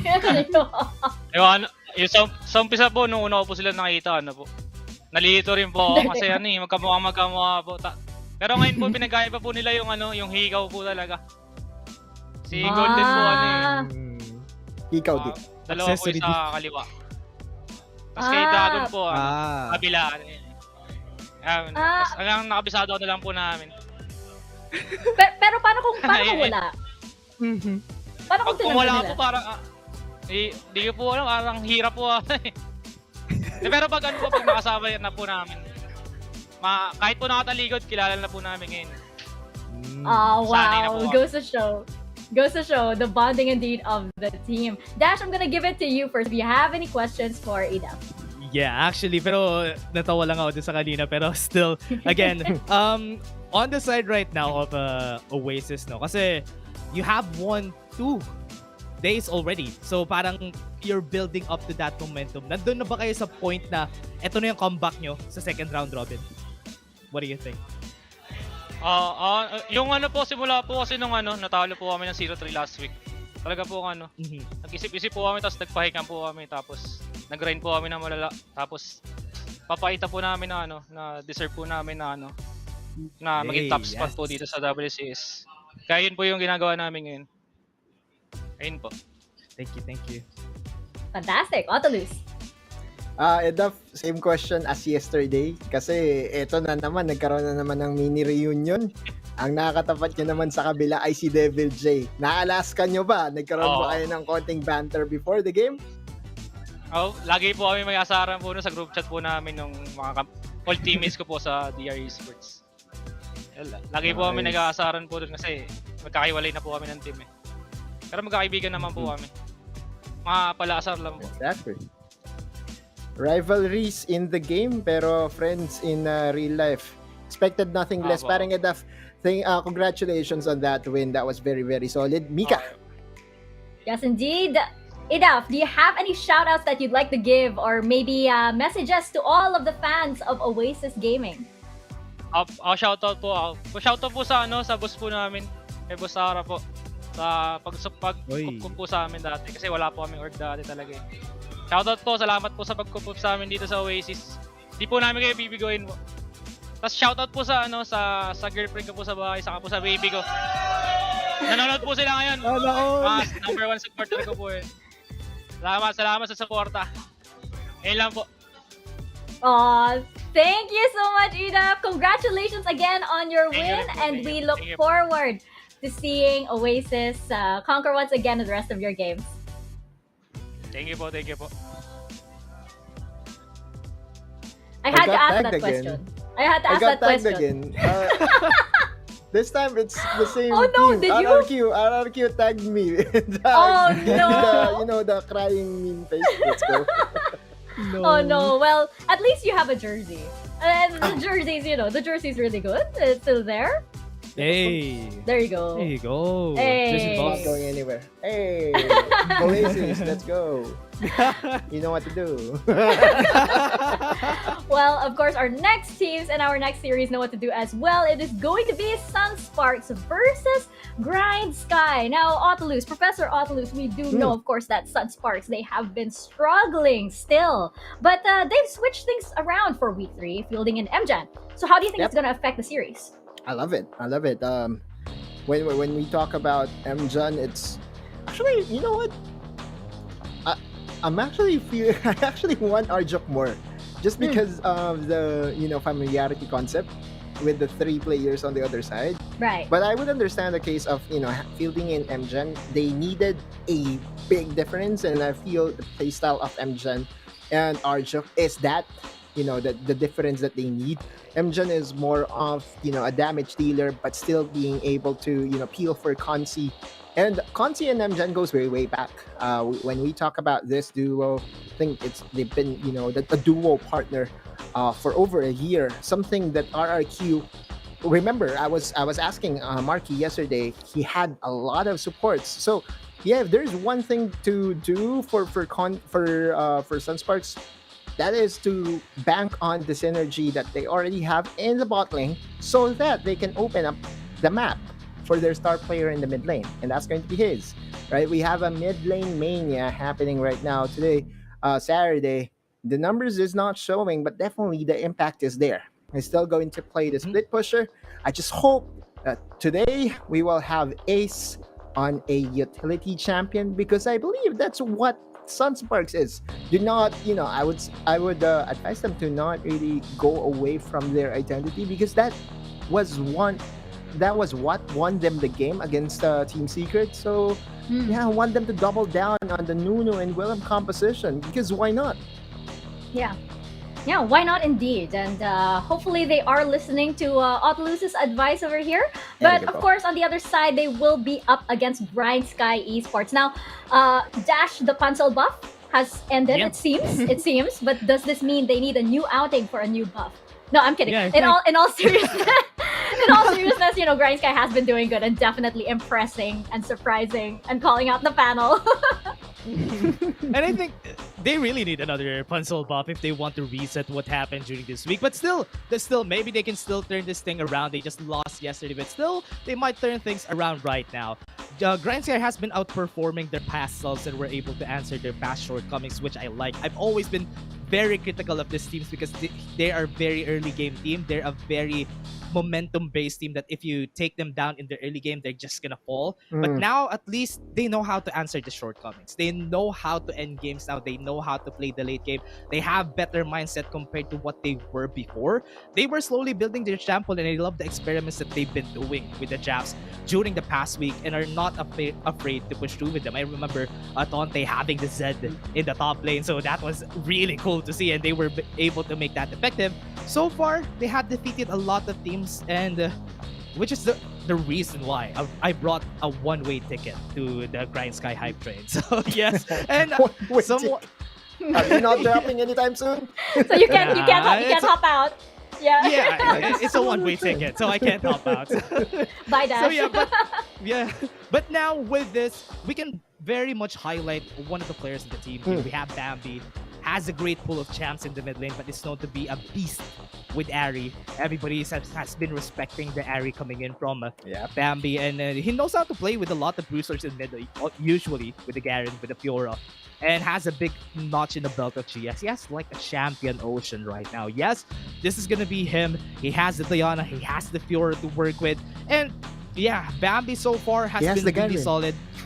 Yeah, he has the Garen also, and he has been very solid so far for the side of Grindsky. So with that, jumping into our head-to-head here between our mid laners for our mid laner madness over here. Oculus, how do you think this matchup is going to go down? Okay, as long as Garen gets banned, then I think we will have a high mechanical matchup here in the mid lane, because feel that Hayes still favors to go for the, I'll play you, I'm a kill you on the lane, a Kali Z type of thing. And if the game prior to this is a good indicator, Garen is still very, very strong. Oh my goodness. I don't know what to say about that champion, but I'm also hoping for, Sunsparks to really spice things up. Go for the Blitzcrank. The last time that the Sunsparks and GS met each other, it was the death sentences of Bo that was really on point. So maybe we could see some Hook City today. Yay. What about you, Dash? Something that I want to say. I want to double down on what Oculus said a while ago. He said that Garen has a lot of outplay potential. He puts out the decisive strike, puts out the much injustice. Big outplay already. Yep, high mechanical champion. And he has been super effective, especially for the hands of Bambi whenever he uses it in the mid lane. But I think based on this matchup that we have right now, Bambi and Hayes could potentially, as Oculus said, have a lot of mechanics, especially if Bambi would be able to get that. I'm kind of excited if ever Bambi lets out a natty during this game, but Sunsparks, I think they would respect that. Yeah, the Garen Valenciano, as Osiris said, is definitely so many popular. Garens. It looks like this warrior is no longer a child, but a very popular man indeed in the WCS Philippines. Yeah. And let's head into our predictions right now, which is just going terribly. But I'm gonna start it off. By saying, of course, this is going to Grindsky with a 2-0. And why do I say, of course? I think it's because a new buff has been discovered here for Grindsky. Okay, it is not that? just What the is it? Pansol buff, but I believe it is the support buff coming in by all of the people in the PPGL watch party. I believe we do have Bertine there. I believe we do have Boss Don in there as well. Vermilion, I know you're watching as well. All part of Grindsky I think that is most definitely contributing to their win today. Dash, what do you think? Is the support buff, Yeah. the RIL support buff coming in? I'm kind of really going. I said it a while ago. I'm in the Grindsky hype train. Oh yeah, I have a you one-way already ticket. left. You already Yeah, departed. Yeah, I can't go away. So yeah, 2-0 for Grindsky for sure. Autolus? Yeah, it's still 2-0. We heard that there are some health concerns surrounding Grindsky Esports, and again, we are after everyone's welfare, and we hope that they get well soon. But even I would say there's a flu game for Michael Jordan. Maybe this is that flu game for Grindsky Esports. Why not? In all seriousness, I hope these guys are okay, and I hope they do recover. But I hope it's nothing.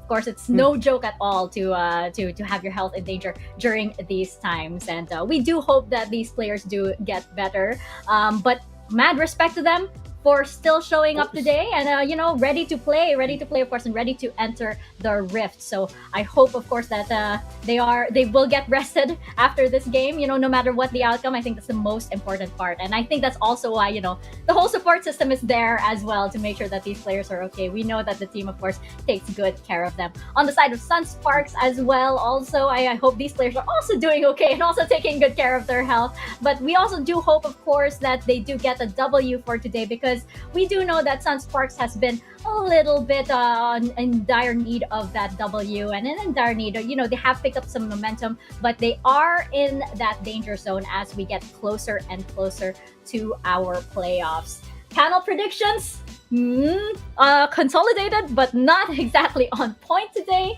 Over here with my little post-it. With the nothing, that was an erasure on the side of Dash Shinity, by the way. Dash Shin. I thought I had a point already, but thank you. No, Let's just go Grindsky. Okay, all right. We're all good. And our panel consequence for today is a shot of vinegar. I understand that Autolus already did this, so he might maybe consume Abati something else. exempted? Oh, nice. No.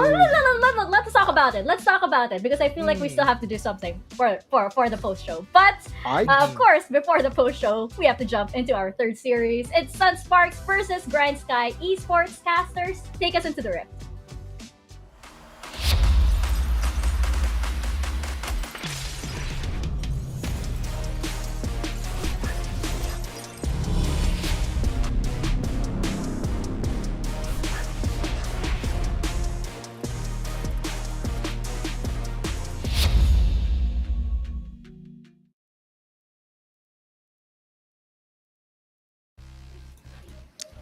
Welcome back, everyone, to WCS Philippines. My name is Infinity, and this is Crazy Apple with me. And Crazy Apple, you've seen all the games. What just happened there for the past series, and now we're here for the third one between Sunsparks and Grindsky. The past two series, Infinity, has just been a lot of these upsets for the side of the panel. The panel still has no points at this moment. They're in grave danger to be drinking a shot of vinegar. I'm so happy, Infinity, that I'm not part of the panel today, because I don't like vinegar. I don't like a lot of sour things, and hopefully coming into this series that we're coming into, one of them or all of them are about to get a point, and it's gonna be Sunsparks versus Grindsky. It's been a unanimous Grindsky vote for the side of our panel as we get into the big and bad things. Absolutely. We'll see how this would work out. Is it Sunsparks' game? Is it Grindsky's game? We'll see how that would turn out. But as you stated, we're now here on the draft picks as Sunsparks immediately bans Garen on what Autolus have stated. Garen is just absolutely obnoxious in the Rift at the moment, followed up with Jace from Grindsky. Yeah, the respect ban coming right there from the side of Sunsparks. We know Grindsky has been utilizing this champion to great effect, both in the hands of Tante and Bambi. So at least taking that out immediately gives out, more options for Sunsparks to move around, because it's going to be very hard for them. We have known Nastro to play a lot of these staple top laners, like the set, like the Darius. They expect for them to first pick that. But right now, looking as well how these pick and bans are going, we are coming here a bit fast and loose here. It is the Camille and the Fiora has been banned, and the Thresh, which is showing to be a very good respect ban for both. Yeah, Thresh have seen such a popularity in the past, and we've seen it a while ago with Team Secrets' game. With that out of the way, no easy poke from the death sentence in the duo lane. And followed up with set though from Grindsky.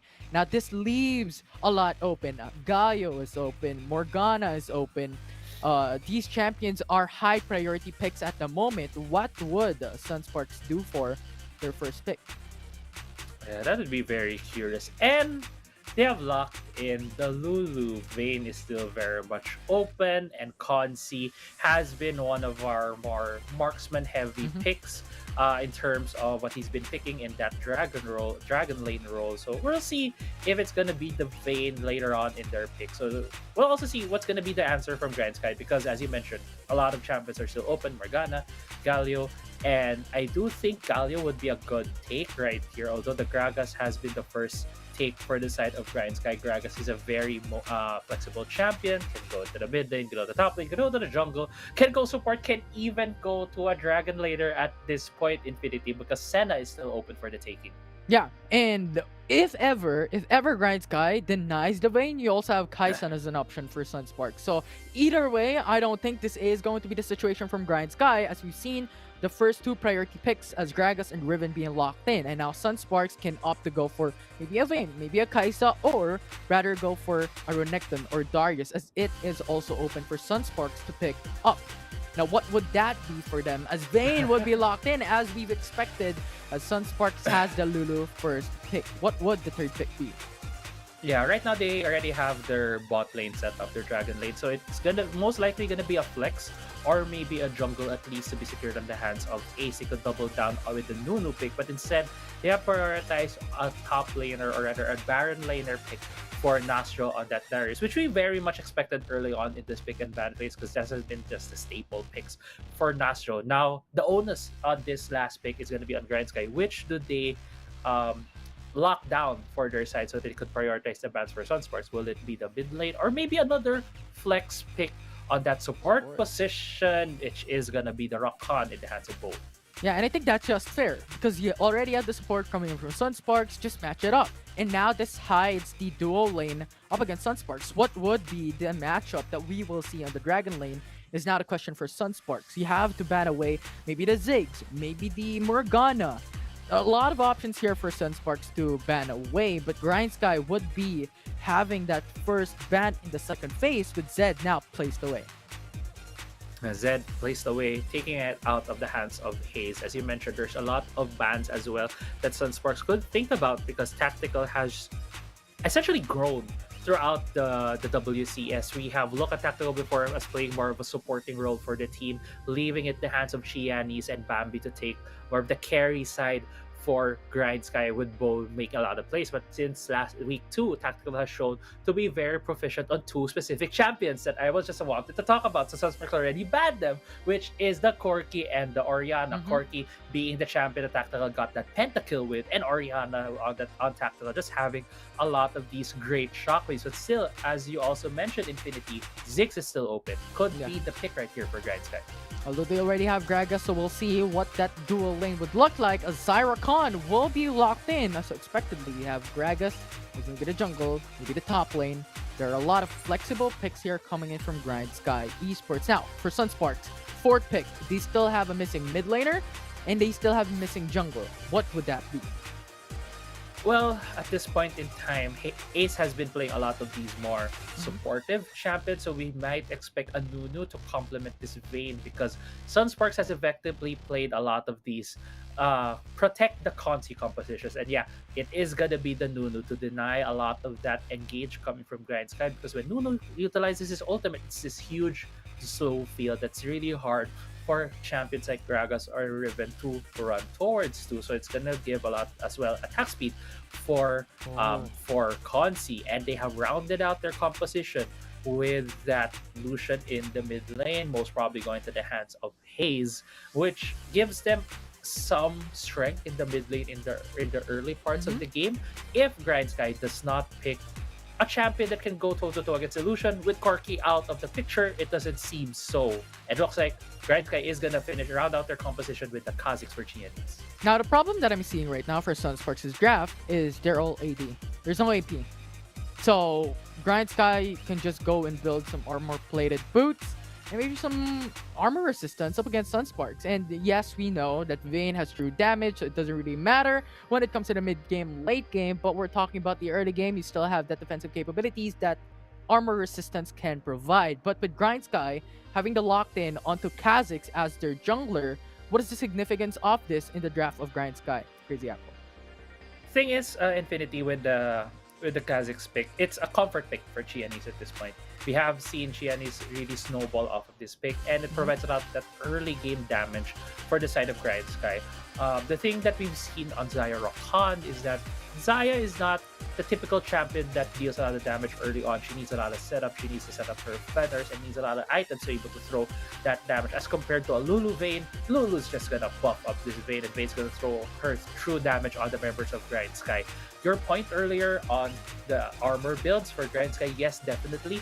Tante and Bambi could very well build a lot more armor, Randuins as well, and some plated steel caps against the composition right now for Sunsparks. But at the same time, they're not they don't have these usual tanky champions like maybe the Set, or maybe the Malphite, or maybe the Darius or the Garen. So these items won't be the first choice for a lot of these champions. Like you see Tante right now rocking that longsword in early game, so it tells us that he's gonna go for the Black Cleaver first, and armor is not gonna matter early on in this game, which might just give enough of an opening for Consi to deal enough damage to take down Grindsky in these team fights. Yeah, absolutely. So we'll see how that would work.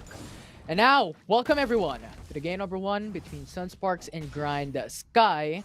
With Chinese One starting on top side and Nuna and Willem starting on bot side. So we'll see how the jungler would pat themselves up, as I'm expecting Nuna and Willem to go top side later on to get that Risk Cutter, and Kha'Zix maybe to go bot side and try and support Xayah Rakan here. But now, stating the facts, the winning condition here, Crazy Apple, paint me a picture. What would happen here after a couple of minutes? Are they going to clash? Are they going for some pickoffs? Well, at this point in time, Sunsparks is doing their usual rotations. They're not starting on default positions. They have put Consi and Mjan here at the top side of the map to have a bit more advantage for the Vayne. So for the next couple of minutes, it's gonna be Consi and Mjan just punishing Tante here. Tante is gonna be playing the weak side of the map, and it's not that good for him because he's the Riven. Rivens need to get a bit more gold to get going, and with this punishment right now for the side of Sunsparks, it's gonna be hard for Tante to get any leg up here in the matchup. So expect the weak side of the map to be the bot lane right now for Grindsky. Yeah, and here we go. As I stated, Chinese One will visit bot lane, but nice first blood by Nasjo. And Chinese One is forced to flash away, but tactical flashes in under the turret, gets the trade back. Nice trade, Grindsky. Yeah, and that was a quick kill right there.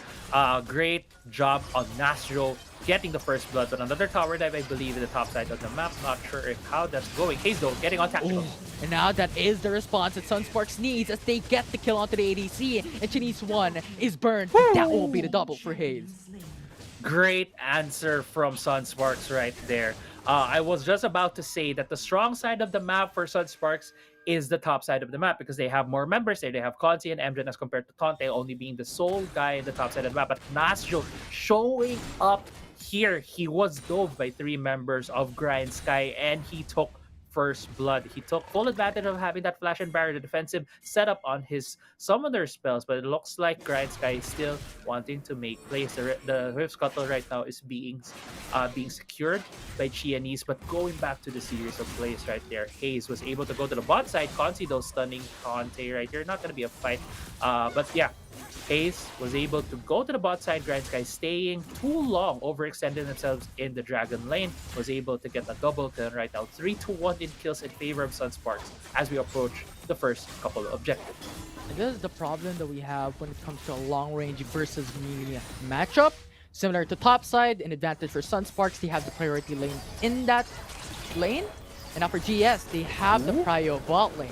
So this is just the thing that both GS and Sunsparks need. Yanis? The hyper carry when it comes to the ADC, but now Ace meets up with Chinese One. Chinese One, a lot of damage coming through, and Ace using up the Ice Storm, but it's not gonna work out, and that will be the double for GS. Great series of events right there for Grindsky. Timing was perfect for Xiaomi. As soon as he went into that brush, Ace was just about to go in, didn't have a ward to be able to place in that brush, so he didn't know that there was a waiting insect there to be able to pick him off. Hayes, though, very low right here. Yeah, we'll see. And as that will be the kill coming from Grindsky Esports. I mean, we just transitioned to that fight, an immediate kill and an immediate kickoff for Grindsky Esports. And now that brings them to a 2k gold lead in 4-minute mark. Yeah, just back and forth, back and forth. First blood turret does go to the side of Grindsky. Thought they trying to challenge this Herald at this point, but 3 members of Sunsparks still here. Yeah, but Chinese One is out of the question. No junglers available for Grindsky to contest, as that will be Sunsparks getting that Rift Herald that might just be an immediate topside spawn. Yeah, could very well be an immediate topside spawn to take down the turret immediately, to trade at least side lane turrets, because the bot side on the map is taken. Tactical though, jumping. Nasjo in a very bad position as Chinese One is there. Trying to catch up, but that is under the turret for Nasjo, can CC, so Chinese One opted to back away. Now Sunsparks takes the tower on top side. They know he's here. Even trade for both teams. Sunsparks knows Xiaomi is here. Yeah, now Hayes meets up. Chinese One is in danger. That's going to be the stun from Hayes, but not going to work out as Chinese One goes over the wall onto the pit. So safety back for Chinese One. That was a very questionable decision right there from Xiaomi. Hayes saw, I believe, Tactical walking towards that side of the jungle, expecting to see a bug coming out of the brush, but he didn't show up, so they knew he was taking the red buff. Right now, though, Sunspark has the first dibs on this Ocean Drake. No ultimate already from Bambi. He already used it, and now it's going to be Rakan going in, but Sunsparks takes the Ocean Dragon. Now Ace is stuck under the pit, and now he's just going to get picked up by GS. 1 for 1, Right. an Ocean Drake for their jungler. Yeah, 1 kill right there going to the side of Grindsky. The objective was secured by Sunsparks, and Sunsparks needs these kinds of advantages on their team because they do have 2 scaling marksmen, but Grindsky also has a lot of damage on their side. They have Bambi having already that looted. Desire Rakondo getting jump here. Nice apprehend. And Rakan just have to say goodbye, but Tactical is in danger. This is a 3v1. Gragas can't do nothing, and that will just be Sunsparks taking the Lovers duo bot lane. Yeah, that was a bit messy right there for Grindsky. Recalling right in front of members of Sunsparks, they were able to capitalize, punish immediately the Lovers duo. Mid lane is getting sieged by 3 members from Sunsparks. Bambi gets stunned, but too tanky. He's not gonna get picked Tante, up that though. easily, but Tante, as you stated, is split pushing bot lane. Yeah, he's just having a time of his life in the bot side of the map. No members from Sunsparks right there. They were at the man disadvantage, and they just stretch the map for the side of Grindsky, having Tante the bot side of the map though. But yeah, going back the past couple of events, series of events that happened on this game, 5-5 right now in terms of kills. Grindsky having 1,000 gold lead. So Static Shiv has been the priority right here for Tactical on this Xayah, to have it for more wave clear in the lanes, to be able to shove these turrets a lot faster. But earlier on, Infi, you're telling me that Grindsky needs a lot of plated steel caps. If you look right now at the boots upgrades for Grindsky, I see 3 green boots right there, man, and there's no plated steel caps. They're all having the Aeonian boots of lucidity, so more cooldown for them, to be able to start fights out, and for them to be able to throw more abilities. Tante right now, the only member defending this turret. Yeah, and mine as well, right? But now, GS defending the turret, apprehend, goes in for double, and now Wild Road as well. 2-man knock up, 1 down. Nocturne Guillotine make it double as he gets 2 kills from that body slam. Bambi forces out the flash. Nasjo is catching up. Ponzi is there, and now that will be the triple for Nasjo. The triple dunk from the dunk bastard Darius gets 1 kill each for each dunk he threw, even getting a turret for themselves. Because of that, they were earlier on, Sunsparks was 1,000 gold behind. Now they're closed the gap and are 700 into the gold lead for Sunsparks. Even now, the kills is 8-6. Nasjo, with the first blood being the catalyst for him, having these items, being able to carry his team right now. He's 5-1 on this Darius. Yeah, and this Rift Herald will come up in 10 seconds. Everyone is prepping for that objective. Ace now with a snowball. Getting some information, not gonna push through. Yeah. They're gonna back away. Yeah, Bambi also just shoving them away. Sunsparks right now position themselves immediately into the Herald. Doesn't look like Grindsky wants any part of this, but at the same time, they are looking at Sunsparks, and I think they're not able to do anything about this Herald because look at where Qianese is. Qianese Yeah. is at the bottom side, but the call rotation for Grindsky is to take the damage here on the bot side. Turret looks like this is going to be a free second tier turret for Grindsky. That's a nice trade. I mean, if you get the Rift Herald, sure, that's 300 gold plus an extra push. But Grindsky wants to get that security onto the turrets immediately. So now they get a huge injection of gold. And if you're looking at a gold standing, it's pretty much even at 8 minutes into the matchup. Right, and it's also additional pressure for Sunsparks because the next objective that's going to come up is Infernal Drake. You're going to see here Bambi. He should be shoving this lane right now so that the wave will be going towards the side of Sunsparks. It's going to hit their turret, which will alarm them to defend. But right now, a bit of a scuffle here in the mid lane. Yeah, the Rift Herald being spawned already. If that charges, Sunsparks might take another turret in their favor, but we'll see as Sunsparks is really pressuring this mid lane, and that will be turret secured. Yeah, and they're rotating right onto the Infernal Drake. Bambi is in a position to be in the flank of Sunspark. So Sunspark has been able to transition immediately into the river. Ace getting a catch here. Snowball onto Chinese one, but immediately goes back away. But look at the backside as View went in for the grand entrance. Nice engage. Oh, But now the it's going to be condemn. the stun onto one member as Tactical is really low. Bambi used up the Ignite. Sunsparks has pushed GS away. Yeah, GS has a lot of glowing health bars right now. Ace is still low as well. He can get a consume to be able to get some HP back, but right now the man advantage for Grindsky is in this river. Looks like Infernal Drake can go to their side. I just want to also highlight that fight. Bo had a great grand entrance, as you mentioned. 3 members were essentially knocked up on the side of Sunsparks, so Sunsparks couldn't go through with the engage that they have very well started on Ace, as well as the contempt coming from Consi to stop Tactical. But the thing is, Xayah, if you catch her out, she's a kind of AD carry, the kind of marksman that can take care of her own. She's a strong, independent marksman there that can just pop her ultimate and dodge a lot of damage, give a lot more time for her team, for Tactical to be able to just get away. And Grindsky utilized that very well to get away from that fight, even picking out Nastro, and eventually led them to take a Drake in this game. Yeah. But now Chinese one is pincered by 2-man. Nasjo smited by Chinese one to go away with that slow coming from Smite. And what we've mentioned, or what you've mentioned and talked about a while ago about Xayah, and my main problem about Xayah is if you have the Feather Storm, sure, you're safe. But the problem with that is, compared to other ADCs, that defensive skill or offensive skill, whatever you want to categorize it, has a long CD. And when you're comparing it to ADCs such as Lucian or such as Vayne, it's so much of a difference of cooldowns.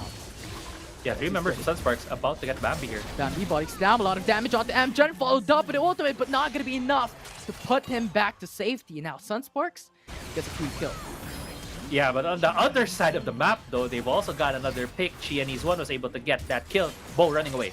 Consi is very low. It's Tactical versus Consi, but you have Haze coming up. It's now the Feather Storm. This is what we're talking about. He doesn't have any more thing to make him alive, and that will be another kill for Sunsparks. He definitely had no more things to be able to use to get away with his life right there. Tactical was a bit too far forward. It is looking to be a very messy game for the side of Grindsky. Qianese getting a kill. You missed that grand entrance, and now with View very low when it comes to the HP, he's down. Chinese one has to retreat, as this is a 2v1, and they don't want to give more money to Vayne. 105. Yeah, they definitely don't want to give Vayne any more money. And at the same time, if you look at the gold right now, Consi and Tactical are very close, but Haze has been the difference maker in terms of the items and gold for the side of Sunsparks, already completing the Black Cleaver and that Blade of the Ruined King. I do love the Blade of the Ruined King on the side of the Lucian because with double tap, you can immediately proc 2 procs of the current health damage from the Blade of the Ruined King, as well as the Black Cleaver. And also there's a lot of very beefy members on the side of Grindsky. Even though AP has been the name of the game for the item build for Bambi, he's still a Gragas. He still has a bit more HP and can be grounded down with that Blade of the Ruined King. But right now though, where the teams stand. They are gonna look at where the objectives that they need to take. Grindsky is forming up into this Baron. They're getting jumped right here by Sunsparks. Ace, massive snowball. Connects onto Gragas. It's View coming through to defend, to respond, but not going to be enough as Bambi falls down. No flash for Bambi as now the mid laner for GS has been defeated. Now Hayes coming through with a 1v1 alongside with a wall, a lot of HP. And now with a calling, disintegrates their jungler. Yeah, Chianis and Bambi being down. This is a 5v3 for Sunsparks, and they are starting out this Baron. And a lot of HP is falling down immediately. The power of 2 ADCs in the lineup. But now with a quickness, there you go with a grand entrance connecting onto 3. And now GS has that advantage. Double kill coming in from Tante. And Tante going into the backside. Conti is very low. And that will be tactical. A lot of damage being provided. But a Quadra coming in from Tante has been pushed up. And now Sunsparks with Conti left has to retreat. But good thing, Baron has been pushed back away. Grindsky pulling out a magic trick right there, essentially in the Baron, but that was a 3v5 Tante, Tactical, and Bo going against the 5 members of Sunsparks. They were able to get the perfect execution, a layering of hard crowd control in the members of Sunsparks. They were able to also deal a lot of damage and giving the Quadra right now to Tante. Chiani still has his eye set on this red buff over and over again, about to get condemned. Yeah, Conti playing with danger here, but gonna go back away. Just have to just make trouble onto Conti, but Ace is here. Snowball is there, knock up, but GS has already secured a dragon before you even came. So that was their second dragon secured by Grindsky. Ace was rolling the snowball, man. The big green snowball. Wanted to get inside the pit, but Tante essentially letting himself get hit with that big snowball. Stop the movement speed from Ace, stopping him from getting there in time. Explosive cast has been countered by Bambi, but another fight here. Yeah, Chinese one rooted, alongside with an auction. Guillotine secures a kill. View comes through onto the backside to respond. And that will buy some time onto Tante, but Sunsparks already has secured the kill onto the jungle, and Baron Nashor is open. The Baron Nashor is open.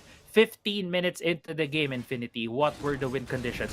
For Sunsparks, they need to get to the late game. And if they secure this Baron at this point with no jungler from Grindsky, they can get to the late game very comfortably. But a fight being started by Nastro. Yeah, nice. Apprehend. And now Gragas has been forced to use the stasis. And now with Tante down, this is a 3v5. Sunsparks has the man advantage, but GS is there. Going for the grand entrance. Dream and knock up once again. The Baron Nashor has been secured by Sunsparks. And GS has lost this objective. But Ace is down, Nastro is down, Amgen is down. In trade, you have a 3-4-4 in favor for Sunsparks. Chiani's running to the top side and now trying to catch out Hayes.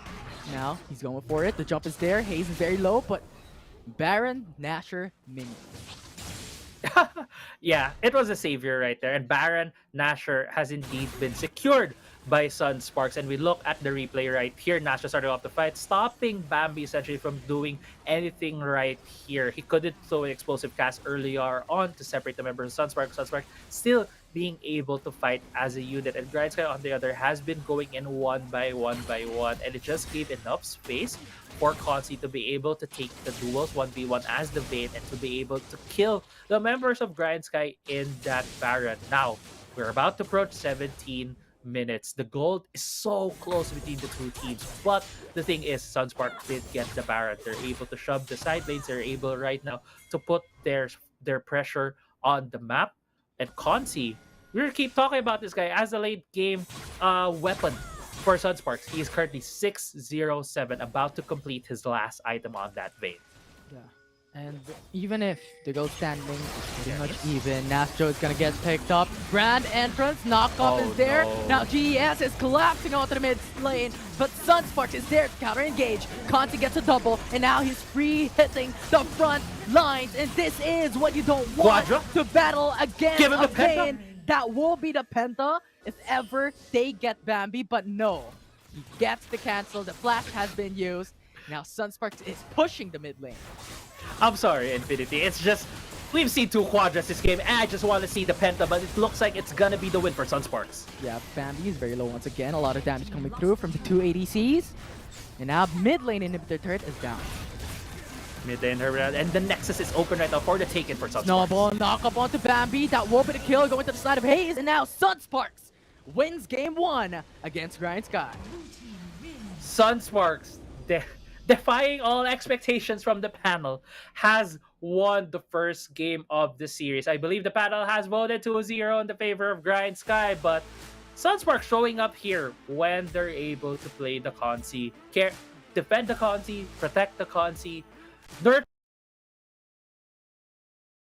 giving this guy all the resources, all the protection that he needs to be able to win these fights for Sunsparks. And it all started with Nastro, to be honest. Nastro has been the player where they just put him on the Darius, put him on any tank in the side lane to be able to sustain himself with the weak side of the map. But Nastro, with the first blood, was able to roll the game essentially with that champion and carry the early game for Sunsparks, giving Consi that space to be able to get that momentum and eventually having enough resources to get that quadruple and the win for Sunsparks. Yeah, and that's the thing, right? Even if the gold is even, you have to take note that Consi was just free farming.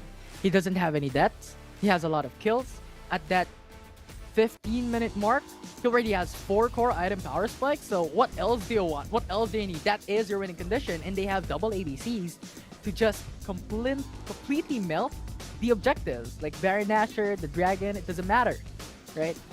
So Yeah, just a lot of damage. Yeah, just a lot of damage, and even Hayes, man. We haven't really been talking a lot about him because it really feels like they were protecting Consi, but every member of Sunsparks their aim was to give more space to Consi because Mjan just kept giving the buffs to Consi on that vein. And a lot of these pickups, this is a very messy game, to be honest, for Grindsky. And I have heard from the panel they are feeling a bit under the weather, and I do understand because it is very dark outside. It was very rainy earlier today, so can't deny that they might be feeling a bit under the weather today. But at the same time, Grindsky did put up a fight. They did a lot of good plays across the map. They were very aggressive. We could really see their, signature aggression with Xiaomi. Always looking at the red buff of the enemy, always getting baited there, essentially, for Sunsparks. And the mistakes that happened because of this over-aggression from Grindsky were the key things that Sunsparks just took advantage of, getting more gold for themselves and eventually getting the first game win of the series. Yeah, absolutely, right? And I think there are quite a bit of mispositions, as you stated, from Grindsky that gets picked up, like the one we saw a while ago from Tactical, right? But I still do commend how Grindsky was playing. Like, View getting all these Scream and engages was absolutely insane. I mean, that is what you want. Now, the next thing is the follow-ups. What will be the next thing that you want to do after View comes it through? So those are the things that we need to look at, but you just see how Consi has been playing this, right? So much damage, so much items, uncontested for the whole game. Now that just won them the game. Yeah, it's so hard to lock down a Vayne, especially when Consi is the guy playing it. He is our player of the game. He actually went the Proto Belt Enchant, and we were talking about this earlier with Deadeye, how there's Vayne players who choose the Stasis, like Larawan earlier on. Yeah. And this guy went for the Proto Belt because he wanted more of that dashing ability, that movement ability, because they were also ahead. He also had the Lulu to provide him that enough of a protection to be able to just roll over the members of Grindsky. And yeah, Consi right here. I think Vayne right now is the problem. You could say going against a lot of these teams, and Vayne might probably be on the ban list for Grindsky coming to game 2. Might probably be. I mean, there are 2 options for a Vayne, right? You can go Proto Belt, you can go Stasis, and that's just offensive, defensive, 2 options there. And as you stated, it is Consi who's getting a lot of leads from the whole matchup, which just Proto Belt is not bad as an option for him. And BRK Woodson, you know you have that safety already for that magic resist. So a lot of that foundational safety already locked in for that Vayne is good enough. And when we're talking about the boots a while ago, right, with the Ionian boots for the CD, I think what happened there is for GS, I mean, they don't, if they go for the armor plated boots, the true damage is still there coming in from the Vayne. So it doesn't matter. They're going in for the damage instead. They want their CDs. They want their skills up and running every single time to maybe get pickups onto the Vayne. But unfortunately, that didn't happen. Consi was safe all around for that full game. Yeah, Consi was safe because it provided protection essentially, with their with the Lulu, and I think lucidity boots is what you call high risk, high reward, and that's just classic Grindsky right there. Yeah. Absolutely. Classic grind sky. But now the changes is the question. What is the interesting things that we can see for game number 2? Crazy Apple, do you have any expectations? So when we come back, we have set already the things for game number 2. I think Grindsky will keep playing the same assassin composition with their jungler Xiaomi, because it's gonna be their very comfort picks, and I do believe that we are gonna be going to game 2 soon. So Infinity, won't you take us to game 2? Absolutely. Game number 2, it's already match point coming for Sunsparks, 1 game away for the series win. Don't go away. For the viewers watching at home, I'm Infinity and this is Crazy Apple. We're gonna take a short break.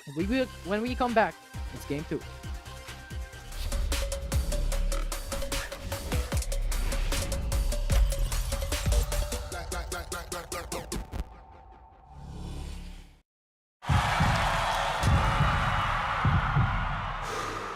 Stop and refocus. Get a clearer perspective. See things from different angles. Power up and set your eyes on the prize. It's time to step up and rise to the challenge with the Redmi Note 11.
Welcome back, everyone, to WCS Philippines for game number 2 of this series between Sunsparks and Grindsky. And once again, we're going to be your shoutcasters. I'm Infinity, and this is Crazy Apple back at it again.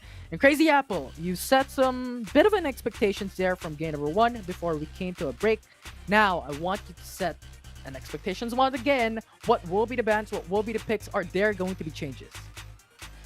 I for one would love to see Bambi using the Ari because I think it could be another layer into their team compositions, especially with Grindsky, how they're playing their games. They love playing a lot of these pick compositions, a lot of these very high risk, high reward setups. And I think if they have someone like the Ari, like Twisted, maybe even the Twisted Fate, honestly, or Galio, it just really helps Trianis because we saw Chianese earlier, man. He was so far forward in this team, always trying to go for the red buff steal. And I think having Bambi on that RE would provide that another mobile mage, that mobile assassin that would boost up the strategy or rather the plays that Chianese wants to do with his team. Yeah, and if ever Ari comes through, this will be the second game that Bambi will pick it up. However, the first time it came, it was a loss. So we'll see if ever that happens, if ever they're going for that pick composition, that will be the second time being picked by Bambi. But for now, the most picked by Bambi, I believe, is to be Zed with 1 win on that champion. I think he's just so flexible. He has a lot of picks on his champion pool. So we're going to see what the changes are going to be. As you stated, there is just that preference on that poke or that pick-off comp that Grindsky has been playing from the past.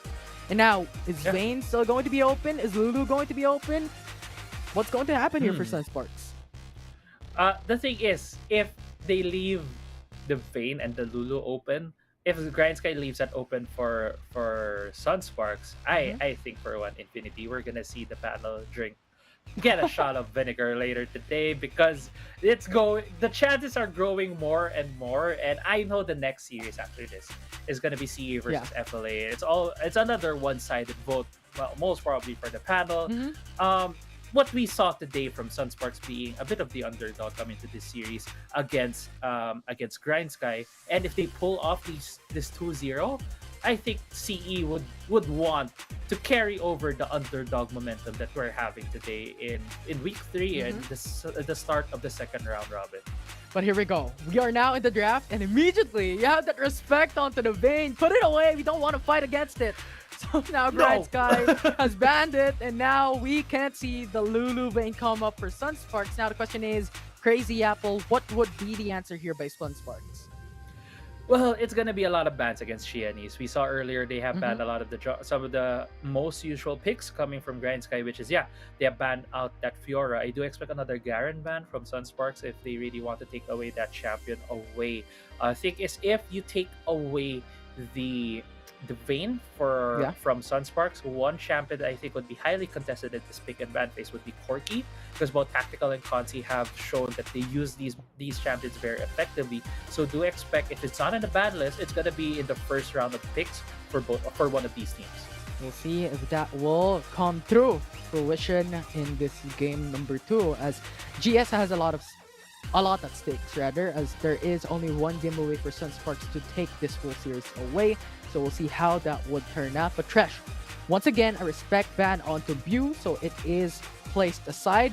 And now Grindsky is thinking what will be the next ban. And now the question is, because Lulu is still open, so that can come up, and then Kaisa can come in for Consi. So there are a lot of options here that Grindsky needs to consider, because Seth, Camille, Jace are still open. Yeah, those champions lately in the week 3, we've seen them being left open, especially Camille and the Galio. Seth has been banned. I was also about to add him to that list, but he has been respectfully banned by Grindsky. Now that they took out Seth from the pick order for Sunsparks, it takes away that big beefy tank that can just carry your tank towards your enemy team and deal the damage on them, so you won't have to. It's gonna be hard to have this champion who's really good at dissecting front to back compositions.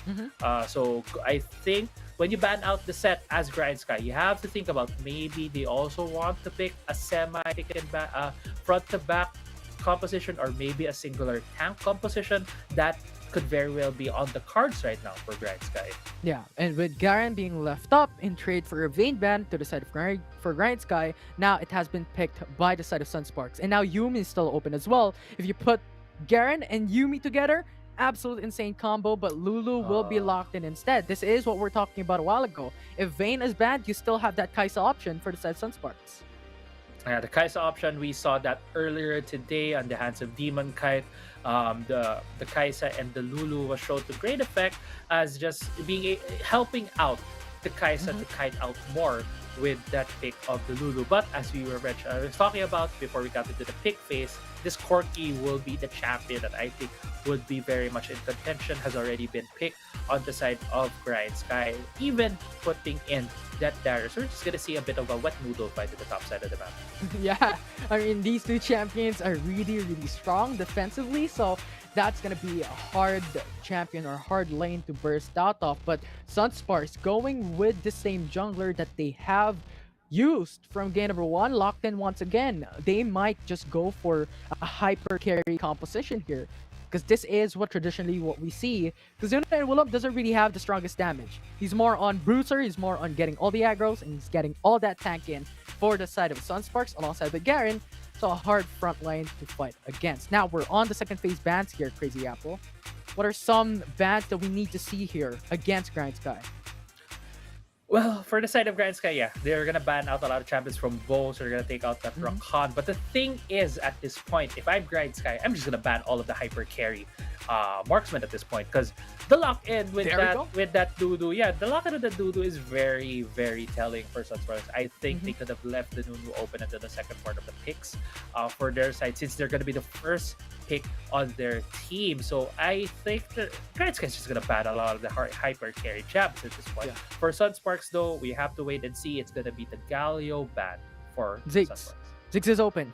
If Grindsky doesn't ban this out, there is still an option for Sunsparks to go for the Ziggs route. And now with Lucian banned away as well, the only options left for Sunsparks is going to be their Ziggs, their Jace, Ezreal. I mean, Jace is already picked up by Grindsky, but these are the champions that Consi has picked in the past. And now picking up Ashe, this is their first time showing it up for WCS Philippines for the side of SS. So that is an interesting point to take note. We've seen the power of Ashe just a while ago. Yeah, Ashe is a very good setup kind of marksman. Definitely not a hyper carry in her own regard. But the thing is, right now, if you want to round out the composition of Sunsparks, there's still a lot of assassin options for Haze. He can pick up the Zed, he can pick up the Akali if it's left up open right here for Grindsky, because the Corki can still go to the bottom side of the map, but it looks like, Corki does go to the bottom side of the map. Lee Sin will be the jungler for Xiaomi, and right now, the thing that's lacking on the side of Sunsparks is damage, and it's looking a lot like the RRQ composition. I'm just waiting for maybe a hard carry or an assassin champ in the mid lane. Ziggs mid. If ever they go Ziggs, this will alleviate some of the damage disadvantage that they have up against Grindsky. So what will that last pick be? That is the question. But Zed coming through. So now this would probably be a pick-up composition here, Crazy Apple. Paint me a picture here. What would happen in this matchup in this game 2? Okay, game 2, let's start with... I want to start with Grindsky because I have a lot of questions for the team composition of Sunsparks at this point. I feel like it is a bit of a draft. I would say draft diff. Not exactly as huge as some other drafts that we've seen in the past, but obviously Sunsparks was pinched right here from Grindsky, banning out the Kaisa and the Lucian. Grindsky, though, doesn't really... has a bit of a front-to-back team composition. They do have the Nami to enable the Darius and the Lee Sin with the tidal wave, and also the disengage whenever they're gonna see this Nunu run in. Also has the bubble to stop the engage coming from the Garen and the Nunu. So a lot of tools right now for Grindsky to when they see Sunsparks running at them. On the other hand, from Sunsparks, they have more of a pick composition. I think they have an option, which is hard to execute, but something they could very well do is Nunu will start out with a snowball and alongside an arrow from the Ashe to be able to kill one target across the map and maybe get an objective from there. It's something that they can do with their composition, but right now I feel like they're lacking a bit of damage on their side, so they need to get Haze rolling early on for them to be able to 2-0 this series. Absolutely. And now we're here at match point. Sunsparks game number 2 up against Grindsky. And I do agree with some of the statements that you stated just a while ago, because when we're looking at the draft of Sunsparks, where's the AoE engage? Only for Ace. Other than that, what else?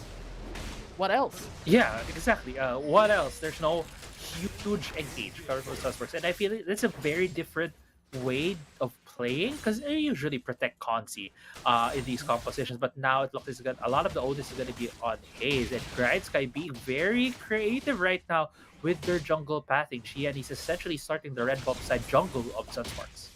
And here's just the thing, right? We've talked about the draft having Nuna and Willump, not the greatest damage, and that comes at the cost of not clearing the fastest. And when you're battling against Lee Sin, that is really, really strong early game at level 1 to level 3, you're just gonna get JG diff into clearing camps in the early matchups. And that is the reason why we see Grindsky just doing all these jungle invade in the first minute of this match. Yeah, Nastro still trying to deny the Krugs away from Qeon. Is always going aggressive on that. Honestly, in the WCS and in the highest level plays, JG diff does occur, jungle diff does occur, but the thing is, usually in these kinds of very organized situations, coordinated situations, the team is the one who enables their jungler to be able to get a lot of what they need to be able to carry the game for them. And right now, I know we're still focusing on the top side of the map right here, where Nastro is just going on Tante and Xian is just going for the jungle. But the thing is, I was looking at maybe Conti and Mjan. They did have the shove at the bot side of the map. They could have put vision, with some advanced vision for Ace, and Ace now is going blind. But I believe he has to snowball the bot side. Yeah. Oh, but this engages right after, and Conte is really, really low, and Chinese One can just follow up, and now he's here. Nastro, his stunt flash is going to be burned by both Baron laners, and that will be the first blood for GS. Yeah, great first blood. A bit of an over chase from Nastro right there. Wasn't able to close the gap immediately on the side right there for Sunspark. But Ace going here for the root. Tactical was rooted but was able to flash away. Yeah, but good summoner spell burned by Sunsparks. Yeah, good summoner spell burn. There, what I was talking about. Red buff right now being picked up by Xianese. It is now what you call the jungle diff, because what Sunsparks could have done when they knew that Xianese was invading the jungle, they could have put Consi and Mjan, get some advanced wards into the red side jungle of Grindsky, and Ace immediately running to the red buff for at least some vertical jungling. Yeah, he's gonna be a bit slower on the play right there, but mid lane. Long range engage coming in from Ash, and that stuns onto Bambi alongside with the death mark, but not enough to finish him. Half HP down for Bambi. The snowball didn't connect. It just pushed through on the wall, so no kill for Sunsparks there. A bit of an oopsie, but Ace trying to make up for the top side. Ace coming through on top side, as you stated, and that will be a great route. And now Tante smashed with justice from Nastro.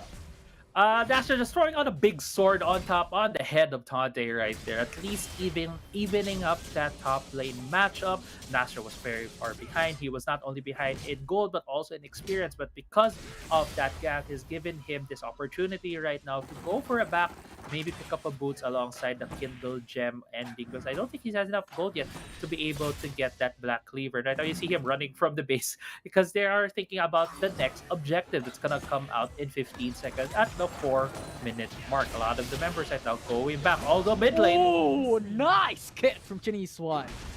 That was fast, man. You see the drift speed right there from Xianese with the safeguard, with the Dragon's Rage, with the alley-oop to Bambi, getting the kill for him. But the objective has been started here by Ace, trying to sneak this dragon. Ooh, Bambi has vision. He knows that Infernal Dragon being started by Sunsparks. Now Chinese One is ready to respond. Look at the padding of every single member of both teams. Yeah, the passing has been everyone being attracted to this Infernal Drake. 5 members of Grindsky are here with a package with tactics. Information is there. Sunsparks is going for the long range engage coming from Ash, but nice tidal wave. That will be GS securing that Infernal Dragon. Now Sunsparks going to collapse over the hills, and now Tactical just jumps through with a Valkyrie as well, as that will be a 2-4-1 for now, as Sunsparks still trying to go for the engage. And now Tante used up the flash, and now Tactical is there as well to deal damage, but Tante goes down. It's a 2v3, and now with the root as well, as Tactical will be followed up, and Sunsparks eviscerates Grindsky. Yeah, I think, correct me if I'm wrong, that was 4-0 in favor of Sunsparks right there, Infinity. And Sunsparks was able to answer very, very well because Grindsky needed to use a lot of their ultimates to take Sunsparks off of that dragon. Yes, the Infernal Drake was secured by Grindsky, but in exchange, 4 kills went to the side of Sunsparks. And what we were talking about earlier and how Sunsparks could get enough damage to be able to edge out Grindsky in this battle, in this game, and that is Haze get ahead. He's now 2-1, who has a Yobu's Ghost Blade, not because of that fight, because Sunsparks needed to shove some side lanes, needed to shove some lanes. Grindsky has the advantage here in the timing for the Rift Herald, and they have been able to secure it. Yeah, this is 2 out of 2 objectives for Grindsky. Getting the Infernal Dragon and now the Rift Herald means they have that advantage when it comes to the early game. But Sunsparks is trying to get that first turret bot lane, but you have Bambi immediately responding to this, so no split push for Haze. No split push for Haze, but I do love the first item buys right here for the side of Xiaomi and Bambi. Edge of Night for both of them, although Bambi may be walking into a trap here. Absolutely. This is a 2v1. He doesn't know. There are 2 men looking to kill him. Ooh. But Haze just goes away. I mean, they don't want to engage this because they don't have any information, as now they do. I was baited, and now Bambi is baited as well, and now Sunsparks gets the kill. You know, Sunsparks right there did not only bait Grindsky, also baited the casters already. Gave the play-by-play to Infinity, but the fight didn't happen until another 15 seconds. But I want to touch upon again the point that I left before we got baited right there with the fight. Edge of Night for Xiaomi and Bambi. We were talking earlier about the pick potential from Sunsparks. It's all singular hard CCs. It's gonna come from Consi. It's gonna come from the Snowball, from Ace and Mjan on the Polymorph. And how do you stop singular CC that are so far away that can't really be layered effectively in most fights? That is Edge of Night. Oh, that's one man now. Couple of opportunities. One once again with that kick, and now forcing out the flash from Mgen. Now here we go. Ace going with the snowball, but not gonna connect onto champions from GS. Rift Herald is there. Lee Sin coming through with a Sonic Wave as well. A lot of damage coming up. Stasis Headshot is there. Knocked up, followed up by Nami, and now Sunsparks has their tweet. 1 kill down, making it 1 more as Mgen is really low, but nice trade coming from Haze. That brought down Chinese one. Arrow? Now long range engage coming from Ash. Arrow will not connect, but doesn't matter as Sunsparks assassinates Tactical. Yeah, but the fight's still not over yet. It seems Bambi's still looking for another kill right here. Oh, but here we go. Consi's there to respond, but not short enough as Amgen already fell before he was able to respond. Yeah, and that's... Oh my god, the high-risk plays coming from Grindsky. If you saw Chiadis right there, using... They didn't have Dragon's Rage connected to Sonic Arrow, but Bambi getting caught out. Bambi 2v1. He knocked up onto Ace, and now Bambi tries to get the kill onto Conti. Has no more chance, and that will be the free kill for Sunsparks. Yeah, free kill from Sunsparks, Grindsky, Bambi being a bit cheeky with that recall, but wanted to go back earlier on with that Xiaomi's very risky high reward play. I love it that we're gonna have a replay right here. If you look there, he was stasis while the tower is being taken down. He didn't get hit by the ultimate from the Nuno because of the timely bubble coming from Bo. So just the effectiveness of the timings and also the communication coming from Grindsky. Unfortunately though, it was a lot of good things happening at the start for Grindsky. Sunsparks was able to answer a bit back, but still Bambi was still able to get a bit more kills here. Yeah. But now the Cloud Dragon being started by Grindsky. And Ace is just around the corner to contest. Snowball now catching up. Long range engage coming in from Ash with the arrow. Now the Death Mark comes through. That's huge damage now. That is 1 kill onto Chinese one. No jungler for GS. 2-man apprehend. Tante still alive and gets the kill. Now Sunsparks loses their Baron laner, but jungler still alive. And jungler is still alive. A lot of low health bars right now in Sunsparks. I don't think they'll be able to finish off this Dragon 4v4 right now being started here. Yeah, Ace is very low as well. So stated, but Grindsky still does want to push it. Oh, another... Not really a fight right now that Sunsparks wants to take because a lot of their members are low. A lot of the ultimates are down right now for Sunsparks, while on the other side, Grindsky still has a lot of their ultimates. Tactical did use a package earlier, but at the same time, it looks like no one is going to take the objective. Jared just going to shake hands a bit, look at each other, and wait till the next fight happens. Chinese one is not here, and Sunsparks knows it. They can start a Cloud Dragon, and Garen is there to just trouble Lee Sin. So we'll see how this would work out. The Sunsparks hearts, the Cloud Dragon, referral comes through for the side of GS. This is a 4v4. We'll see how this works out. Tante with the apprehend on 2-man with Hayes going in for the death mark on Tante as well. That will be enough to kill him. Now Sunsparks has to retreat. 1 man down. Consi is dead. Ace is very low. That will be the double kill for GS. This is a 2-for-2 trade. Tidal Wave is there, but GS has stolen the Cloud Dragon. Very important. That will be the 2-for-2 objectives. And Nasjo is very low. He has to retreat. He has to come back. And Amjad is low as well. 2v1. He is dead. And that will be GS taking and swiping Mans for SS. Yeah, swiping the Drake, stealing it away. Even a Rip Herald secured off of that fight, and Grindsky now in the driver's seat. They do have that Rip Herald. It is on the side of Chinese, but Sunsparks might be catching out Grindsky here. Chinese one is very low. They used up the flash. Nastro is here. The long range engage, but the stays is that shot. Perfect timing, but this buys a bit more time. Sunsparks secures the kill. Yeah, this game has been going in terms of fights, it's just been a long fight for Grindsky and for Sunsparks, and Grindsky low goes for the objective, stays a bit too late, overextends a bit, and they get punished by Sunsparks. Hazel killing Tante. Yeah, burning, electrocute on Tante, a lot of damage coming through, but that will be an option. Guillotine enough to kill Hayes. But Nasjo is here to respond. The option Guillotine is not there to go in, and Nasjo with Damation Justice finishes Tante 1-for-1. You don't want to see that when the assassin goes for the 1v1 and he's the one who dies tactical, though, defending the bot lane turret. And now with the Twin Shadows, also slowing Nasjo, but doesn't want to force it, and GS just defends. There's the minions. We're back. Yeah, we're back right now to a more consolidating part of the game, and Sunsparks, we saw them earlier in that fight, felt like they could very well take the fight. At the same time, they didn't have enough damage. I think it really shows right now the lacking of damage in their composition. Consi on that Ashe needs to build that Blade of the Ruin King and the Black Cleaver. Chin is getting a big hero. Yeah, but he's not even dead yet. It's a lot of CCs, a lot of damage, but not enough to put down Nasco. That is the obnoxious thing, but look at the mid lane. Conti is going to be dead. Hayes 2v1. Tante is alive. He's catching up. And now with the snowball going to respond, that will be the knock up onto Tante. Tante is still alive. Don't catch up, don't follow up. But Hayes is very low. Wild Growth Force. And that will be everyone back to safety.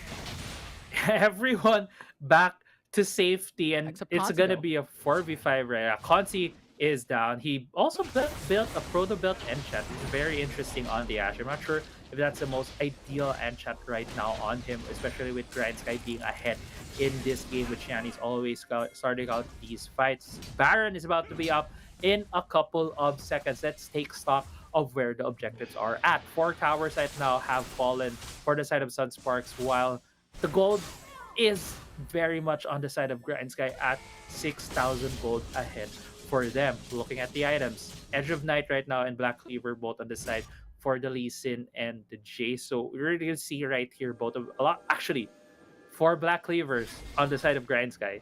They really want to burn down the tanks. Nasjo and Ace, 2 beefy tanks, are building a lot of armor. Although Sunsparks right now may be trying to go for a play, and Grindsky is not even in the vicinity. Yo, you're walking in a 2-man death brush, and that will just be the kill for Nasjo and Sunspark. Woo! That nice kill, but Tante, now 1v1 once again against Hayes. That is the death mark already. Tante is being burned by the Ignite, but here on top side, another fight occurs. A package. Sunsparks is there, but package is there for tactical to disengage, but too much. He's just in the middle of the fight, and Sunsparks is there to punish. Now GS tries to retreat, but you can run, you can't hide.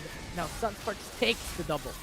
You definitely can't run away from a Garen and a Nunu, because both of these guys have movement speed capabilities, and that just went the way of Sunsparks getting 3 quick kills against Grindsky. Tante, though, wanting this fight. 4v1, Tante rooted out, and now Consi with that damage, but look at Tante's damage as well! 1-for-1, support for Baron Laner. Support for Baron later. 3 members still down for the side of Grindsky, but in terms of who are down, Mjan and Tante is the one who are down. Chiani is still sneaking this Mountain Drake turret, Mountain Drake. One. He's very aggressive. That mark is there as well. Hayes doesn't know there is the Nami there to support. But that will be the 1-for-1 as well, as Hayes is that mark. That's just too much raw damage. that seemed like a Perish song right there for Hayes getting the death mark on Chiani, showing all the damage, still getting the 1-for-1. And this game has just gone into a very chaotic match for both of these teams. Grindsky, we know them as a team who are very aggressive, so they keep going for these fights, and Sunsparks has been answering them toe to toe with that regard. But at the end of the day, we still have to look at the win conditions. Ace getting caught out here. Yeah, but he's too tanky. This is the power of the tank jungler, but he does get eviscerated with 3 man coming from GS, trying to kill him now with long range engage as well. And Nami is stun locked as Sunsparks takes the 1-for-1, but jungler for support. And Tante is still not over yet. Yeah, Poppy wants to go for more as this would be him going front to back. Nacho is here. This is the Lord rivals. Garen versus Darius, both of them half HP. I love how he was so big right there with the Wild Growth, with the, I believe, the Sterex as well, and also the, call this, the Stone Plate Enchant, and then he suddenly got a lot smaller after all of those things went away. But yeah, it was definitely a big anime battle. Felt like the mech battle right there, though. Bambi, I don't know why you're starting the Baron here, dude. Get away from the barrier, the only guy here for Grindsky. And let's go back into the win conditions for both of these teams. Sunsparks at this point, they have left that time where they needed to get Hayes ahead to be able to snowball the game into their favor. They now need to pick off members of Grindsky because they're gonna get outscaled by Tactical. Tactical has went more the defensive route. He has gone for the stasis, has the Black Cleaver and the Edge of Night to protect themselves when he gets CC'd by Consi. So now, after this item build path from Tactical, he's just gonna build more damage on top of this. So later this game goes, the harder this game is going to go for Sunsparks. So I do expect if they're not going to do something in the next 2 to 3 minutes, Grindsky will just definitely grind this out into a slow win for them for the series. And here's a question, Crazy Apple. We know that Edge of Night gives you a spell block in armor penetration. Is that it for the reason on why Chinese won? Bambi and Tactical has picked it up. But now, before that question, Nacho is coming through with that engage as well. Status Anchan. Already forced by the Lee Sin, but you can't go away. But he does! Actually, I can't believe it. And now it's going to be Sunsparks losing that opportunity to get that kill. Now, going back. Oh my god. Yeah, going back to your question before things, I feel like there's still a lot of tension here that might go, but let's go. Edge of Night is, you really use it just for the spell block right here for the singular engage, but Ace still forcing the issue here against Grindsky.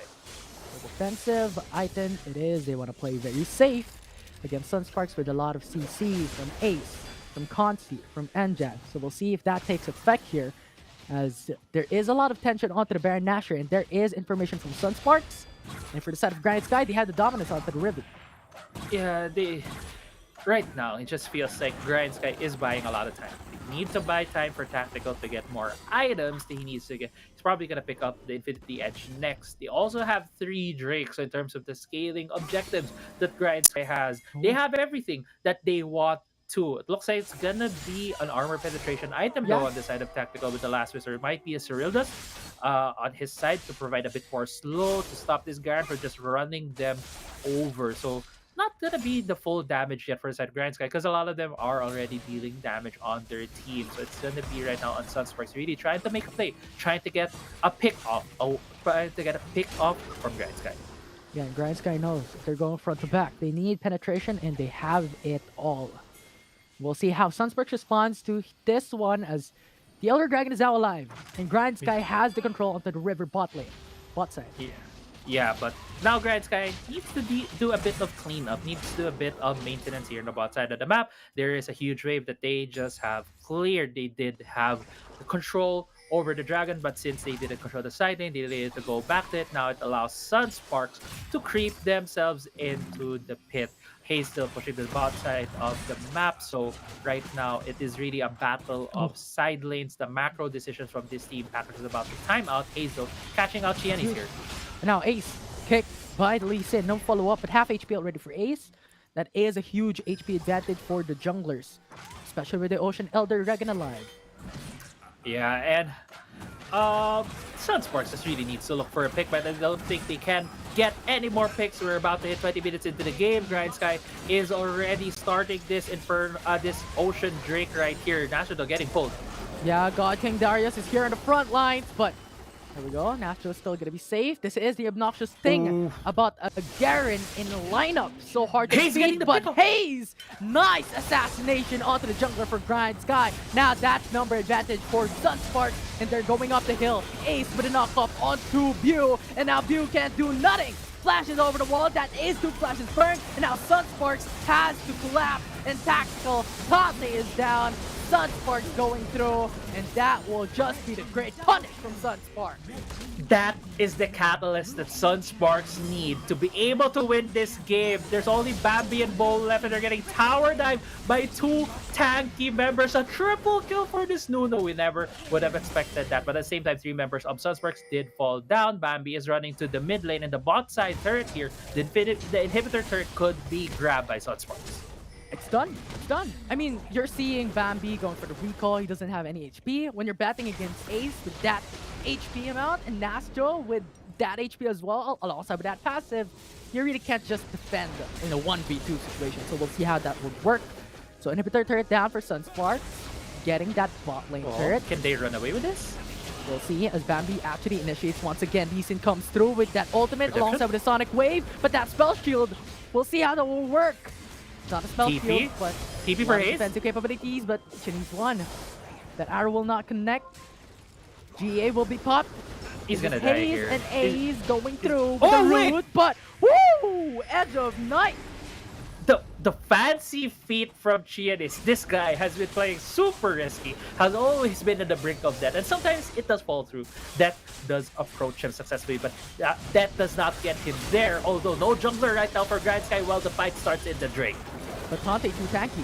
Only half HP down. TP? Sunsparks is down low for every single one. But Hayes once again goes for that assassination onto Tactical, but not gonna be enough to bring him down. And now the jungler is gone. Pew is gone. Tante is melted, and now Tactical will be next. But Amjan does not have enough damage to put him down. 3 for none. How is Nasjo still alive? All of the members for Grindsky were looking at him dealing damage and got away with a sliver of health. We also saw Hayes right there on the flank using his death mark on Tactical, but Tactical had enough to live. Tactical though has the package, keep it into the Drake pit. Look at Nasjo. Just going in for getting all the arrows, getting all the damage. I don't care. I'm tanky enough. Take it. And now Elder Dragon secured by Sunspark, so extra sustain, extra true damage. I know in League of Legends, wait a minute, before that, Hayes tried to go for an assassination Tactical, wasn't successful, almost even killing Tactical right there. But going back, I know in League of Legends, the guy who has the big shield is Braum. But why would you need Braum when you have a human shield right here on the Garen with Nastro? Yeah. It's just showing how strong Garen is at this moment. We are going to the replay as Sunsparks was starting that barrel. Let's go into the replay right here where Sunsparks was able to win this fight. A breakdown of this would be just 2 beefy tanks really. Nastro, Ace were not being...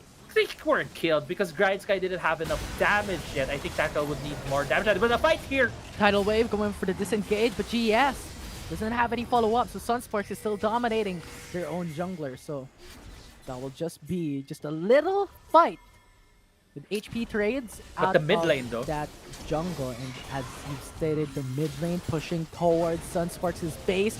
Bambi is there, pushing through and through, Oh, no. and It's there over. is Tante as well. This is the nexus that Tante and Bambi is looking for as they take the win away from Sunsparks in this game too.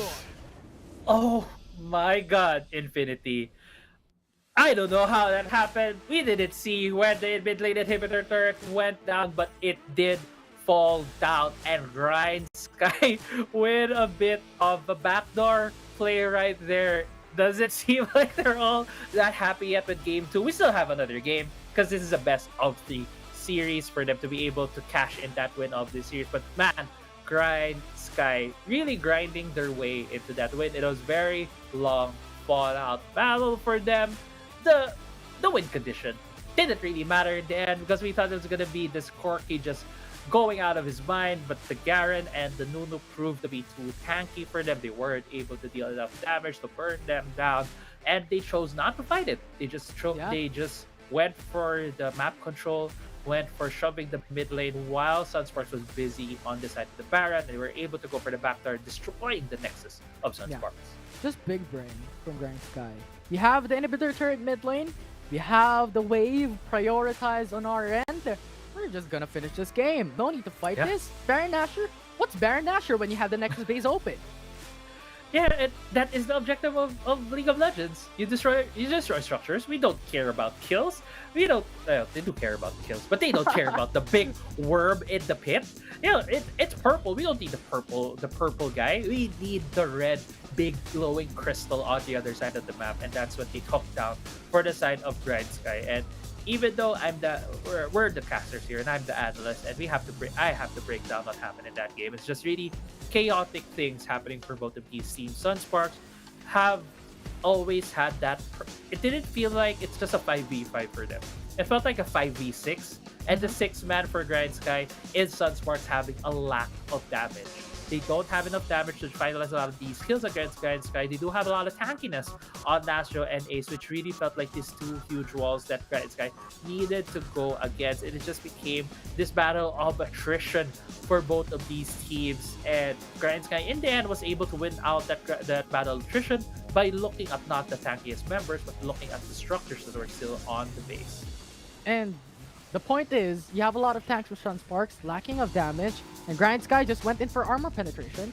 So just a lot of damage coming through despite this. But that wasn't even enough, man. Defensive capacity. And yes, it's not enough, but it's enough to finish the game.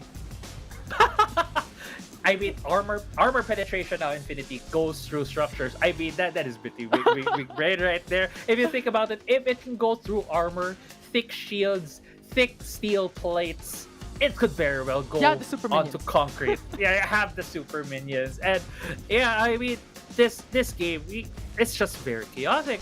In the end, Hayes even trying to assassinate Tante having the time of his life with some solo kills. And it just went on and on for both of these teams. And Sunsparks, we're so near. We're so close to winning that game. I felt like they found the formula. It's just have Nastro and Ace tickle Grindsky members until they die, and Consi just throwing his arrows to slow down the members of Grindsky. And Grindsky didn't want any part of that when we came past 20 minutes. You see how long this game is, 20 minutes Infinity. The mid lane turret is still up for Grindsky, and I think that's also a tale of its own, because this mid lane turret never falling down just shows how hard it was for Sunsparks to get anything out of the team fight wins that they've been getting against Grindsky. And now this is the biggest question, Crazy Apple. Out of every single thing that happened in this game, after 23 minutes of this match, what tipped the scale that went to the side of Grindsky, that won it through and through? After play of the game, tactical being that center of it all. Oh man, I'm laughing at this point because there wasn't this big brain plays. None of these like, we are gonna set this up 2 minutes from now, 3 minutes from now, we're gonna do this and we're gonna win this game. There was none of that. It was all pure instinct from Grindsky, from Sunsparks. You could really feel, you saw it at the player cams at the end. Grindsky wasn't celebrating. You could feel that was a very exhausting game for them, to be very honest. And what tipped the scales is just Sunsparks made a pretty, I won't say a bad call, but it was a call where Grindsky took advantage of. They stopped the backs of Sunsparks. 5 members of Sunsparks were still near the top side, near the Baron pit, and Grindsky kept creeping in, kept stopping Sunsparks from going for the recalls. They weren't able to recall in time, and hence Bambi and I believe Taunt was able to destroy the Nexus and get that game too. Absolutely. So we'll see how that will turn out, because now we're in game number 3. Tactical showed up big time from that game 2 with that champion that he got the pentakill with. This is just so obnoxious to fight again. So we'll see how that would turn out. Is this gonna ban from Sunsparks on the champion of Tactical? I'm Infinity and this is Crazy Apple. After we come back, it's a do or die. It's game number 3 of this series.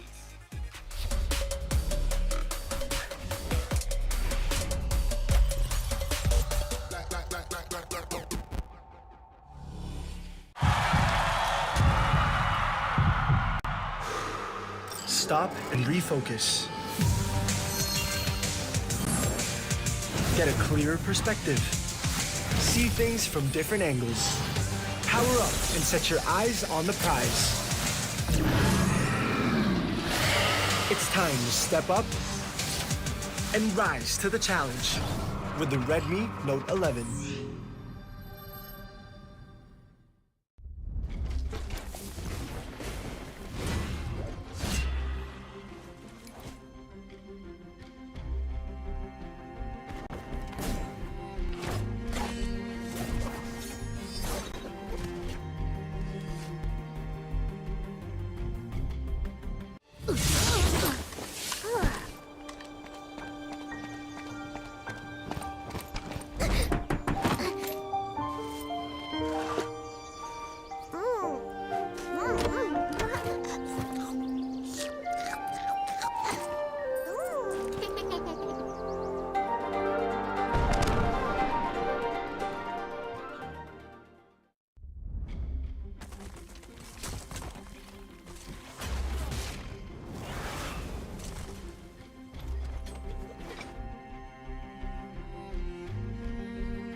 And we're back for game number 3 of Grindsky Esports versus Sunsparks.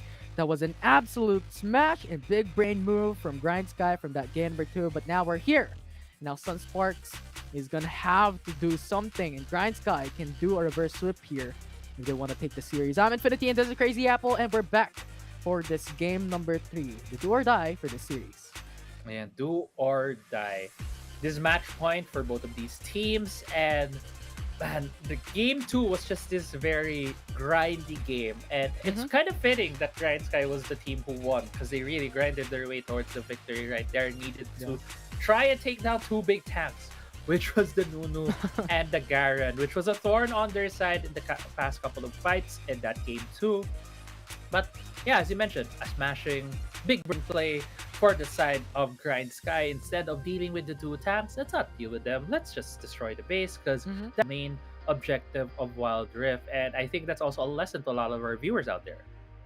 Yeah, and when we talked about that game number 2, right, we saw how Grindsky Esports went in for the Nexus.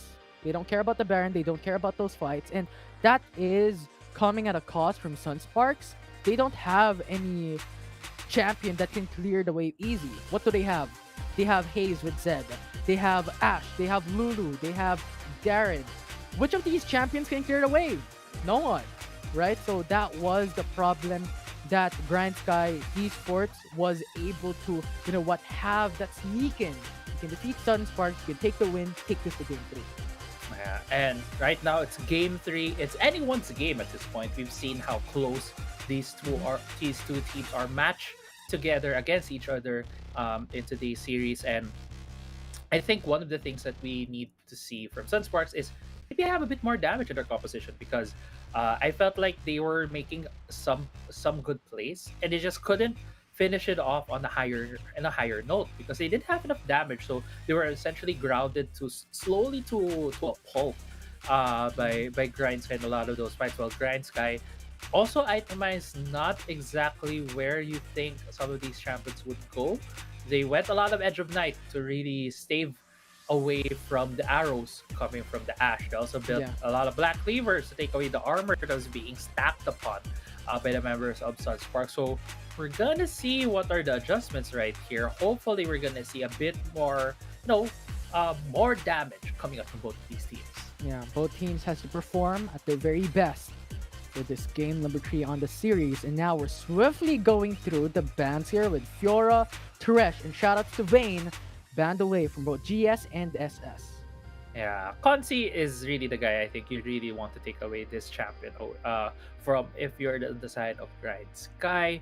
A lot of the bans though are still kind of the same. First pick does go to the side of Sunspark, so expect for them to maybe lock in a champion already for Nastro. We have been seeing a lot of that priority for them on that Darius for the set. I do expect that it's going to be the same thing for Sunsparks come this game.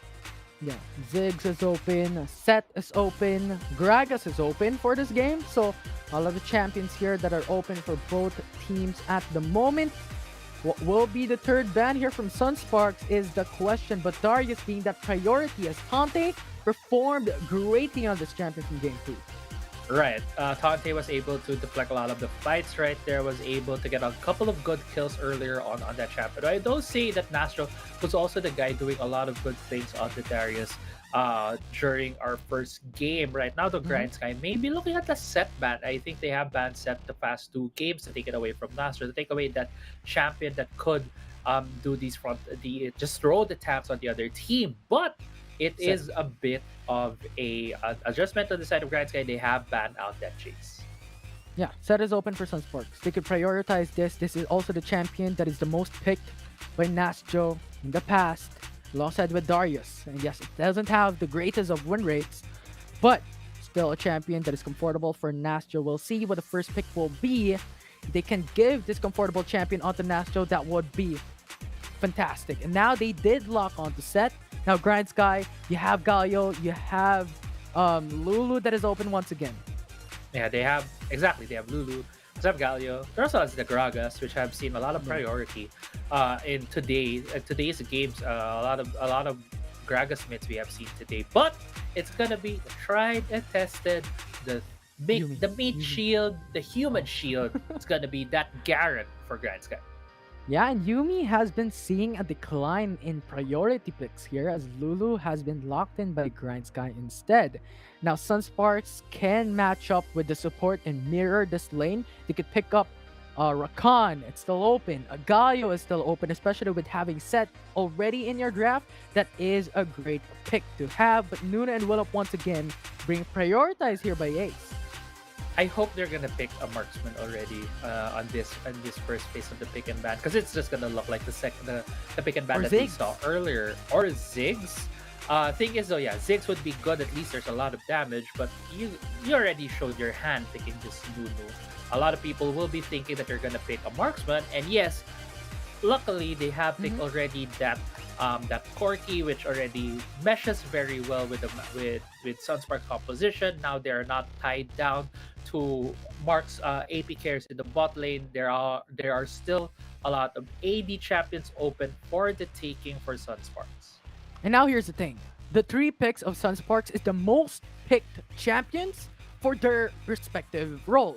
Nastro has picked it 4 times in the past, has won 1 time before today. And then you have Duna and Willem being picked up 3 times, has won 1 game. And Corky being picked up by Consi 3 times before today. So all of these champions are one of the few top picks of these players from Sunsparks, so that is really comfortable on their side of the team. Now GS has picked up Lulu and Oriana to finish their first phase picks here. What are the bans going to be here, Crazy Apple? Well, right off the bat, we do see the Akali ban. Still a lot of respect on the side of Haze. It could still be very well the Zed ban as well, because this Oriana will probably go to the hands of Tactical. But as we've seen with Grindsky, they have played this Garen as well in the mid lane. So do expect to see a Zed ban. A lot of AD champs are still up. I do love that the Olaf has been banned on this side for the Sunsparks. What I want to see, I guess, or what's more unexpected pick we might be able to see. I know the panel has been talking about Haze. Haze does have a pocket pick Yasuo, and I think Yasuo would be a pretty okay pick right here for Sunsparks. They could still add more knock up on their side. They do have the set to set things up as well. So pretty good mix of damage on their side of Sunsparks, but it's gonna all come here. What's gonna be the pick for guys? And remember, the first time that Sunsparks brought out MJan in their lineup was the Blitzcrank with a Yasuo pick. So this might just be it. And you're absolutely right, Crazy Apple. That is still an option here for Sunsparks.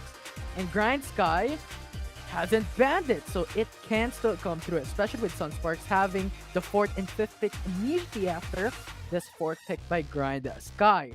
What will that be for Grindsky is now the question. And Rakan coming through, this might be a mid lane Lulu.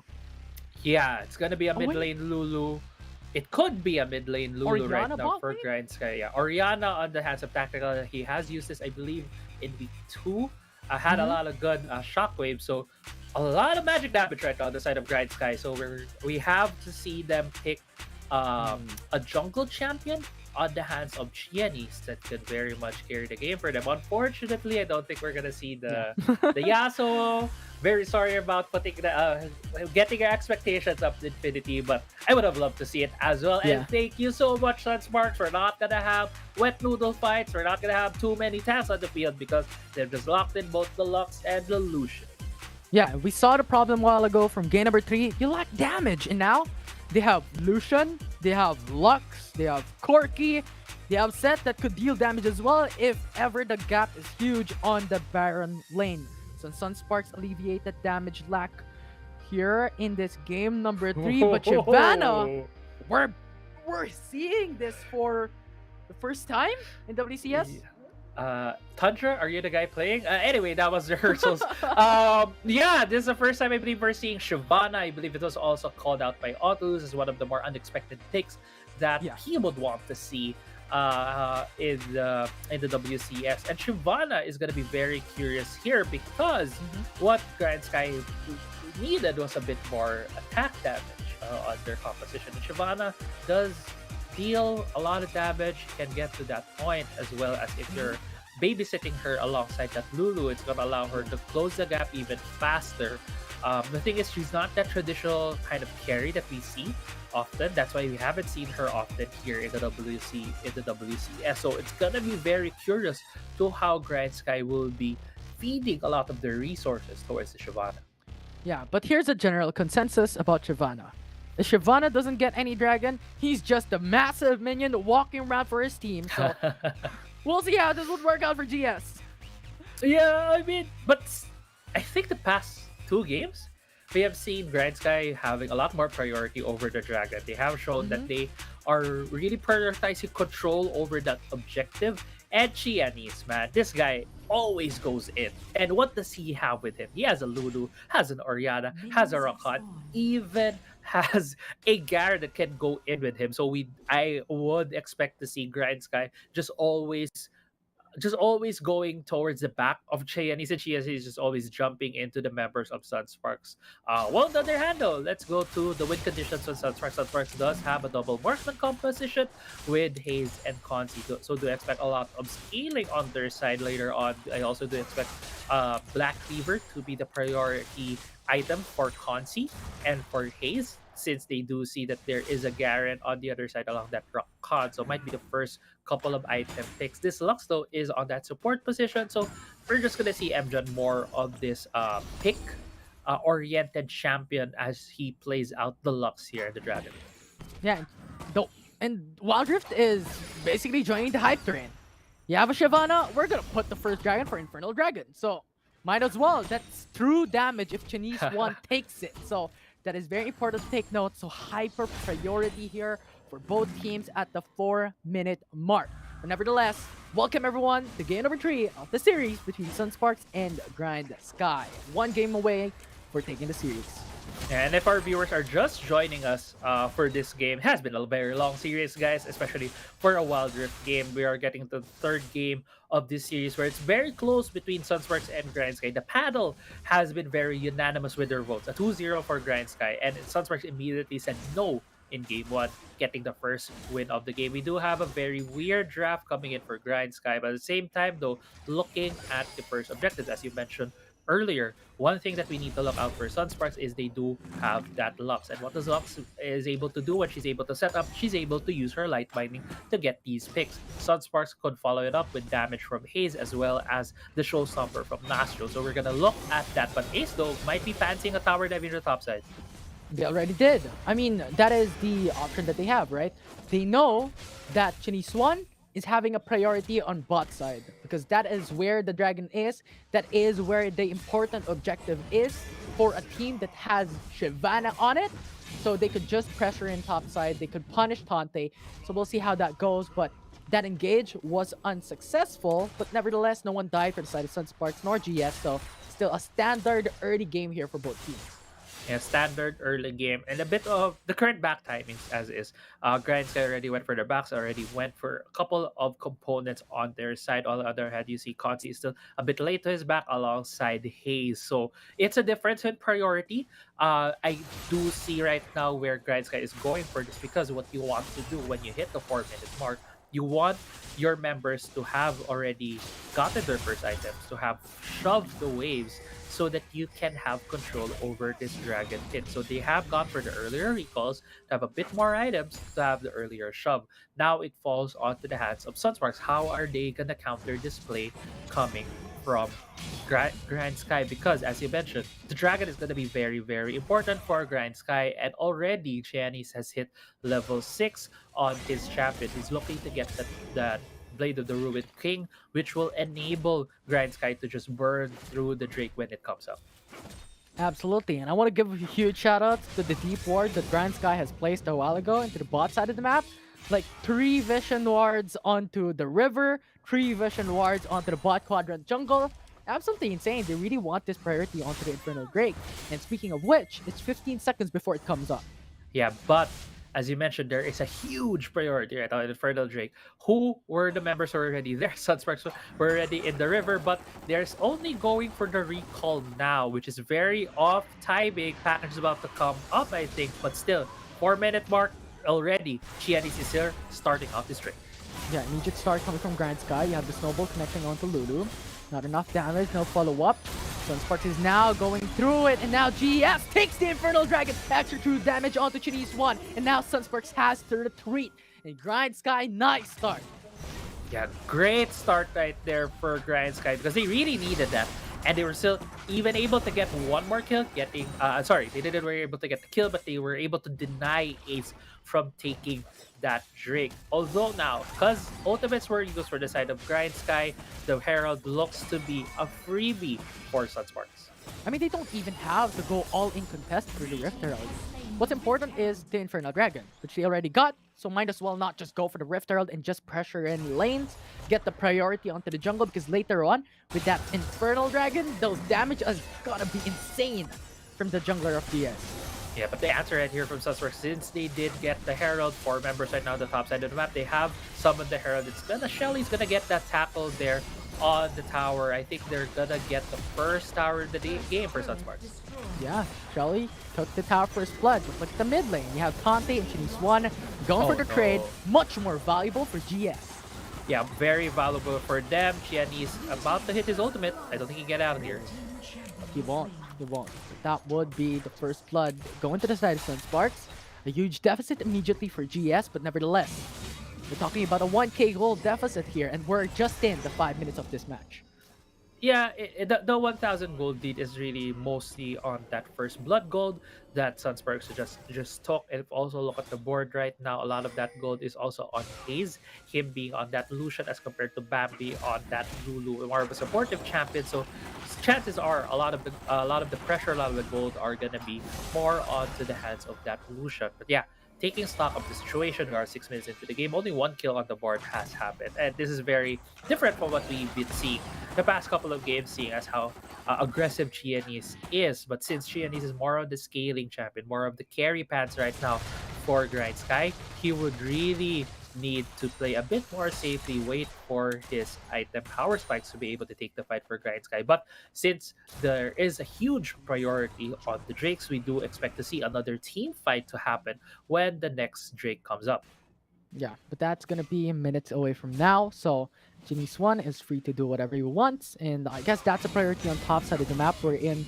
You don't have Ace for now. Lucian went in from bot side a while ago, so that would just be 3 minions being farmed by Genius One. And if you're looking at a gold, it's 500 gold lead on the jungles when it comes to the individual matchup. Genius One forcing out the flash to go back away. That's just gonna be safety for both junglers, but very, very low state. Yeah, but there's no flash right now at Chianis, and he was forced to use his ultimate. The thing is, with Shyvana, you don't really have your traditional cooldown you need to auto attack, and it takes a couple of seconds to get that Fury up to be able to have his ultimate back for the fight.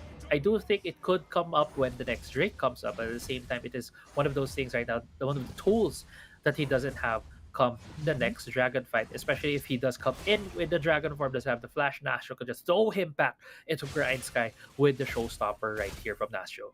Yeah, I mean, if you're looking at the Fury or the stamina of Chinese One, it's already like 3/4 on the way. So absolutely easy to get his ultimate back up in a couple of seconds here. And we'll see how this would turn out, because at the moment Sunsparks is just pressuring on top side. And this is actually quite clever, because this actually separates Grindsky's priority. Now they have to depend top side, and now Chinese One is mixed up. But the Cloud Dragon will come up with 11 seconds though. Yeah, with the Cloud Drake coming up soon, both teams will be prioritizing this. And yes, Hayes did go to the top side. He is the split push solution at this point, putting some pressure to the top side, shoving the lanes. But right now, looks like the minion wave is just going to crash into the tower. No one's going to get the gold, because the next focus objective here is the Cloud Drake right now. Yeah, GS is just persevering. They want that Cloud Dragon, and Ace cancelled with that grand entrance. And now GS takes their second dragon off this game, and this is very dangerous for Sunsparks. Janice One went in for the stasis enchant, but he has a lot of damage. Tante will get the kill. Sunsparks is very low. Tante is back up with the Honey Fruit, and now Sunsparks has to disengage. They have to retreat, but GS wants to go for more. Nastro will fall down. 2 for null. I love what Grindsky is doing here. There's still 3 members going for this tower dive. Yeah, Ace goes for the root. On to Garen, forcing out the flash, but he's back to safety. Not enough damage. But look at Consi. He is pincered. And the collapse from Grindsky takes the kill. But the ADC of Sunsparks.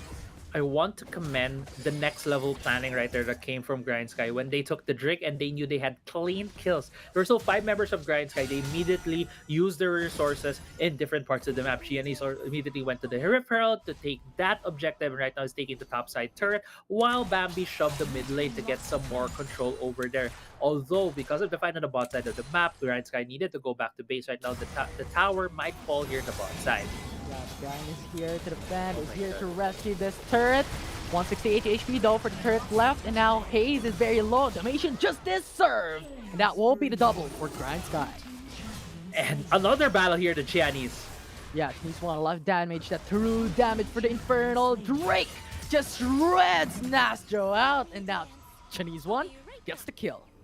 Yeah, even flashes out with style. I don't think he was gonna get hit by the light fighting right there, but with the respect though, Consi getting jumped again. Yeah, with a huge early lead for Grindsky, it doesn't matter. They're filled with confidence, going under the turret, securing another kill. And that just pushes Sunsparks in a huge deficit in this game. Just don't give Grindsky this Garen, because Tante is going out of control. And now half HP for Tante, a lot of pokes coming in from Haze, but Blast Cone away. That will be another turret secured by Grindsky bot lane.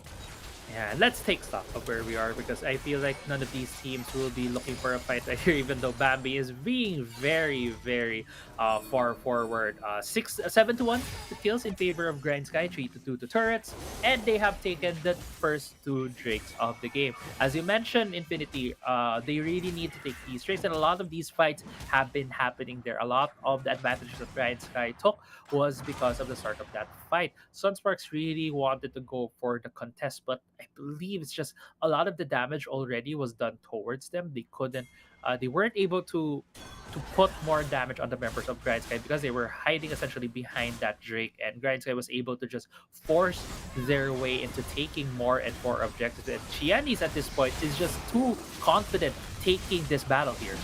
I mean, who wouldn't be? There's 2 dragons for the side of Grindsky. You have Lulu on your side, and now that is a giant. Janice 1 in the rift. And now Tante just jumps under the turret, gets a kill onto 1. Haze is very low. That's going to be another kill for Grindsky. And Ace is down. Kotzi, the last man standing. And Grindsky is not done. They're going for the inhib turret. It's actually falling down. The minions is there. And that will be the bot lane opened. And the Nexus will be next. 10 seconds left for Sunsparks to go back up. And Grindsky is happy with that inhib turret. Of course they would be happy with that inhibitor turret. They have opened the base. They have cracked open Sunsparks here in game 3 of our series. And I was asking myself, did Grindsky still have that Herald? Didn't seem so. Because if they had that Herald, they would have immediately summoned it a bot lane to just finish the game from there. But from this point on, yes, Consi has the package, but he's picked it up too early because the Dragon's about to come up. Grindsky went for the back, got their items. Tante on this Garen is massive at this point. 604 is getting jumped by 3 members of Sunsparks. Yeah, but Janice 1 is nowhere to be found. He's on top side. Now Grindsky is fighting this 4-man up against Sunsparks. And Shockwave is there already used. Consi is half HP. They're starting that Mountain Dragon. Yeah, and this is going to be the desperation play from Sunsparks right here. Can they burn this down in time? Nastro trying to zone, but it's not going to be enough. Dracan goes in with a quickness, but Sunsparks takes the Mountain Dragon, but what at cost?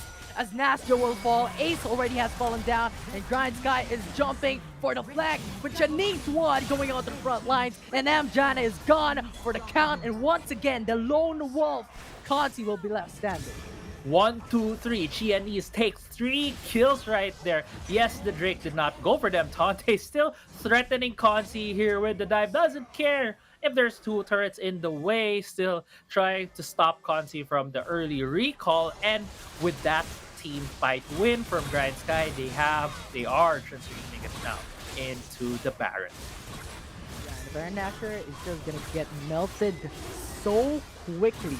Look at how much Janice 1 and Tante is dealing onto this Baron Nasher. They're going to take it. That final spark almost did get the steal, but a tad bit too late. Now Tante disrupting this farm from Ace, and just looked at the gold difference on both junglers. Yeah, and I'm looking at Tante's items right now. Is that the item where you pick up a fruit? And you can use it anywhere, I think. I have never seen this item in competitive play. I actually forgot what it's called at this moment. And I'm just so shocked right now because this guy is 707. Tante right now flexing his muscles on the side of Sunsparks. And with the Baron buff from Grindsky, they could very well just go for the death push against Sunsparks. Yeah, so basically this X-Rally C-Jar is where you plant stuff. And that's like 3 seconds in uptime, so I guess that's it. So we'll see how this will turn out for them. That gives you extra armor and magic persist. And now Grindsky starts this fight. Janice 1 with the ultimate going into the 4-man knockup. And Grindsky Esports has eviscerated Sunsparks, with Ace being the only man standing. Grindsky going for the inhib turret. The Nexus is open. 4k HP. It's going down for the count. And Grindsky has made a clean sweep and a comeback from this series, taking it away from Sunsparks. And Grindsky did not disappoint the panel. They have taken this series 2-1, was, as you said, a clean reverse sweep against Sunsparks. Sunsparks really looked like they were in the position to take this series at game 2, but come game 3, when Grindsky was given this opportunity for the 3rd game of this series, they just closed out this best of 3 with a win. One more win on the board for Grindsky. Yeah, absolutely insane. I mean, what we talked about a while ago, right? Chinese won. You need to get the dragons, or else you're just gonna be a big minion, walking around the map, just punching everybody.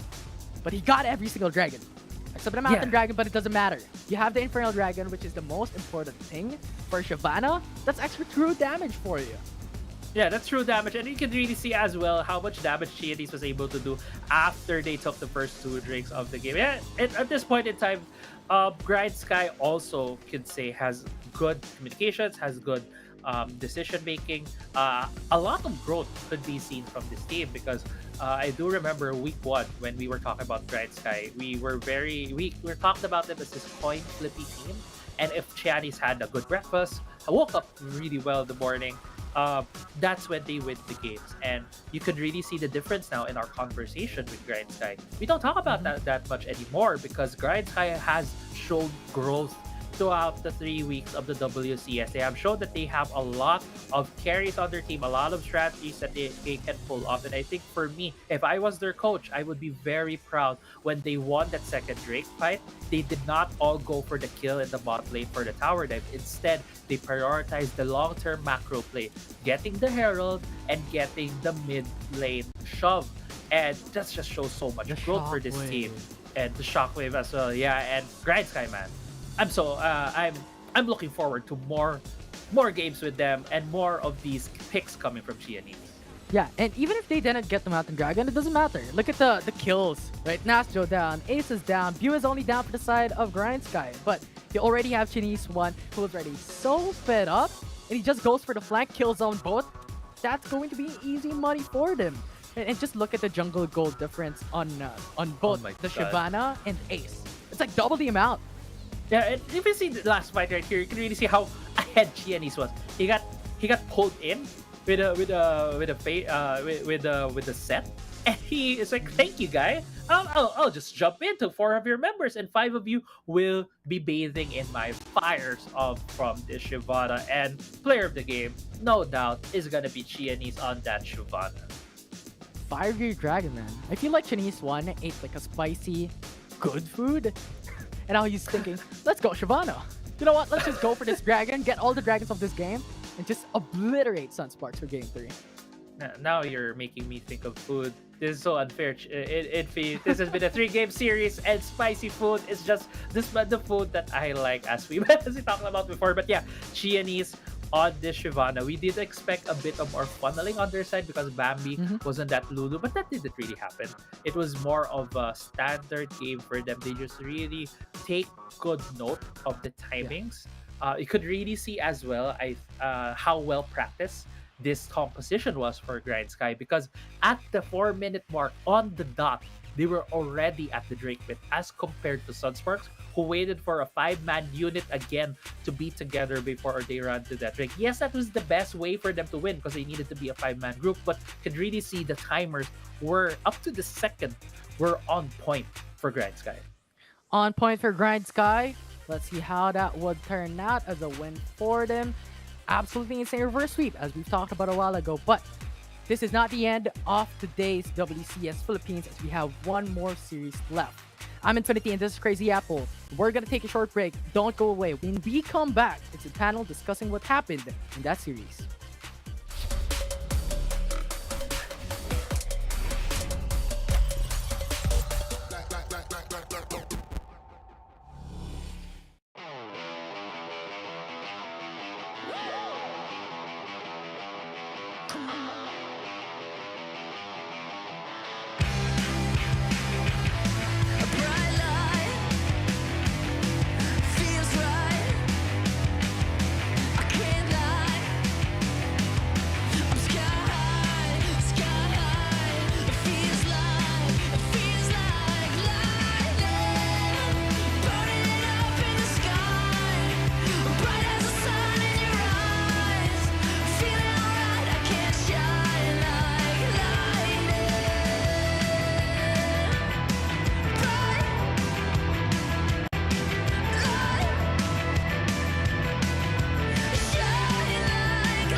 Running wild, out of my mind.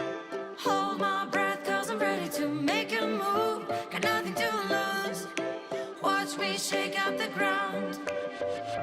Have you seen a phoenix rise? Rising up above the deep.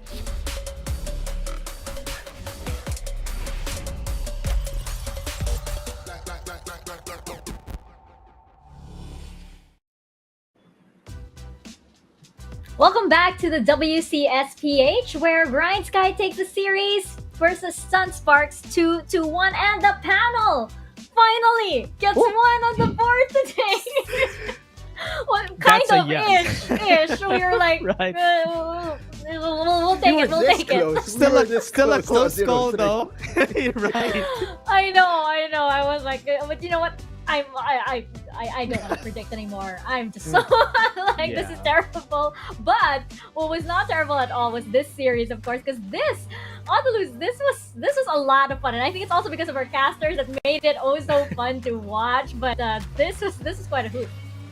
Banger indeed. On game number 1, we did say that we want Sunsparks to play their identity of having Ace on that Nunu, just supporting Consi, and this time they doubled down, not just having Consi on that Vayne, but also having Ace on that Lucian.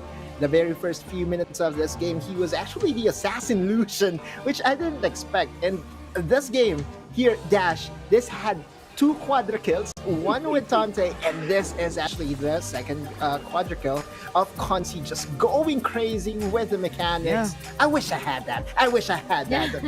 All right, well, anyway, for the second game, Dash.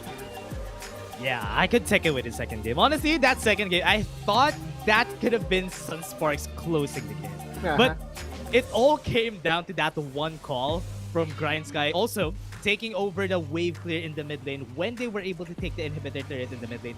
That is where it started. That is why they were able to get that last call. Let's go to the base. Let's take the Nexus down. Let's bait them to the Baron. And I think the MVP during that one was Bo. Bo actually stopped a lot of players from going in with a recall. Only Hayes was able to get back, and Hayes wasn't able to do anything in that game 2. Just went in right there. Pretty fast game 3. What do you think about it? Well, I just want to add that there's another MVP on game number 2, which was the watch party, because we were screaming on top of our lungs when the base quote unquote base race was happening, and you know the recalls were being cancelled. But on the third game, look at this! The dragons descend, the mother of dragons bend the knee, ladies and gentlemen! But we actually have Shyvana lecture for a minute here, basically on the first dragon. I was actually a bit skeptic, because as a Shyvana player myself, I don't want Infernal Dragon to be the first dragon. Mainly because it doesn't give me the chance. That's the most important dragon for a Shyvana. The damage of your normal attacks, when empowered by the second skill, will turn from magic damage to true damage. And that's mainly the reason why he just packs a punch and he was able to get the MVP. Shout out to Coach Rick, of course, because he gave me, a Shyvana moment here in the battle. I can feel the joy just going up from Hot and Loose, just because it's of course it's such such a rare it's such a rare pick to it. So it's so great to see the Shyvana in action, of course, and by a pro team at that as well. And of course we can ask all about the Shyvana action when we interview Grindsky, which will just be coming up. I believe we do have them on standby and ready, so we should get ready to party indeed, because we all know what a hoot it could be when we have Grindsky on the line here. Grindsky, congratulations to you guys! Congratulations! Oh my gosh! Wait, did you guys arrange the table just because? Wow! Look at that! Right. Sorry, the mugs are all aligned and everything. So, Grindsky, of course, we're speaking to Qianese right now. Qianese, I just want to ask, this is Tita Mika coming in, of course. How is the team feeling? Are you guys okay? Are you okay? Have you guys recovered? Okay lang naman po kami. Masaya po kasi panalo kami. There you go. The best medicine. Woo! Yay! The best medicine, of course, the victory. And the second question. It's your second time different because parang it was more intense. Can you talk about the difference, of course, between facing the Sunsparks from week 1 sa week 3 na ngayon? Bon, yung Ano to? yung naging difference. Nung first week po nila, medyo nangangapa pa sila. Tapos ngayon pong second week, third week po, parang nahanap na po nila yung timpla nila. Eh, syempre kami din po, abang ongoing yung WCS, nag-improve din po kami. Of course. And we definitely see that in Grindsky. And to imagine that yung team, you guys weren't feeling well and you still came out with that performance. So major props to you guys. Dash, we'll lead in with your question next. Yeah, let's go with my question for game 2 especially. That was honestly a great play from you guys. That call to go to the Nexus, who called that? I want to know who called that base go to the Nexus. Let's end it. Si Tyson po, si Tactical. Sabi po ni Tactical, pushing yung mid, wag natin pag-recollen. Tapos yun po, inahanap namin sila. Sabay, in-stop ni si Sob, sabay nakita namin lahat. Tapos pinarekta na po. Si Bob po, nahanap po ni Bob. Pinatapos na. Yeah. All I can say, great. Congratulations to you guys. And also, kudos to Tactical for going for that call. What about you, Luis? Yeah, celebrate muna. Just a heads up sa inyo guys, kasama ko si Sir Don tsaka si Berting dun sa, shoutout, nandun sila sa watch party. And nanonood kami, sabi namin, uy, Oasis pick yan, Shivana. Uy, Garen pick ni Berting. Pero Coach Rek, actually wala akong tanong. Thank you lang na pagbigyan mo ako kasi alam mo yan, request ko to Shivana in WCS and talagang you made it work. So congratulations, Grindsky. Ano pa daw pong gusto nyong makita, Sir Otolus? May request pala. Ay, ano pa bang request na pwede natin gawin? Pag-iisipan ko, Coach Rek, message ko na lang. Stay tuned for that. Sige. There you have it, Grindsky is taking Otolus request. Yay! Grind! May shoutout pa ba? Congratulations to you guys. Of course. May mga shoutouts, of course, if you'd like to give messages to all of your fans. Ano daw, Coach? Di ko na rin. Shoutout ka. Mag-shoutout na daw po ba? Yes! Go for it! Shoutout na! Shoutout po sa mga boss namin, kila Sir Dennis, kila Sir Don, tapos kay Mami Cheng, Sir G, Sir Wayne. Shoutout po sa inyo lahat. Tapos shoutout din po sa girlfriend ko. Kung nanonood ka man. Hey! So, kung may shoutout pa daw po. Salamat po. Thank you so much to Grindsky Esports! Yay! Thank you so much to Grindsky Esports, and I have a special shoutout. Sabi ni Vermilion, you guys are his heroes now. Thank you so much. Nagpapasiyit ng shoutout na. Thank you so much and congratulations. Good luck with the rest of your games. Thank you po. Thank you. It's always a party with Grindsky. I love it. I just had to point out how they arranged the mugs. It was like so well arranged, and all of the logos were facing the camera. So good, of course. And I really do have to hand it to these guys because I can't believe that they managed to give a performance like that yesterday as well, and tomorrow while feeling a little bit under the weather. So props to them. Very, very professional indeed, and still at the top of their game, even though they might not be feeling it physically. Now, of course, we have our final series of the day. It is going to be Fennel Adversities versus Cerebrum Wildrift. Now, this is, of course, I think like predictions wise, surely. But first Should up, we skip Otolus. ahead? Sure. I don't want to jinx anything though. Of course, Otolus, Fennel Adversity, coming from the highest of highs, right? Being the first team to take down the undefeated Underground. For week 3, though, there is a different dynamic because now we're seeing Tom. They have a good chance of getting the first place in the standings because, as far as I'm aware, their record stands at 2 losses, and Underground also has 2 losses. So I just wanted to be sure on that one. Am I correct on that one, Dash? Yeah, okay. All right. So this is this is actually a good crack at tying for that first place with UDG. And who would have expected, right? And you did say, Mika, that there is well, not really a new player, but Yeah. a substitution that is happening. The study buddy of Ryzen and Calm. And again, if you ask me, Calm and Ryzen does actually have the same playstyle. I feel that this is how should I call this? A very rich starting five, that you have a Ryzen or Calm as your sixth man.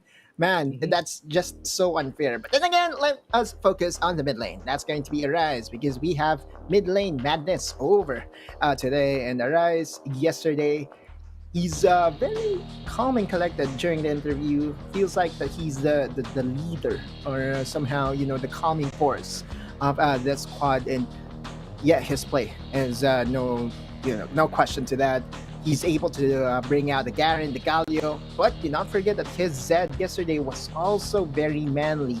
Remember that Fennel and Cerebrum did actually match up during day number 1, and the first game was a heavy spanking, a 20-0 round. So expect Arise to continue on that uprise, and just make sure that they will have a stronghold of that chance to get that number 1 spot in the standings.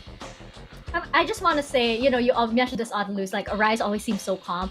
It's like you actually immediately feel calm talking to him, like even during exactly. the interviews, right? It's like it's like relax, okay. So that's probably why Fennel and Versti can also keep their cool, because they have Arise, soothing them. It's okay, guys. It's okay. Just one step at a time. On the other side, though, we have Cerebrum, Wildrift, and Dash. I have to say, this team is winning me over so much that I really want to see them win.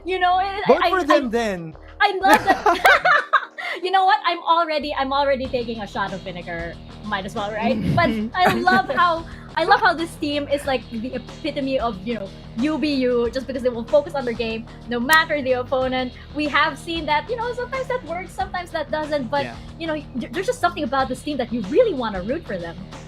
Yeah, I especially love them to see them, especially during interviews. They have that almost the same energy like how Grindsky is, and you can't just hate them. You'll really love them whenever you hear them, and it's really from the heart, which is what I like about Cerebrum Wildrift. But let's go and start with them.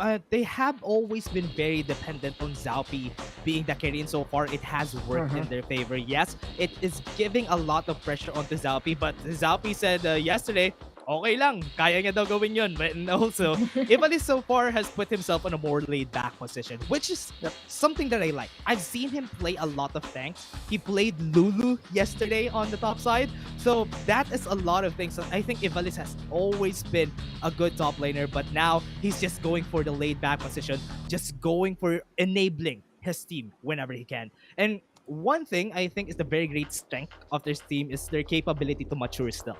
They have a lot of ways to mature. So far, the first round robin has been a good showing. They can still get up there. They can still evolve. Remember, this is their first run for the WCS, and still, there's nowhere to go but up. But before that, let's go and start off with Pago, who is now has played excellently yesterday during their games. Pago has played Lucian twice. Has been the early game leader for them. Early game, he's always setting the face up for the team, and that's the reason why they were able to win most of their games. It was a 2-0. This team has been very volatile. Trades here, trades there, get wins there, and I think Pago also has a very, very great champion pool. Look at that. He has the Fizz, he has the Garen, and pulled even an Irelia up there. And so far, I have been liking the format that they have for each other, and I love them at the interviews. Yeah, definitely. That's also one of my favorite parts. And of course, we also do remember Pago from from the fall season with the signature Fizz. It's it's a very unique champion as well. Yeah, my favorite fish, Jamie's Esports, Pago. Yeah, let's the go. chili garlic with the fish. Exactly. Before Fizz was cool, Pago was already picking it. That's why Pago is my the very first player that I will remember on that champion. Yeah. Same here, same here. And going into our head-to-head, of course, for our mid-lane madness that we have today, we are going to be seeing Arise and Pego over here. And Dash, I'm gonna give this to you first. Again, you have two very, we have two. Of course, we have two good mid players here. But Fennel Adversity, though, again, looking at the top of the standings, and we have Cerebrum Wildrift that has a lot of catching up to do. Yeah, this is a way different playstyle for me and from Arise and Pego. Pego has always been the early game beast, but with different champions than what Arise has always pulled up in the mid lane. Arise has pulled out a lot of Zeds, a lot of Assassins. Pego has even pulled out a Nerelia and a Garen. So this is a very different playstyle, but one thing that actually sticks together with them is they're good at the early game. So I'm expecting a lot of duels in the mid lane for both of them. And yeah, that's it for me for both of them. Just excited for them. That's it. It's going to be an uphill battle for Pego because Arise feels like, if you have a more solid stack as a team and you could revert back, or basically what Arise's identity is for this team is to help just make sure that the early game and the mid game will be controlled by Fennel Adversity. Again, I dub them as the counter puncher. So being at the right place and at the right time is basically what Arise is known for. Now, on the other side, Pego is not going to shy away in starting team fights. So that's basically the compare and contrast between these two. And comparing and contrasting, of course, our panel performance today with, previous ones, it's not so great. We are at our last series right now. We only have 1 point each. Dead. And I think it's safe to say that, we're pretty much dead come post-show. I do have to point out, though, that Autolus already has taken the vinegar shot. You can actually go back to the previous streams and replay it if you need to. So I feel like, he's kind of like good. It's me, it's myself, and Dash that are in trouble, I feel. I'm actually ready if ever, though. Are you excited for this? are you way too excited for this? But of course, is this your first time doing a consequence here, Dash? Yeah, actually it is. Okay, Most of the time I'm first. That's why I haven't. Oh yeah, the cheater mentality. Yeah. No. You don't escape this time. We're gonna make sure it's gonna be there. And let's just of course go through our last predictions for the day, however abysmal they might be. And Dash, I'm gonna start with you. I think we're also pretty much aligned here, so I'm just gonna have you actually represent us. Yeah, pretty much the same for all of us, though. I mean, it's FLA. They're gonna be winning this game. FLA. And I think it's gonna be a 2-0. Right? We've been terrible. We've been so terrible when we try and do this. So, just for the record, like we did, yes, we were correct with Grindsky, but we have not predicted like the scores at all. Which is bad. So stay tuned for the post show where you will see myself and Dash take a shot of vinegar. We'll plan out when exactly to do Tomorrow that. I'll go to church or something and something. There's something happening with me lately. I don't know. I have to fix this. And again, Autolus has already done this, so or maybe I think go back to the dare is for me to go to church. That could actually work, though. That's okay. Perhaps. I'm just gonna say I'm happy with my shot of vinegar. I'll take this.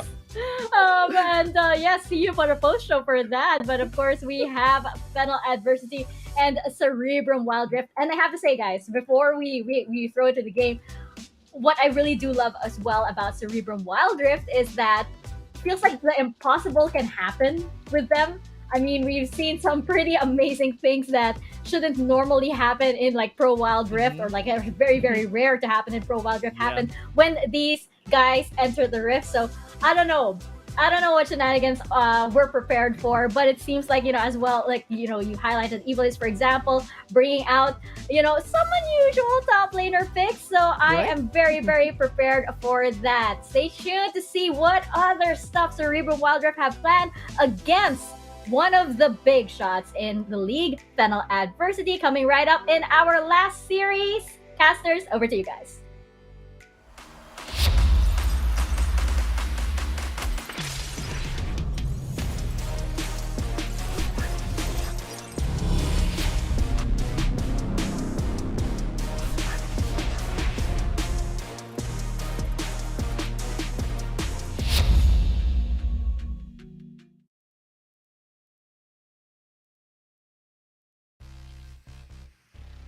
Thank you very much, panel, and we are back in WCS Philippines. I'm Infinity, and this is Deadeye with me for the last series of today. And Deadeye, it has been absolutely amazing. It's going to be CE versus FLA, and the panel has talked about their predictions going to FLA here. So we'll see how that would happen. But set aside, how are you doing, Deadeye? We're here for the last series. Yeah, I'm good. I'm good. It has been a long day for us here in the day 2 in our week 3, but all the games were very exciting here.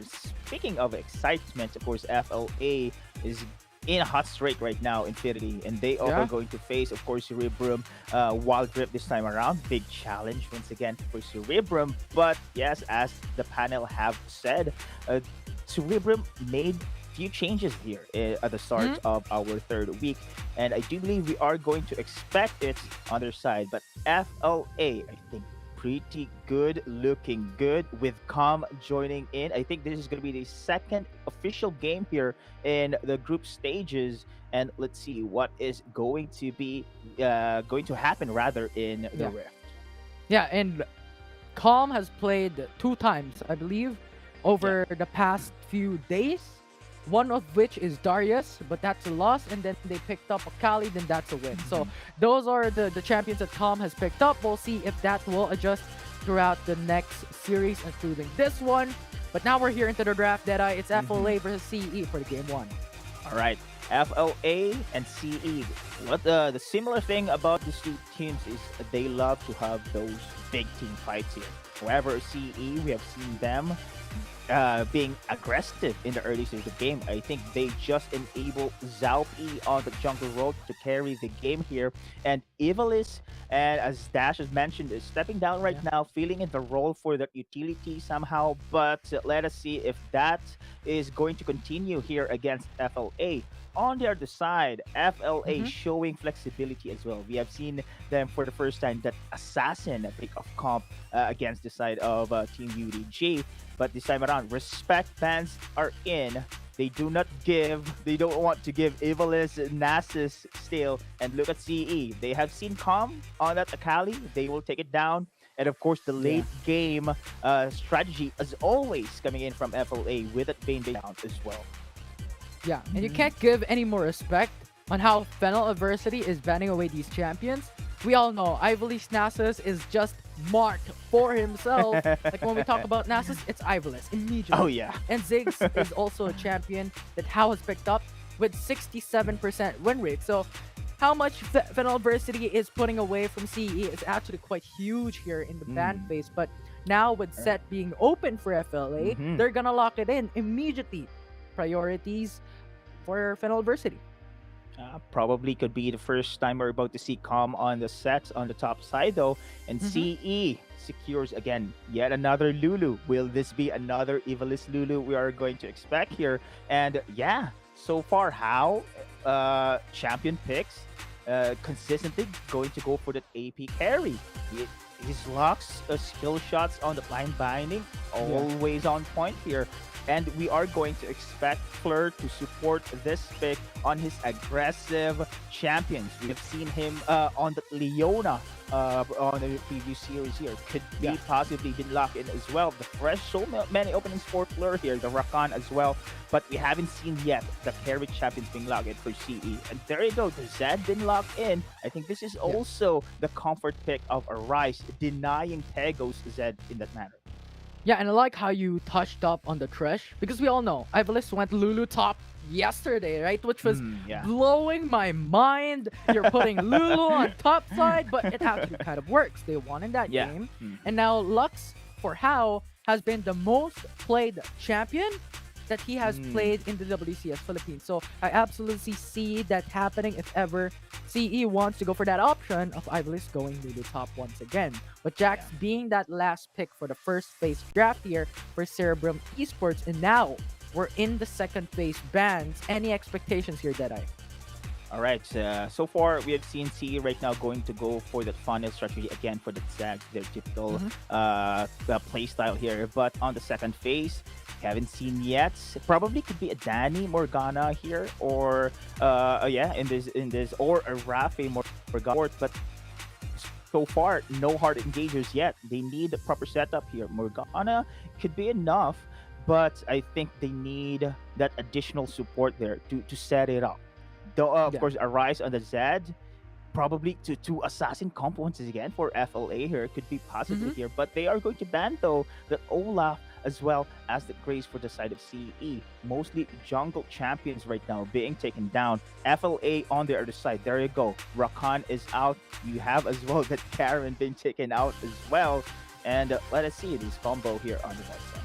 And that's the most interesting thing. They ban away and target the jungle pool of Doming, but they're leaving Lee Sin open. They're leaving Gragas open. Graves and Olaf has only been picked one time by Doming and has won it, sure, but it's not the most pick that Doming has ever put out in WCS Philippines. So an interesting pool that Cerebrum Esports has banned away onto Doming's champion. Like Kha'Zix is open as well, one of the top picks of Doming too. So an interesting case of scenario there for FLA. But Garen Rakan banned away by FLA in the same way. And Leona has been picked for CE for the support. All right, pick off comp for sure for the side of FLA right now being locked in. We only need to see. I think Rafi, this is going to be Rafi's champion right now, is missing here. No, actually, Morgana it is support, going to it be is. Camille. Yeah, so Or probably it is support. going to be Arise Zed, of course, and Domeng here on the. Oh, no, sorry. I think this This is an interesting. Yeah. a support set here. Probably Yeah, a it could support be. set. And we are going to see a top side Camille probably. Yes, a jungler here for Doming. Rise on the Zed. And wow. And a very greedy last pick as well for the side of CE. Yes, you have a Lulu. What's great about this one is you can support the Jax progression and the Riven as well. But the front to back connection here, they have to rely most of the burst potential here for the Lux. But Yeah, you so- need the time. You need the time to scale for these champions here. A very interesting case of scenarios because Fennel Adversity might go like set Morgana bot lane, Zed mid lane, Kha'Zix jungle, Camille top lane. And now CE is thinking to go back again to what they did yesterday, right? Lulu top side, and then Lux Leona bot lane, Riven mid lane, and then Jax jungle. So this is really just blows my mind. And since this is a toss-up, now I want to ask you, like, what are the winning conditions of both these lineups? Because I have no idea what's going to happen here. So basically, the bot side here for the side of CE, you have so many kits here to go for that heavy aggression in the early stage of the game. But remember, Danny on that Morgana, you have the Black Shield just in case.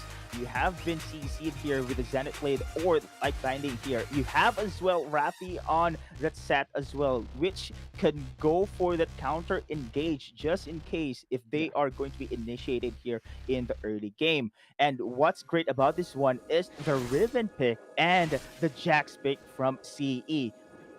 The top side Lulu once again we showed up here. It's gonna funnel all the gold here for Zaupi's jungler and let Pego here in the mid side having this lane priority as well. All the gold will funnel for Pego as well as Jax. They need to scale these two champions because without the proper optimizations here, I think they lack the damage department compared to the side of FLA, especially two assassins is here on their team composition.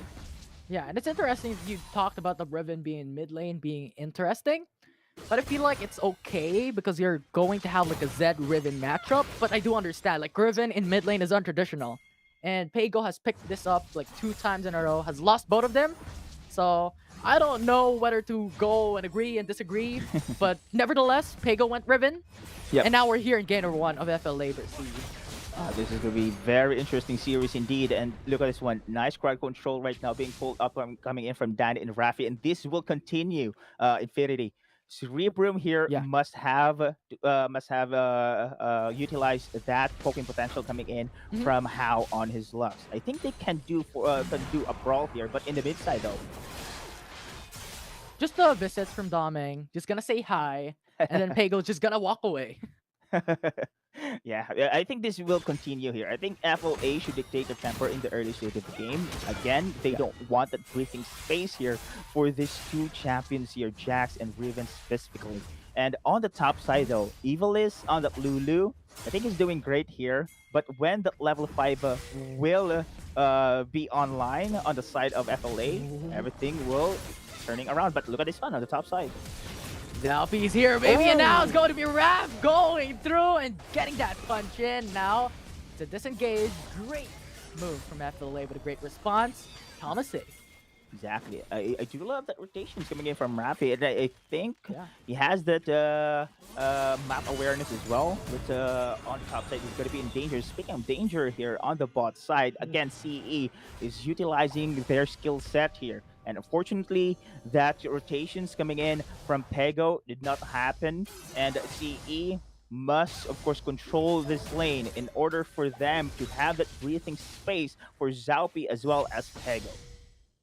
Yeah, it was an interesting scenario. I mean, I think what would CE do there, supposedly, was flirt to initiate and then followed up by Hao with the light binding. But when looking at the mana of Hao, I don't think he has enough mana to actually go for that engage. So they went just back away. Pego doesn't want to engage under the turret, especially using a flash at this late in the minute of the early phase at 3 minutes.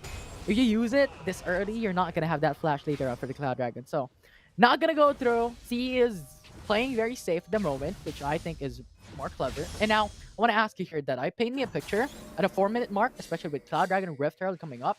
What would we expect at that phase of the match? And I think Evilus should join the team fights here. I think he plays a big role on that Lulu top side because his wild growth as well as his additional sustain could will be beneficial for this hired engagers, as we have mentioned, on the side of Cerebrum Esports. And now we are seeing recalls on the side of CE. I think they are preparing here. They are very strong when it comes to a 5v5 team fight, and they must utilize this one. FLA on the other side, before going to those objectives, they must have the takeoff, and I think we are seeing one on the bot side. Yeah, you called it. Ooh. And now look at mid lane. Leona and Lux there. Looking to find a kill. That's Leona coming through for the initial engage, but nice getaway from Morgana, but flash burned. I think this is going to be a handshake. We're seeing Infinity. No contest here from the side of CE on the Dragon, but I think they are still have the they do have the time here to go for the contest. Good FLA. Polymorph on Tom. Not gonna be enough. Solar Flare also cancelled. Nice ultimate. Look at that format CC from Raph. And that final spark only connected onto one, but that's enough to disengage. First blood coming to the side of FLA. And FLA has taken the ace at a 4-minute mark of the game. What a nice punish from FLA. Indeed, Infinity. That was great initiation coming in from Rafe. My man. That 3-man knockup just made a big punish there for the formation of CE. And I do love how FLA disengaging that team fight as well and engaging back as well. Perfect display. No one can take off in that situation against FLA here. They managed to take that Rift Herald as well, which is very, very crucial here for CE because they want that early game space, but without that objective, it's going to be a challenge for them here on. Yeah, I like how you pointed out about the Rift Herald going to the side of Fennel Adversity as well, because getting the ace for the Fennel Adversity side is already a ton of gold. But CE doesn't have any trade after that. So just a huge, huge deficit in the 4-minute mark, and we just might know what can be the outcome of this matchup. But it's too early to tell that CE having this 5v5, as you stated a while ago. Let's see if they can actually utilize this 5v5 lineup to take their gold deficit into a gold advantage. This is what I love about the Morgana pick from the side of FLA. We have seen that one. It was a skill shot being hit against Danny on the blind binding, but negated by the Black Shield. This is how important that Morgana plays their role in the side of FLA this time around. And we have seen CE are making plays, and they must. I cannot blame CE here because without the pick of plays, without that opportunity for them to go for the kills, their economy here will be in a disadvantage. But look at this one on the bot. That Mark Pego might just have to kill him. That is a nice kill from Arise. Now going in for the shadows, use up the flash over the wall, but up here on top side, another fight occurs, and now Zalfi falls down, making a triple for FLA. They're going in for the clean sweep here for game number 1. 8 kills, 2 turrets, 0 deaths. Oh man, Will this be another flawless win here? We are going to expect I like the Infinity, pun but there that I. yeah, because I think this FLA's movement right now is similar against the UDG. They are just perfect. They are just everywhere here across the map. They know they defended the bot side. They pushed the top side. CE is scattered around. They lack the mobility needed as well to go for that response. And FLA just punishing them so much. And this team comp coming in from FLA, the two assassins comp, and this still continues against CE, is very effective right now. Yeah, and one of the winning conditions of Fennel Adversity, aside from like winning team fights, getting the dragons, getting all the gold advantage, is also split pushing. Because you have Camille, you have Zed, so a lot of these power picks can push on different part of the map, and that is what they're doing at the moment. And CE has to engage, right? And if they go engage in a one lane, look at Zed, split pushing top lane. So a lot of split manpower for CE that they need to allocate. And it's actually really hard for CE at the moment to try and do something about this. Very hard indeed, and they lack the mobility, as I stated a while ago. It's not easy for them to respond instantly there because Zed has his skill set to go for that the shadows movement there, and you have the Camille with a hook shot movement as well. And look at one, a 1-3-1 setup in display for the side of FLA, and this is going to be another objective team fight we're about to expect. Yeah, the floor is ready to engage. Danny on the front line, getting some damage. Hexic ultimatum there onto Zhao P. That's going to be the follow-up. Look at the backside. This is back to front, and this is not what CE wants. And now Zhao P dies, Floor dies, Hao dies. It is 4-man kill for FLA. Oh my god, Infinity. Again! Rafa's showstopper stopping the contest of CE in that matter. And look at how Pego responded too late in that situation. Again, mobility is the key here, and great punishment once again coming in from FLA. And look at this one. It is going to be initiated by Taupi here, but Hexic ultimatum shoving away all the players against CE. And look at the follow-up on that showstopper from the side of Rafi. Beautiful team fight. Again, another flawless victory there in that objective takedown. Yeah, and thank you, production, for showing that replay, because now I know Thank the you. Floor didn't even see the light of day.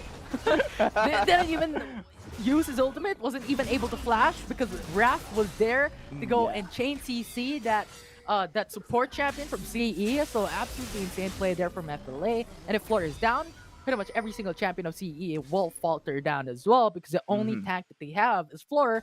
Yes, Zhao P can be acted as a tank, but if you don't have your ultimate for Zhao P or your anti-normal attacks, you're not gonna be a tank. So that's gonna be a hard situation there for CE, but at least they got a turret onto the bot side, so a little bit injection when it comes to gold. Let's go back to Judge Raph's here, Infinity. I was shocked that their last pick is Riven here. You can really tell that the victory conditions for CE here is to go online for the Jack, to go online for that Riven here. But this is too much greedy here. Yeah, you're putting the Riven in the mid lane just to funnel, of course, the gold here, and putting Ivalice here on the top side for Zaupi to farm the jungle as well. But look at the network difference we are seeing from both teams right now. It is going to be FLA pushing pressure in all lanes. Really, really dangerous spot here to CE, but that Rift Herald just got the charge onto the inhib turret bot lane. Huge value. Now FLA though has 14k gold lead in 10 minutes. And this is really difficult here because the map as well is being controlled by FOA. How can you farm the jungle area if it's controlled by your opponent here? FLA knows their victory conditions. They have the split push. They have now the lane pressure. It's going to be difficult for CE to have their gold funneling their champion carries here in this moment in time. No more outer tires on the bot side. I think CE right now is spreading, as you can see in the map right now. They are very strong in the 5v5, but FLA here with the isolation play. There we go. That mark in. Electrocute is up, and that will be Pego burning alive. Kill for Rise.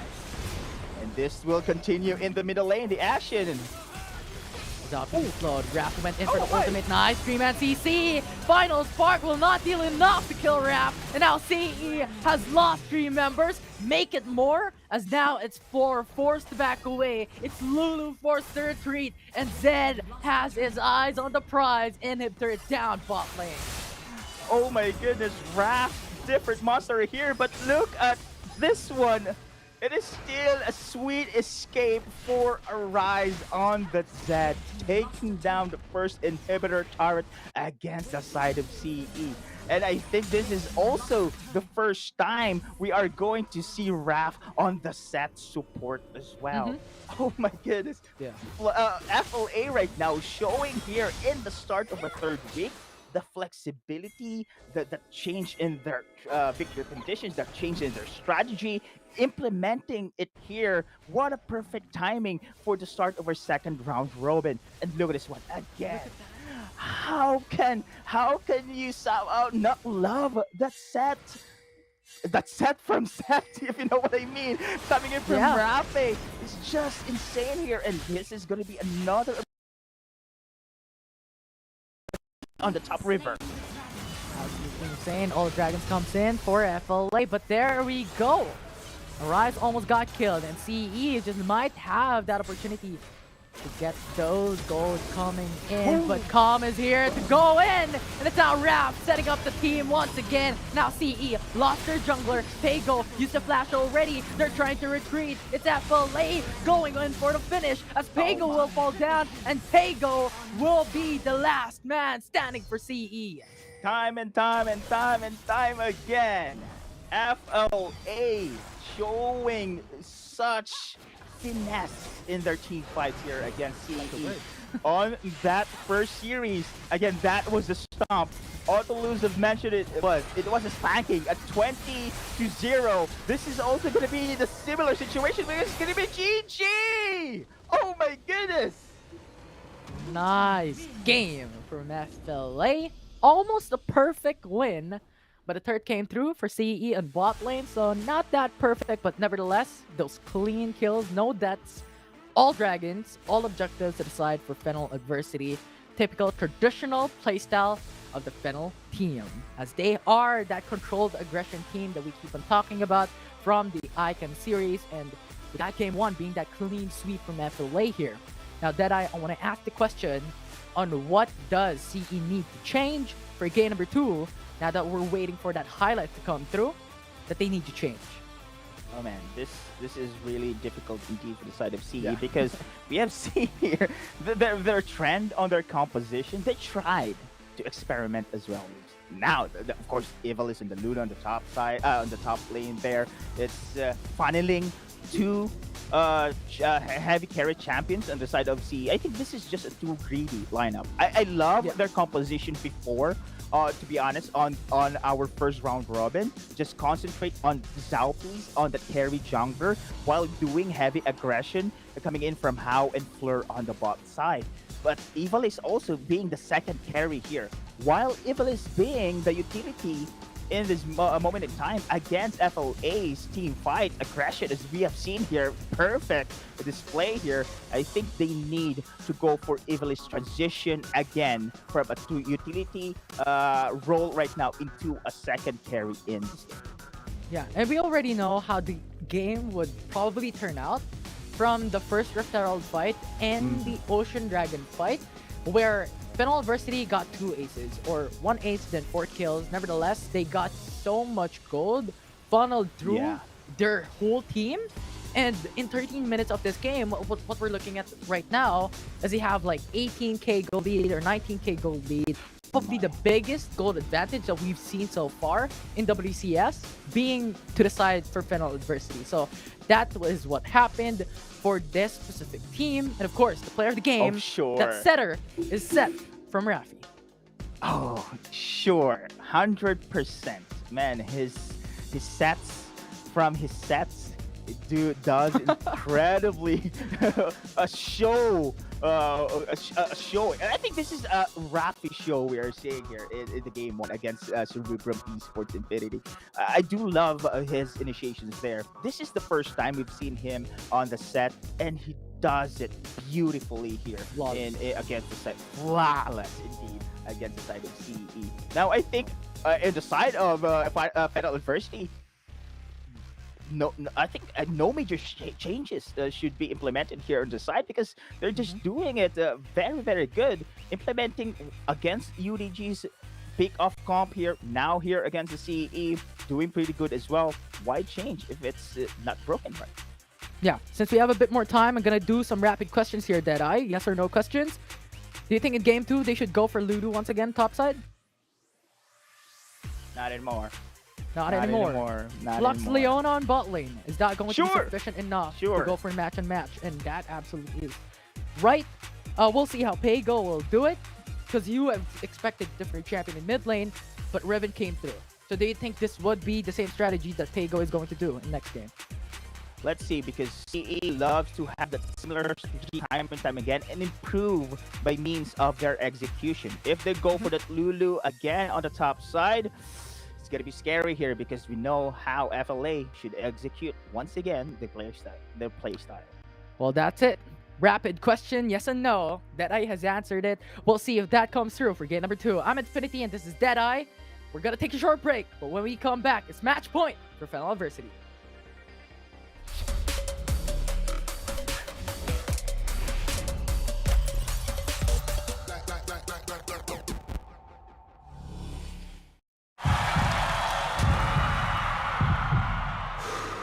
Stop and refocus. Get a clearer perspective. See things from different angles.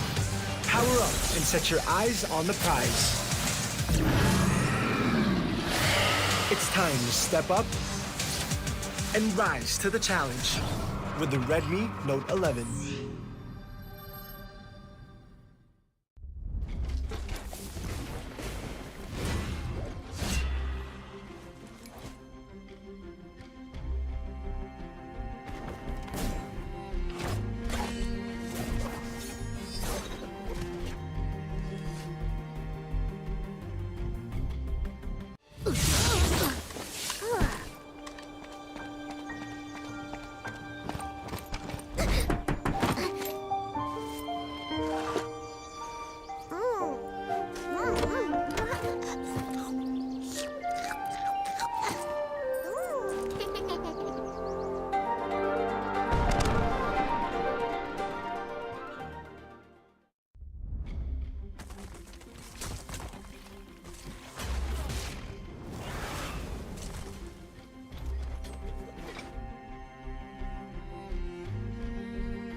Well, we're back, everyone. Welcome to the WCS Philippines. I'm Infinity. You guys know me, and you guys know my co-caster here, Deadeye, joined for the cast for the match point for Fennel Adversity. They have won game one very, very clean, and now CE has to do something.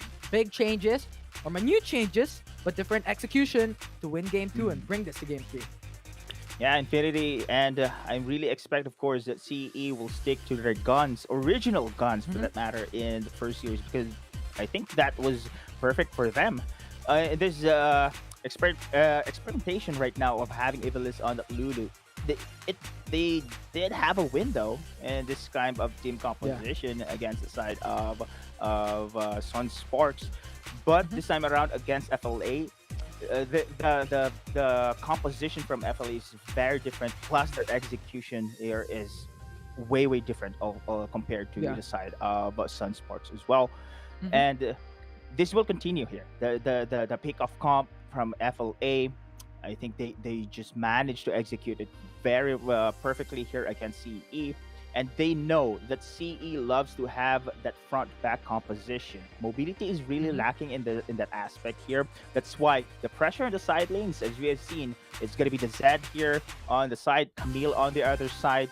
And now, with their composition for the side of CE, it's just difficult to respond instantly there. So that is one of the weakness coming in from CE. But when it comes to major team fights, oh man, I think I can consider Cerebrum here as one of the heavy team fighting team, and they managed to have some magic show team fights as well. But let us see here the game two against the side of FLA. Yeah, I'm really curious on what the changes will be. Because I don't know, Lulu might not be an experiment. Maybe they're practicing it before, even prior to WCS. But this is the first time that we're seeing this Lulu top lane. I mean, we saw Oasis go in for Yumi top. So nevertheless, support top lanes. I mean, it's being there in the meta, being mixed with all the compositions. But now we're in the draft, and CE is now on blue side selection, and FLA is now on red side. And Akali and Nasus banned away. Now this brings the ante a notch. Like, what would CE prioritize, as they are the first pick? Yeah, I think again, their composition really relies for that scaling on Southeast jungler here, probably, or Evilis. Usually it's gonna be Evilis here. They're first picking the Nasus, they're first picking the Lulu, and I don't know if they're going to pick once again Lulu as their prio champion here in their composition, because we have seen the result there against FOA. In this bans, first phase of the bans, though, I think we are going to see similar bans, respecting bans against each other here. And CE on the first pick, I don't know if it's going to be Evilis again on the Lulu, on the Nasus. Depending on what victory conditions we'll see, it will set in. If they're going to go for Zalfi's funneling again, I think Lulu is probably one. Let's see. This first pick will start where we guess, literally here in our second game. Yeah, and I think with Jace open, it might be the priority here by CE, because Fago has picked it 4 times already, has won 2 times with this specific champion, but Morgana being locked in, also one of the power picks at the moment, with Hal picking it up for 3 times and winning 1 time. So it can go to Hal, it can go to Floor, depending on what CE wants. But this is a nice pick coming in from CE. Yeah, probably could go for Hal here. And we have seen the Morgana-Leona combo. And this is very, very dangerous as well. But FLA here, going to lock in, of course, the Camille. I think this is, I said it a while ago, maybe setting the same trend here by the side of FLA, going to go for the split push pick off composition. But I'm really excited here if it is going to be Fleur's Leona going to be locked in. Oh, the Galio. Camille Galio! It was left open! And oh, yeah, exactly. We predicted this to come up, because if this happens, Camille can just hextech ultimatum, Galio will come through to follow up, and it's an absolute obnoxious duo to fight against, especially in team fights. And there's just going to be a very difficult task now for CE to battle against this Camille and Galio, and we're expected to see some Stasis Ancient coming through for CE as well. That's true, that's true. But, oh, there you go. Still that Lulu and the Jax been locked in. So this is gonna be another final strategy here. But yeah, you have mentioned, of course, this classic combo, the Camille and the Galio. But remember, they have the Morgana. That Black Shield can mitigate the Jace Hextech open. Ultimatum. This is going to be a great counter as well.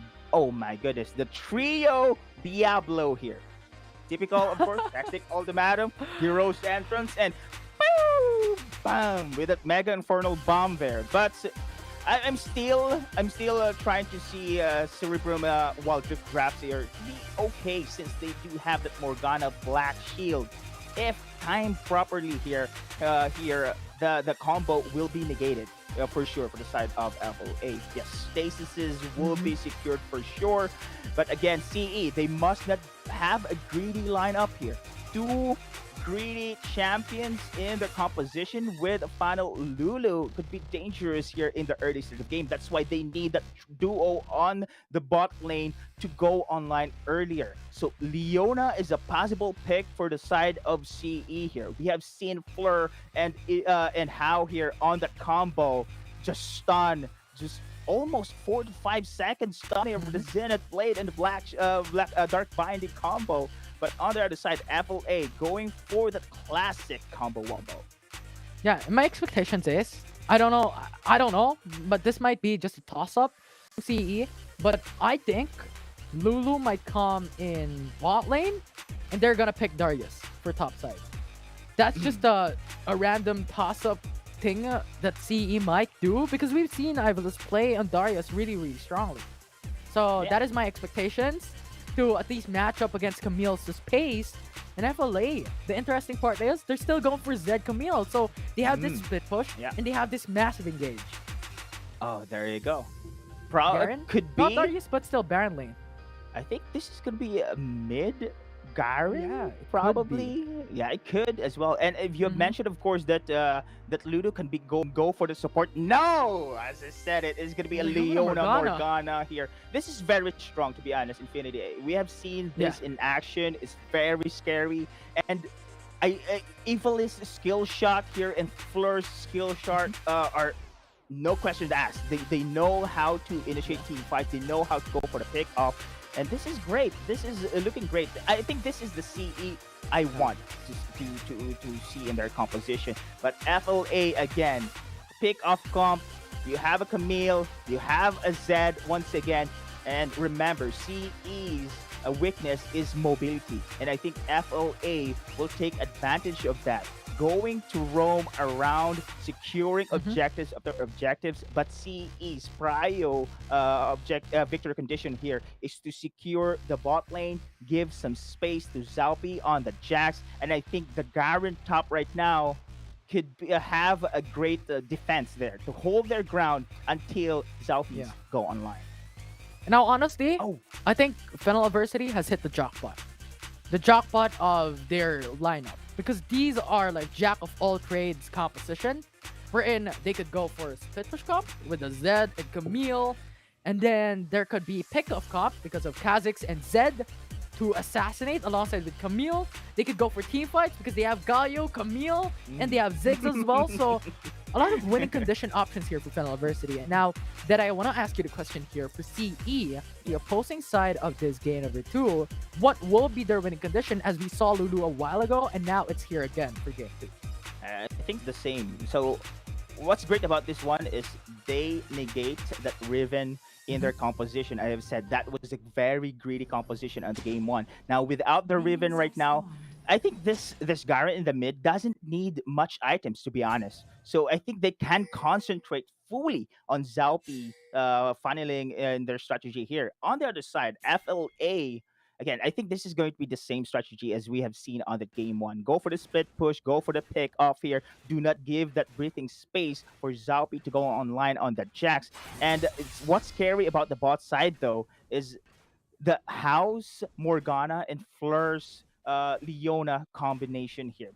Danny and Rafe, very, very careful as well in picking those poke team fights on the bot. Yeah.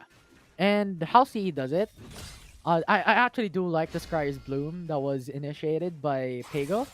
And now, what CE now knows is Dameng starts on top side quadrant jungle. and that gives information for Zhao P to match up the pace. What are they going to do in this early game? So really, really valuable information there that Paygo provided for his team in the first minute of that matchup. And now, welcome everyone to the match point, game number 2 of the FLA versus CE, a very standard early game for both teams. There you go. On the bot side, though, I think we are seeing some action again. Fleur here and How. Effective duo ever since I've seen them here in their first week. They really know how to harass in the early stage of game. And I think CE as a team, they are very aggressive indeed here in the early stage of game.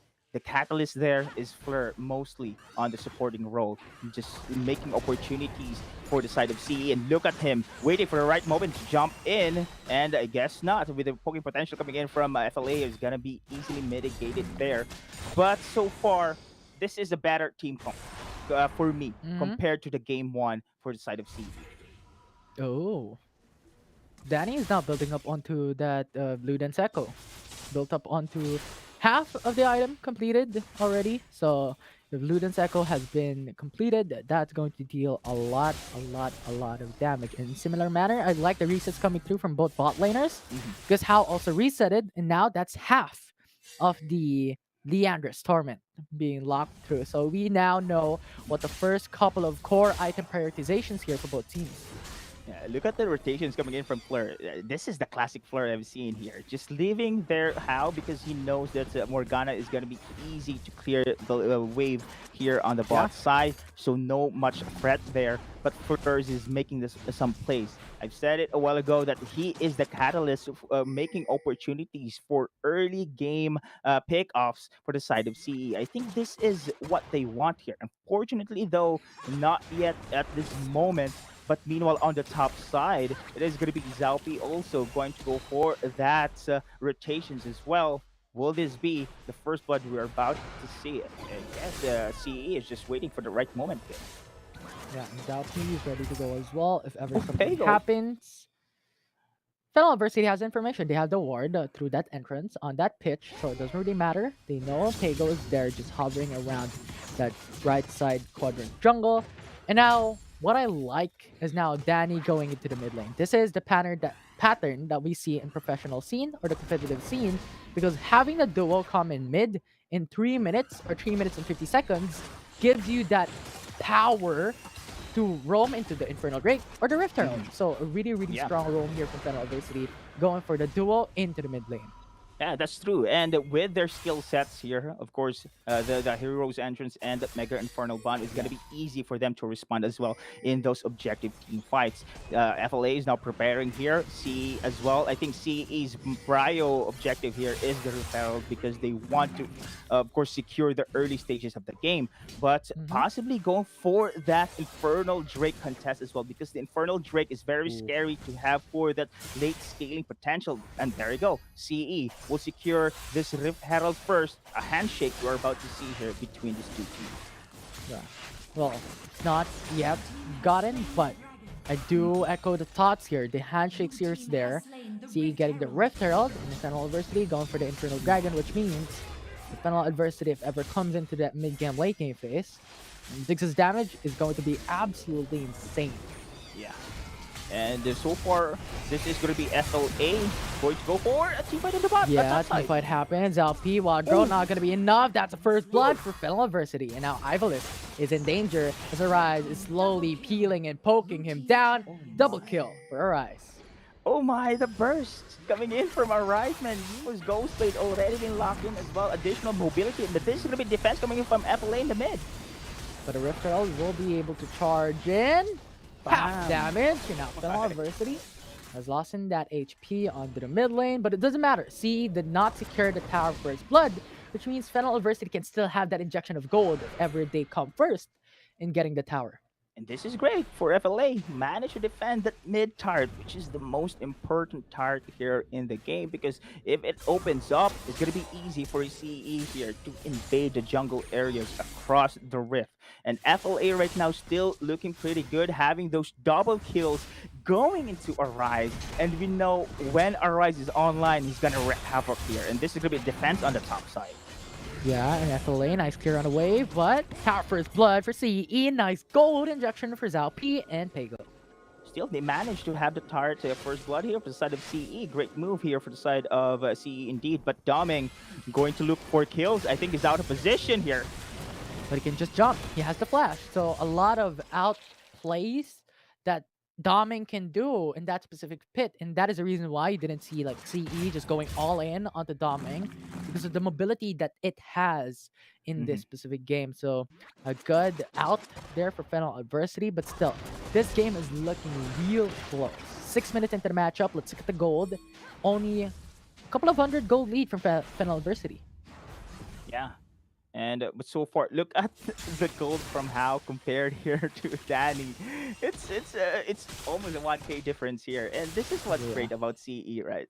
Having How here on that AP champion, it's gonna be easy for them to clear the waves here, trying to go for that hold on the bot side, while Fleur making his rotations here across the rift, and I think they're doing it right now here in the middle lane as well. But so far, CE and FLA just doing their thing. We're not seeing some action right now. But when it comes to the team fight, though, I think FLA should go for the pick off.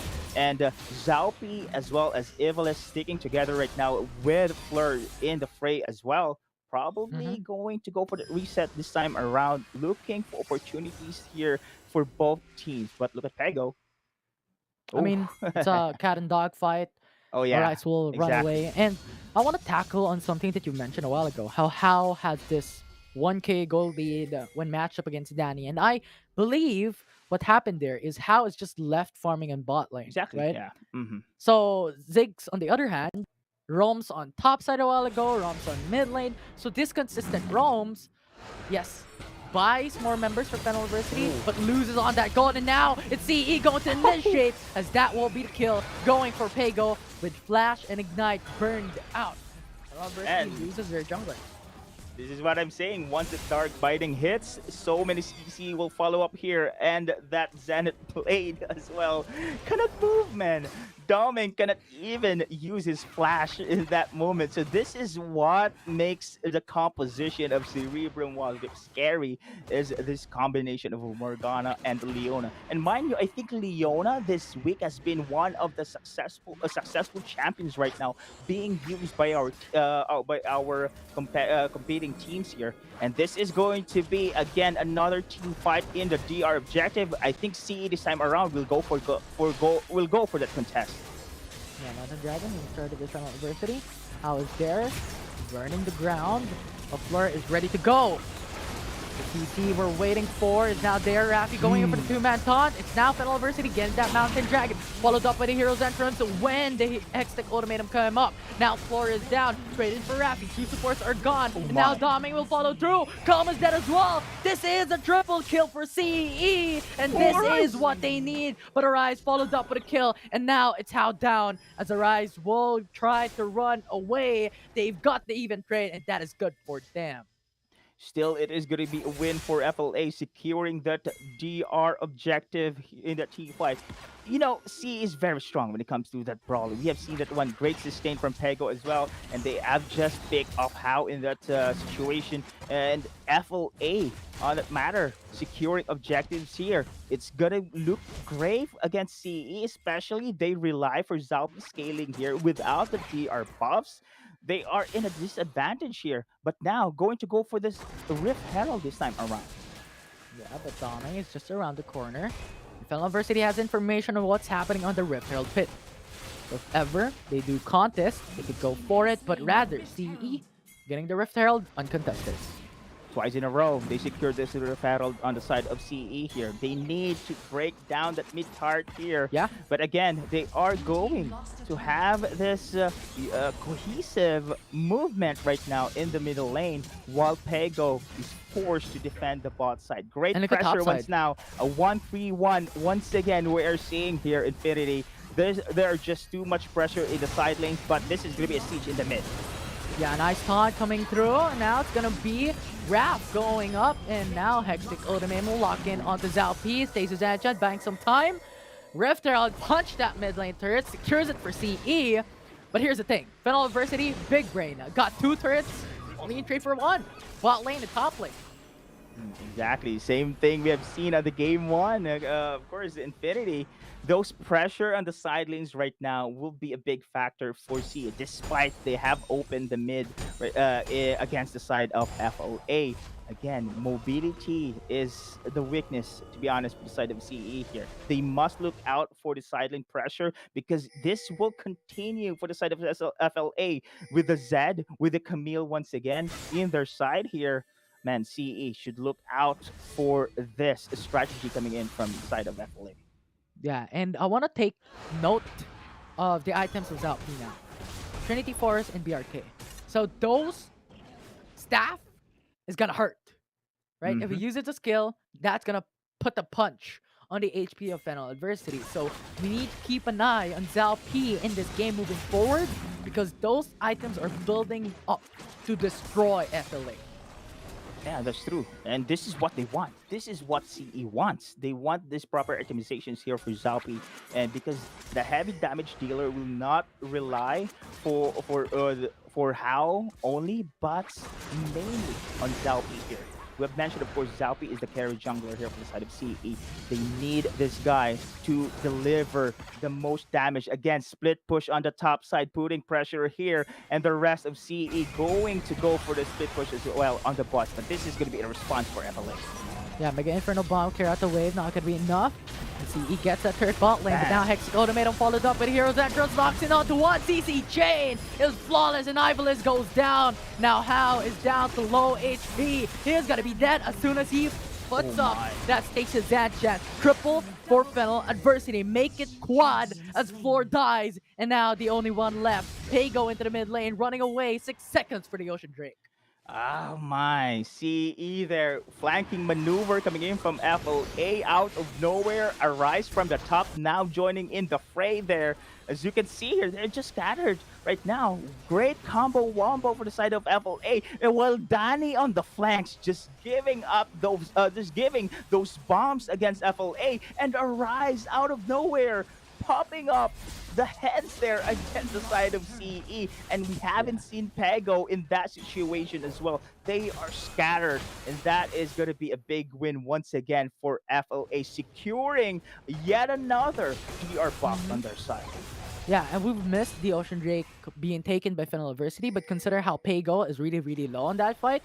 Might just be a couple of hints there, getting some vision, trying to steal, not going to be able to. So Fennel Adversity has all the dragons so far. So that's the important key note to take note of. Moving forward. And now Cerebrum Esports needs to take something away from Fennel Adversity because what we're looking at right now is a 7k goal lead for FLA. I think they need to take this BR buff here on the side in order to compensate the flaws on their lane pressure, because with this BR buff they do have the sieging power to go forward against FLA. And with the team fight, and I've said is that CE is very strong here. Just gonna chase a rise. This will continue here for the side of FLA. This is one of their strengths against the team composition of CE. Pago cannot even chase on that Arises Zed. And look at this one. CE right now converging in the mid. They need to make some plays. They need to go for the takeoff here in order to go for that PR takedown. And the vision, yes indeed, will be an advantage here for the side of FLA. Yeah, Fennel can even bait here. It's like, hey, we're here. Try to catch us, and we're going to counter-engage. But they opted to not go for it, which I think is clever. And now Cerebrum Esports just lost some time, just waiting onto the mid lane for FLA to come up, and they didn't know that FLA had vision. So that's the losing part of having no vision here. And now CE lost some farm, and now the gold lead is now up to 7k gold for FLA. You know what? This Garen, this Pago and the Garen is very tanky, to be honest. But what's the purpose of being a tank? Tanky if FLA is just going to avoid you? Or having penetration items. Oh yeah, they are going, but basically they are just going to avoid here. Pago right now is just so far away here for the side of CE, making that isolation place. While once Pago joining in this team fight, split push coming in from FLA will commence. Yeah, they're running, but they can't catch up. FLA too quick. Exactly. go. And look at this one. Oh, the response coming in from Fago here, but Arai still going to continue this pressure. Mid lane. And this is going to be a team fight in the mid. Taunt onto Zhao P. Mega Inferno Bomb, a lot of damage. Half HP already for Zhao P. He doesn't even had to do anything there, and he's down for the count. Zhao P is gone. How used up Flash, used up the heal, but it's not going to be enough to save 3 of his teammates, and he's down as well. And Tago is very low. He's trying to run away, but FLA has secured the ace and is now looking to mid lane. Similar situation, Infinity. Pago was on the bot side. I told you, they just avoid Pago here, making some isolation plays, and this is going to be a GG push. Yeah, FLA is going for it. A lot of timers for CE, and FLA gets the 2-0 against CE, swiping Cerebrum Esports. Oh man, that flawless streak still continues, ladies and gentlemen. 2 games in a row, 2 series in a row. They have just showing dominance here in the start of our second round robin. And our panels have said that Fennel adversity could possibly surpass Underground's record right now and will be the new kings in our group stages. Well, we'll see. Fennel adversity is looking very, very clean so far. From week 1 up until today, they have showed up greatness and dominance in the Rift. But now looking into highlights here, tell me what happened in this early game that led to this dominating win from Fennel adversity. Yeah, that's unfortunate here for the side of CE. They've been picked off. The double kill coming in from Arise, making his, of course, Zed online as in early as possible here against the side of CE. Look at his team fight right now coming in from, of course, Cerebrum here. They going to go for the DR, but look at how FLA going to go for the disengage, trying to go for the isolation play as well. Arise just giving the pokes as well, as same as Danny. They are just very tanky indeed in the early stage of the game. They are very strong when it comes to a 5v5, but FLA knows their stuff, that they are going to go for the split push instead. Don't force the team fight when it comes to a 5v5. Look at Pago there. Pago just so far away without the heavy tank in the side of CE. It's no use here for the side of CE to have a prolonged team fight because the damage can rip through, because FLA has so many assassins, too much poking power in the burst potential as well. Yeah, it's Pago again. Look at Pago. Camille, So it's far. Camille Gallo. It's Camille Gallo here it's just absolutely insane from Fennel adversity. Like, what can you do? Hextech Ultimatum followed up by the Hero's Entrance, and some of the members of Cerebrum Esports didn't even have Stasis Enchant. Like, Pago went in for Redemption, Floor went in for double Redemption as well, so that makes it 2 for CE. So there's just a lot of engage coming through to the side of Fennel adversity. And of course, the center of that damage is going to be Danny on that Ziggs, what we predicted when they had the Infernal Dragon. And again, Danny, Mr. Consistent. Still the MVP, ladies and gents. I believe he has the most MVPs in our league right now. Infinity. Whatever champion he uses is just delivering it consistently all throughout the games here for the side of FLA. I think this is a great boost of morale here for the side of FLA right now. They are on the top of the hill right now. They are the kings so far in our second group stages. I think this streak will still continue here in our third week. They are looking pretty strong. That reset after the second week made a lot of difference of what we have seen FLA on the first 2 weeks of their gameplay, but here in the third week they're just flawless. Yeah, flawless. Nice pun. I love it. When I heard it a while ago, I mean, that is the sole definition of what happened in that series number 4 today of FLA versus CE. It's absolutely clean coming in for the side of Fennel adversity. And yes, game number 2 was a bit of a rocky road in the beginning of that match. I mean, that's Camille Gallo, a lot more damage coming through when the items are coming in. So they're just waiting for that opportunity. And when it comes to mid-game, it's just down for the count for FLA winning it through and through. But ladies and gentlemen, that is series number 4, the last series of today. I'm Infinity and this is Deadeye, and along with the shoutcasters in the caster's desk prior to the series, thank you very much for watching. We're gonna take a short break, but don't go away because when we come back, it's a panel doing some interviews and breaking down what happened in that Series 4.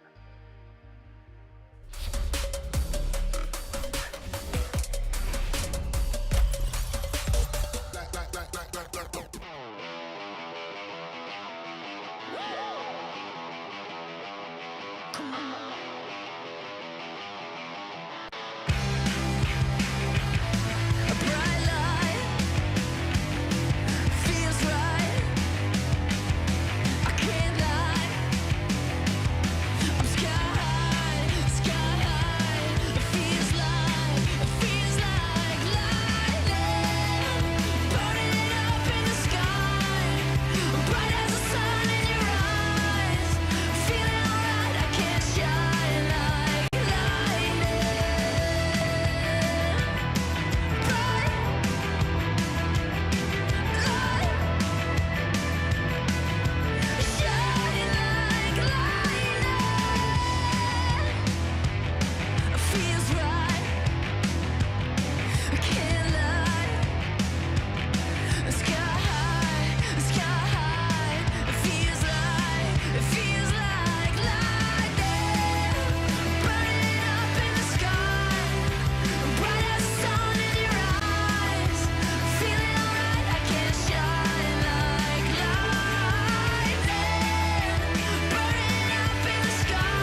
Running wild, out of my mind.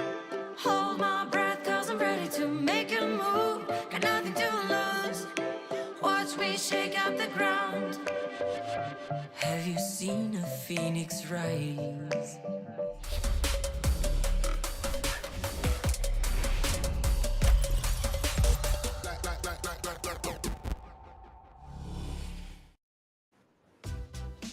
Welcome back to the WCSPH, guys, where Fennel Adversity takes it home once again, 2-0 against Cerebrum Wildrift. Now, Oculus, as we jump into our series highlights, we were saying how, the rest of our teams, they kind of follow back-to-school archetypes. Would you say Fennel Adversity is our current, is pretty much our current star student? Well, currently they are tied with Underground series score, so safe to Underground say is they're the exchange student, though. yeah, they're in contention for the valedictorian spot or the Latin award that is very elusive and that is very sought after. But on game number 1, 19-0 was the kill count, or was the kill record, and this was one kill, I would say, less from the 20-0 that we saw FLA versus CE. It just so happened that FLA knows how to play against this type of composition. Carry junglers in general. I feel that their scrimmages and their scrim partners have been doing this a lot, and so they know what to do in certain situations. And that just goes to show that the discipline that we've been talking about when talking about FLA is still there, regardless of what team they're facing. And Dash, any thoughts on the rest of the series? Something that I would like to point out is during both of the games, it was pick composition for the side of the CE. I mean, for the side of FLA. I mean, holding the Zed and the Kha'Zix against a Jax, that is really gonna be easy to pull off because Jax needs a lot of time before he ramps up his damage, and Doming and the Rice just shut him down every step of the way, and it was just masterful for this team. I mean, they've been disciplined so far. Even in the game in where they got 19-0, even after they get advantages, they back away. They don't take risks. Exactly. They want to go for the win, and they want it to hurt every time. And I have to say, with Cerebrum Wildrift, I have to say, Evil is really pushing the Lulu top as well, Right. and you guys gotta hand it to them. It's like they will stick to their guns of no, this NASA's pick. Really, we gotta see this through, and then it seems like Lulu to be doing the same for the Lulu pick as well. So, job well done to Fennel Adversity, of course. We will be bringing them in for the interview. These guys, I feel like they're almost a perfect attendance here on the panel. They're pretty much like the first 4th panelists, right? I think they're a perfect attendance so far. There you have it. There's something, who is going to have that award? The best in right, attendance. Attendance, best in attendance. Yeah, the best in attendance will mean that, the most interviews. And in order for you to have the most interviews, you have to be number 1. Right. That's So let's see. right. That's right. We should have that award. We should have that award. And so Best far, in of course, attendance. best in attendance. Best in attendance Okay. here at the panel. And so far, Fennel Adversity, you're very much in the running for that award. Let's bring them here over to our panel desk for our post-game interview. I believe we will be talking to Calm, and of course, the rest of Fennel Adversity is there as well. guys. Hello, guys. Congratulations to you all, of course, on that. I know it's quite late right now. I'm actually going to throw this to Dash first before proceeding with my questions, in case you guys have something to say to the team. Something that I want to say for FLA. I was kind of thinking what I'm going to ask them, because honestly, FLA has been very perfect so far. Yeah. This is just me going to praise them every time. I love the discipline. I love the way you guys play. But for Calm, I think Mika Fabs actually prepared a lightning round. I prepared mine. I did. So Calm, I did. you Oh, should okay. answer these 3 questions. Sino sa team mo? First, we have 3. We have 3. You need to answer this fast. Okay, so 1, who's the most vocal? Si Danny po. Pinamaingay. Danny. Oh, si Okay. Danny. Second, Shot caller. okay, this is for me. Who Grabe, smells the grabe, nicest? Grabe po. No, pinamay. Ano po? Who smells the nicest? Sino pinakamabango? Si Rafi po. Ah! Last one. Itsura pa lang eh. Sino yung kaduo mo most of the time pag nag-rank duo kayo? Si Domeng po, si Domeng. Yeah. That's it for me. Thank you, Con. Thank you. Autolus, do you want to add to this lightning round before I proceed with my questions? I feel like it's like my questions are I'm not for the lightning round, Mika. I'll save my question for the last. I have an interesting question, but for you, Mika. All right. Okay. It looks like we have very interesting set of questions for you, no? And as you are representing Fennel Adversity, again, I am going to continue the lightning round for this. So you just have to tell me who in the team fits the description, okay? So, sino yung early bird sa team? Include the coaches, if ever. Early bird. Si Danny po. Si Danny po. Danny? Early bird natin. Wow. Catches the early worm. Wow! Tsaka si Horizon. Opo, si Ryzen po. Ah, si Horizon early in the morning. Okay. So, kung Yes. kung sila yung early bird, sino yung unang matulog? Sila pong pareho, dalawa. Mga naman. Same din. Kaya pala.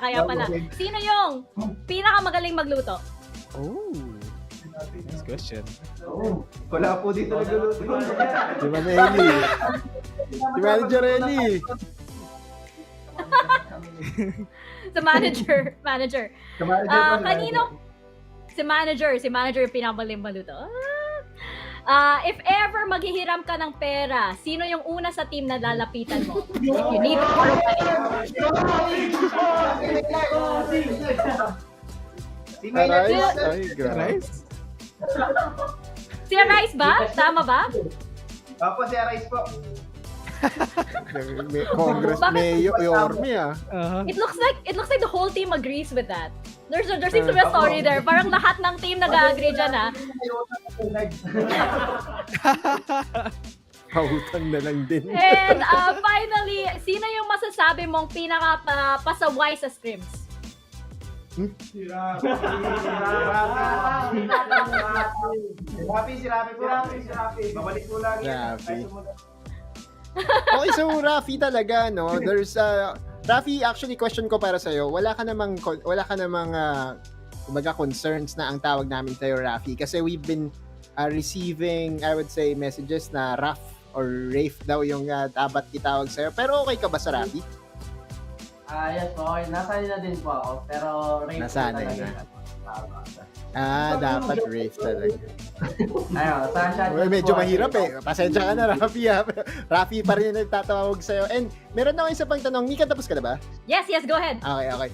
Meron kasing nagsabi sa akin na yung pancit canton mo daw, kakaiba yung flavor. Ang flavor daw ng pancit canton mo, may mayonnaise. Totoo ba yung chismis? Yes po, hindi lang mayonnaise. Japanese mayonnaise pa. Okay, siyempre. Grabe. QP. Sorry, brand ba yun? Sorry na rin. Masarap yun. Social. Masarap po yun. Parang nga eh. May bigla na lang nag-crave ako. Kaso lang may shot kasi ako ng vinegar mamaya. So, Fennel, do you guys have shoutouts that you'd like to give and messages siguro to all of your fans and all of your supporters? Shoutout po sa tatay ko na nanonood ngayon. Saka sa mga kapatid ko po. Kay Stephanie po tsaka kay Kurt. Tapos kay Danilo po. Kay Danilo sa tatay po ni Domeng. Number 1 fan po namin yun eh. Tito Danilo. So sweet. Adversity at saka po sa coach po namin, kay Coach Mel, sa analyst, kay analyst JLC, tapos sa lahat po ng katim ko, si Ryzen, si Sir Ray, tsaka po si Sir Endo po, tsaka po si Sir Max. Tapos lahat po nakakampi ko, si Aray, si Rafi, si Domeng, si Danny. Tsaka po yung buhay ng Pinoy sa Japan. Siyempre, mama po ng si Reggie po. Reggie, of course. Saka po yung babae ulit namin. Before we let you go, I actually have a question for the rest of the team. Ano yung feeling na na sina-shoutout kayo pero katabi mo yung yung nagsi-shoutout? Yung parang nasa TV namin. Fennel Adversity, thank you so much. Good night and congratulations. Thank you. We'll see you in the rest of your games. GG's. Oh, so fun. That was That's so fun. wholesome. I think it's Yeah, safe to I like say, Mika, that Rafi is okay because his Yeah. teammates has been calling him Rafi. So let's take it that way. Yeah. I think that's totally fine. You know what else is fine? As we head over to today's results, I'm gonna show you guys. This is a sachet of vinegar. Oh, Look, it literally says vinegar. It's not open There's yet. a sachet of vinegar. Yeah. I think the only one I know that has that packet is I think- ketchup eh. Ewan ko. Oh. Nakuha to sa sa mga deliveries. I think it came in a delivery. I can't remember which one. I don't know which Really? has this, but it's a sachet. And then it's there's not open. urine sap. No, I'm kidding. Yeah, that's look at this. Yeah. yeah, color white. You're not laughing. I don't know, but Fashion, as let's we go. as we move Drinking into a lot of today's water. results, I'm going to open this and with a pair of scissors and put it into this glass just so that you guys can see. This is the smallest glass that I have, by the way. So let's all move on over to today's results while Dash and I are preparing I'll our discuss this, shots Mika. over here. Yes, go ahead. Yeah, What sure. it is. All right, then the first game of our first match of the series, Team Secret upends UDG. This is actually very interesting because Team Secret, again, day number 1 of WCSPH, they faced UDG, and there were questions raised at the very beginning. 0-2, now 2-1 in favor of CS. The rivalry continues. Similar with Oasis and RRQ, Oasis was able to now finish the job. Last time around that these two teams met, what happened was Oasis got the first score and then RQ was able to come back. Now for GS and SS and FLA and CE, same results were given. What happened during the first week did actually happen on the third week. Now, after the results, I think directly will be showing the standings already. And this is going to be very interesting because if I'm not mistaken, there's a tie ongoing already at the first place, which I did not expect. How about you, Dash and Mika? Did you expect a tie on the first place as early as week number 3? For me first, I didn't expect it. I didn't expect a tie for the first place, to be honest, because honestly, during the first, for week 1, week 2, UDG has been at the top, and it's because we did not reach the point in where they fought FLA until now, in where they lost, and now UDG lost again to Team Secret. I wasn't expecting that to happen. I was expecting UDG to stay on the top, but yeah, things There you happen. go. But what about you, Mika? Yeah, I did think that there would be like a little tug of war at the top, definitely. But I honestly thought that it was gonna be one of those teams was gonna be Team Secret, definitely. So I thought they were gonna be up there. Of course, we're not done yet, so there is still time, of course, to make that climb all the way up from 6th place. But I have to say, I'm very, very happy, with the teams that we have right now. It's been so exciting and it's been so unpredictable, and I think that's what's beautiful about the Wildrift scene that we have right now. And of course, I believe we have tomorrow's schedule up next. So it's gonna be, again, this is the second round of our round robin over here. So then going over to tomorrow's schedule, again, we're going to see these matches, and I think as we did during the first time this round happened, we had Team Secret versus RRQ, which will be really interesting. I'm eager to see your predictions, gentlemen, on what the series will be, especially after the previous weeks, and whether some of these things are going to change. But Dash, any thoughts on tomorrow's schedule? Yeah, I'm excited by most of this, but what I want to point out is between Team Secret versus RRQ on the second match, which could potentially change the tides for both of these teams. That this is something that could put them up there, or could put them down, which is why right now Team Secret RRQ, they have been stepping up for this week, and I hope they would be able to continue during day 3. But the other games right here, GS versus FLA, also something that I'm excited about. Would GS be able to take down FLA after that? Because honestly, Grindsky has been playing pretty well so far. And I wish they would be able to continue that, because remember, I bought a one-way ticket. So yeah. So you're going for GS tomorrow? Oh, you're not with us One-way tomorrow. ticket. Yeah. One-way Yeah, ticket. but one-way ticket. So yeah, if I was there, I will though.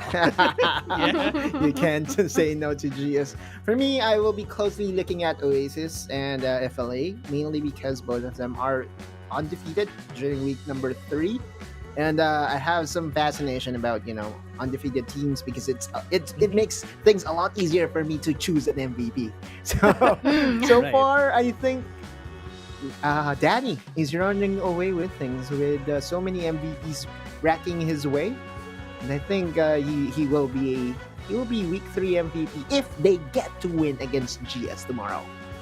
Yeah, and we now know the secret. Danny sleeps very early because the early bird really does indeed catch the worm. And that's about it for our show today. And Dash, are you ready for this? Yeah, actually. There my, you my, go. my, my I little think this is studio, a by the lot, way, though. Oh, my studio smells like vinegar now. My little makeshift studio. I Smells know like that you have to Yeah. make your preparations over there. And I see Dash, I see Mika. Hey, Okay, I just want to say, I just want to give a shout out. This was for, I believe this is for Calvin from RRQ. Cheers, my dude. Let's go. This event is made possible by PPGL, the largest multi-game esports league in the country, together with Riot Games. Well, let me look at you first, Oren. Then, we would also like to acknowledge our official mobile partner in Xiaomi. The hashtag Redmi Note 11 is equipped with 90Hz AMOLED dot display, making it possible for you to experience powerful and responsive gaming. Less waiting time with 33 watts pro fast charging enabled by the all-new MMT technology and a 6nm Snapdragon 680 for high performance while improving battery life. More information about the Redmi Note 11 at the Xiaomi Philippines Facebook page. And of course, this tournament is under the supervision of the Games and Amusement Board. Can you still close, Mika? I can still You good? close. Yes, I You can. good? You good? We just have Okay. that. You know that they call it the asim kilig. I know, I'm I crying. know. I'm crying. Oh my god. It's kind of different from what I experienced because apple cider was like, That's gives different. you the punch to the side. Yeah. No, that's different. That's really hardcore. That is really hardcore, and hence that is why Autolus gets a pass for this. He did it already. Yeah. You can just go back to the stream and watch it. But that is a wrap for Ngnam, day 2 of our 3rd week here at the WCS. The playoffs are drawing closer and closer, so stay tuned tomorrow for more of the action. Same time, same place. We will see you then. As my friend Watch Spice would say, good night and have fun playing Wildrift. I guess. I guess. Yes. Wildrift.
A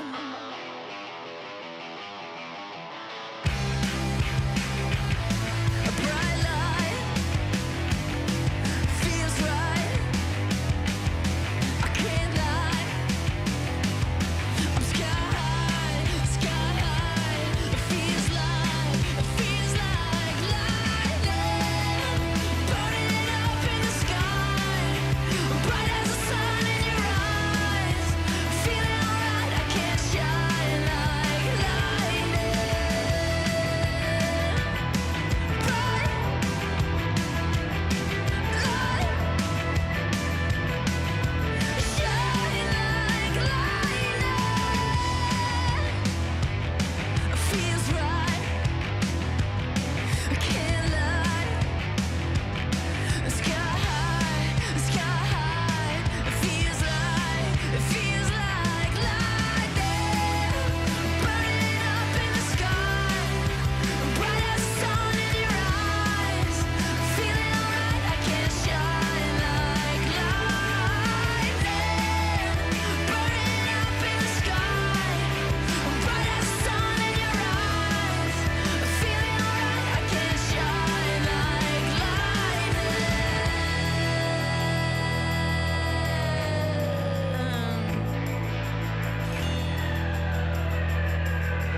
Shine like lightning.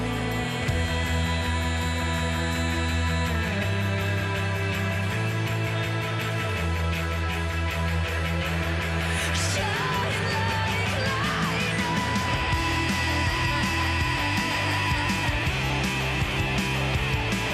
feels right, feels right, feels right. It feels like lightning, burning up in the sky, bright as the sun in your eyes. Feeling alright, I can't shine like lightning. Shine like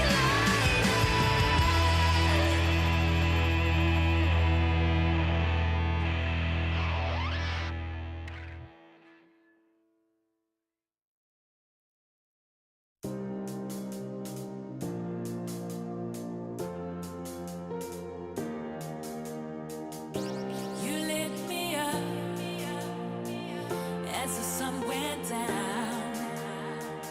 Now my search is over, over, over. Wherever it takes me, my world will be complete. 'Cause I've been going crazy, but now I've landed on my feet. 'Cause now I found my lucky star. Found my lucky star. Found my lucky star. Right here in the shadows, follow me. Forget all your troubles and trust me. We'll do it together in harmony. Let it go and set your mind free.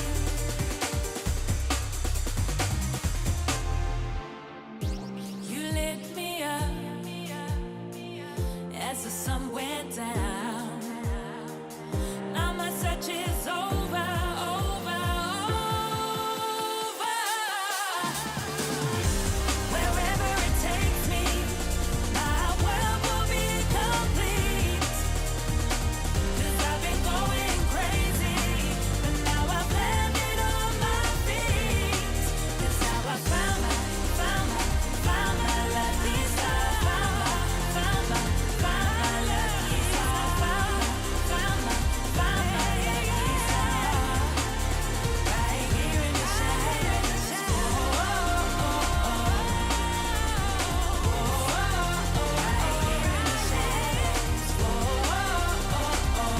In the shadows. Right here in the shadows.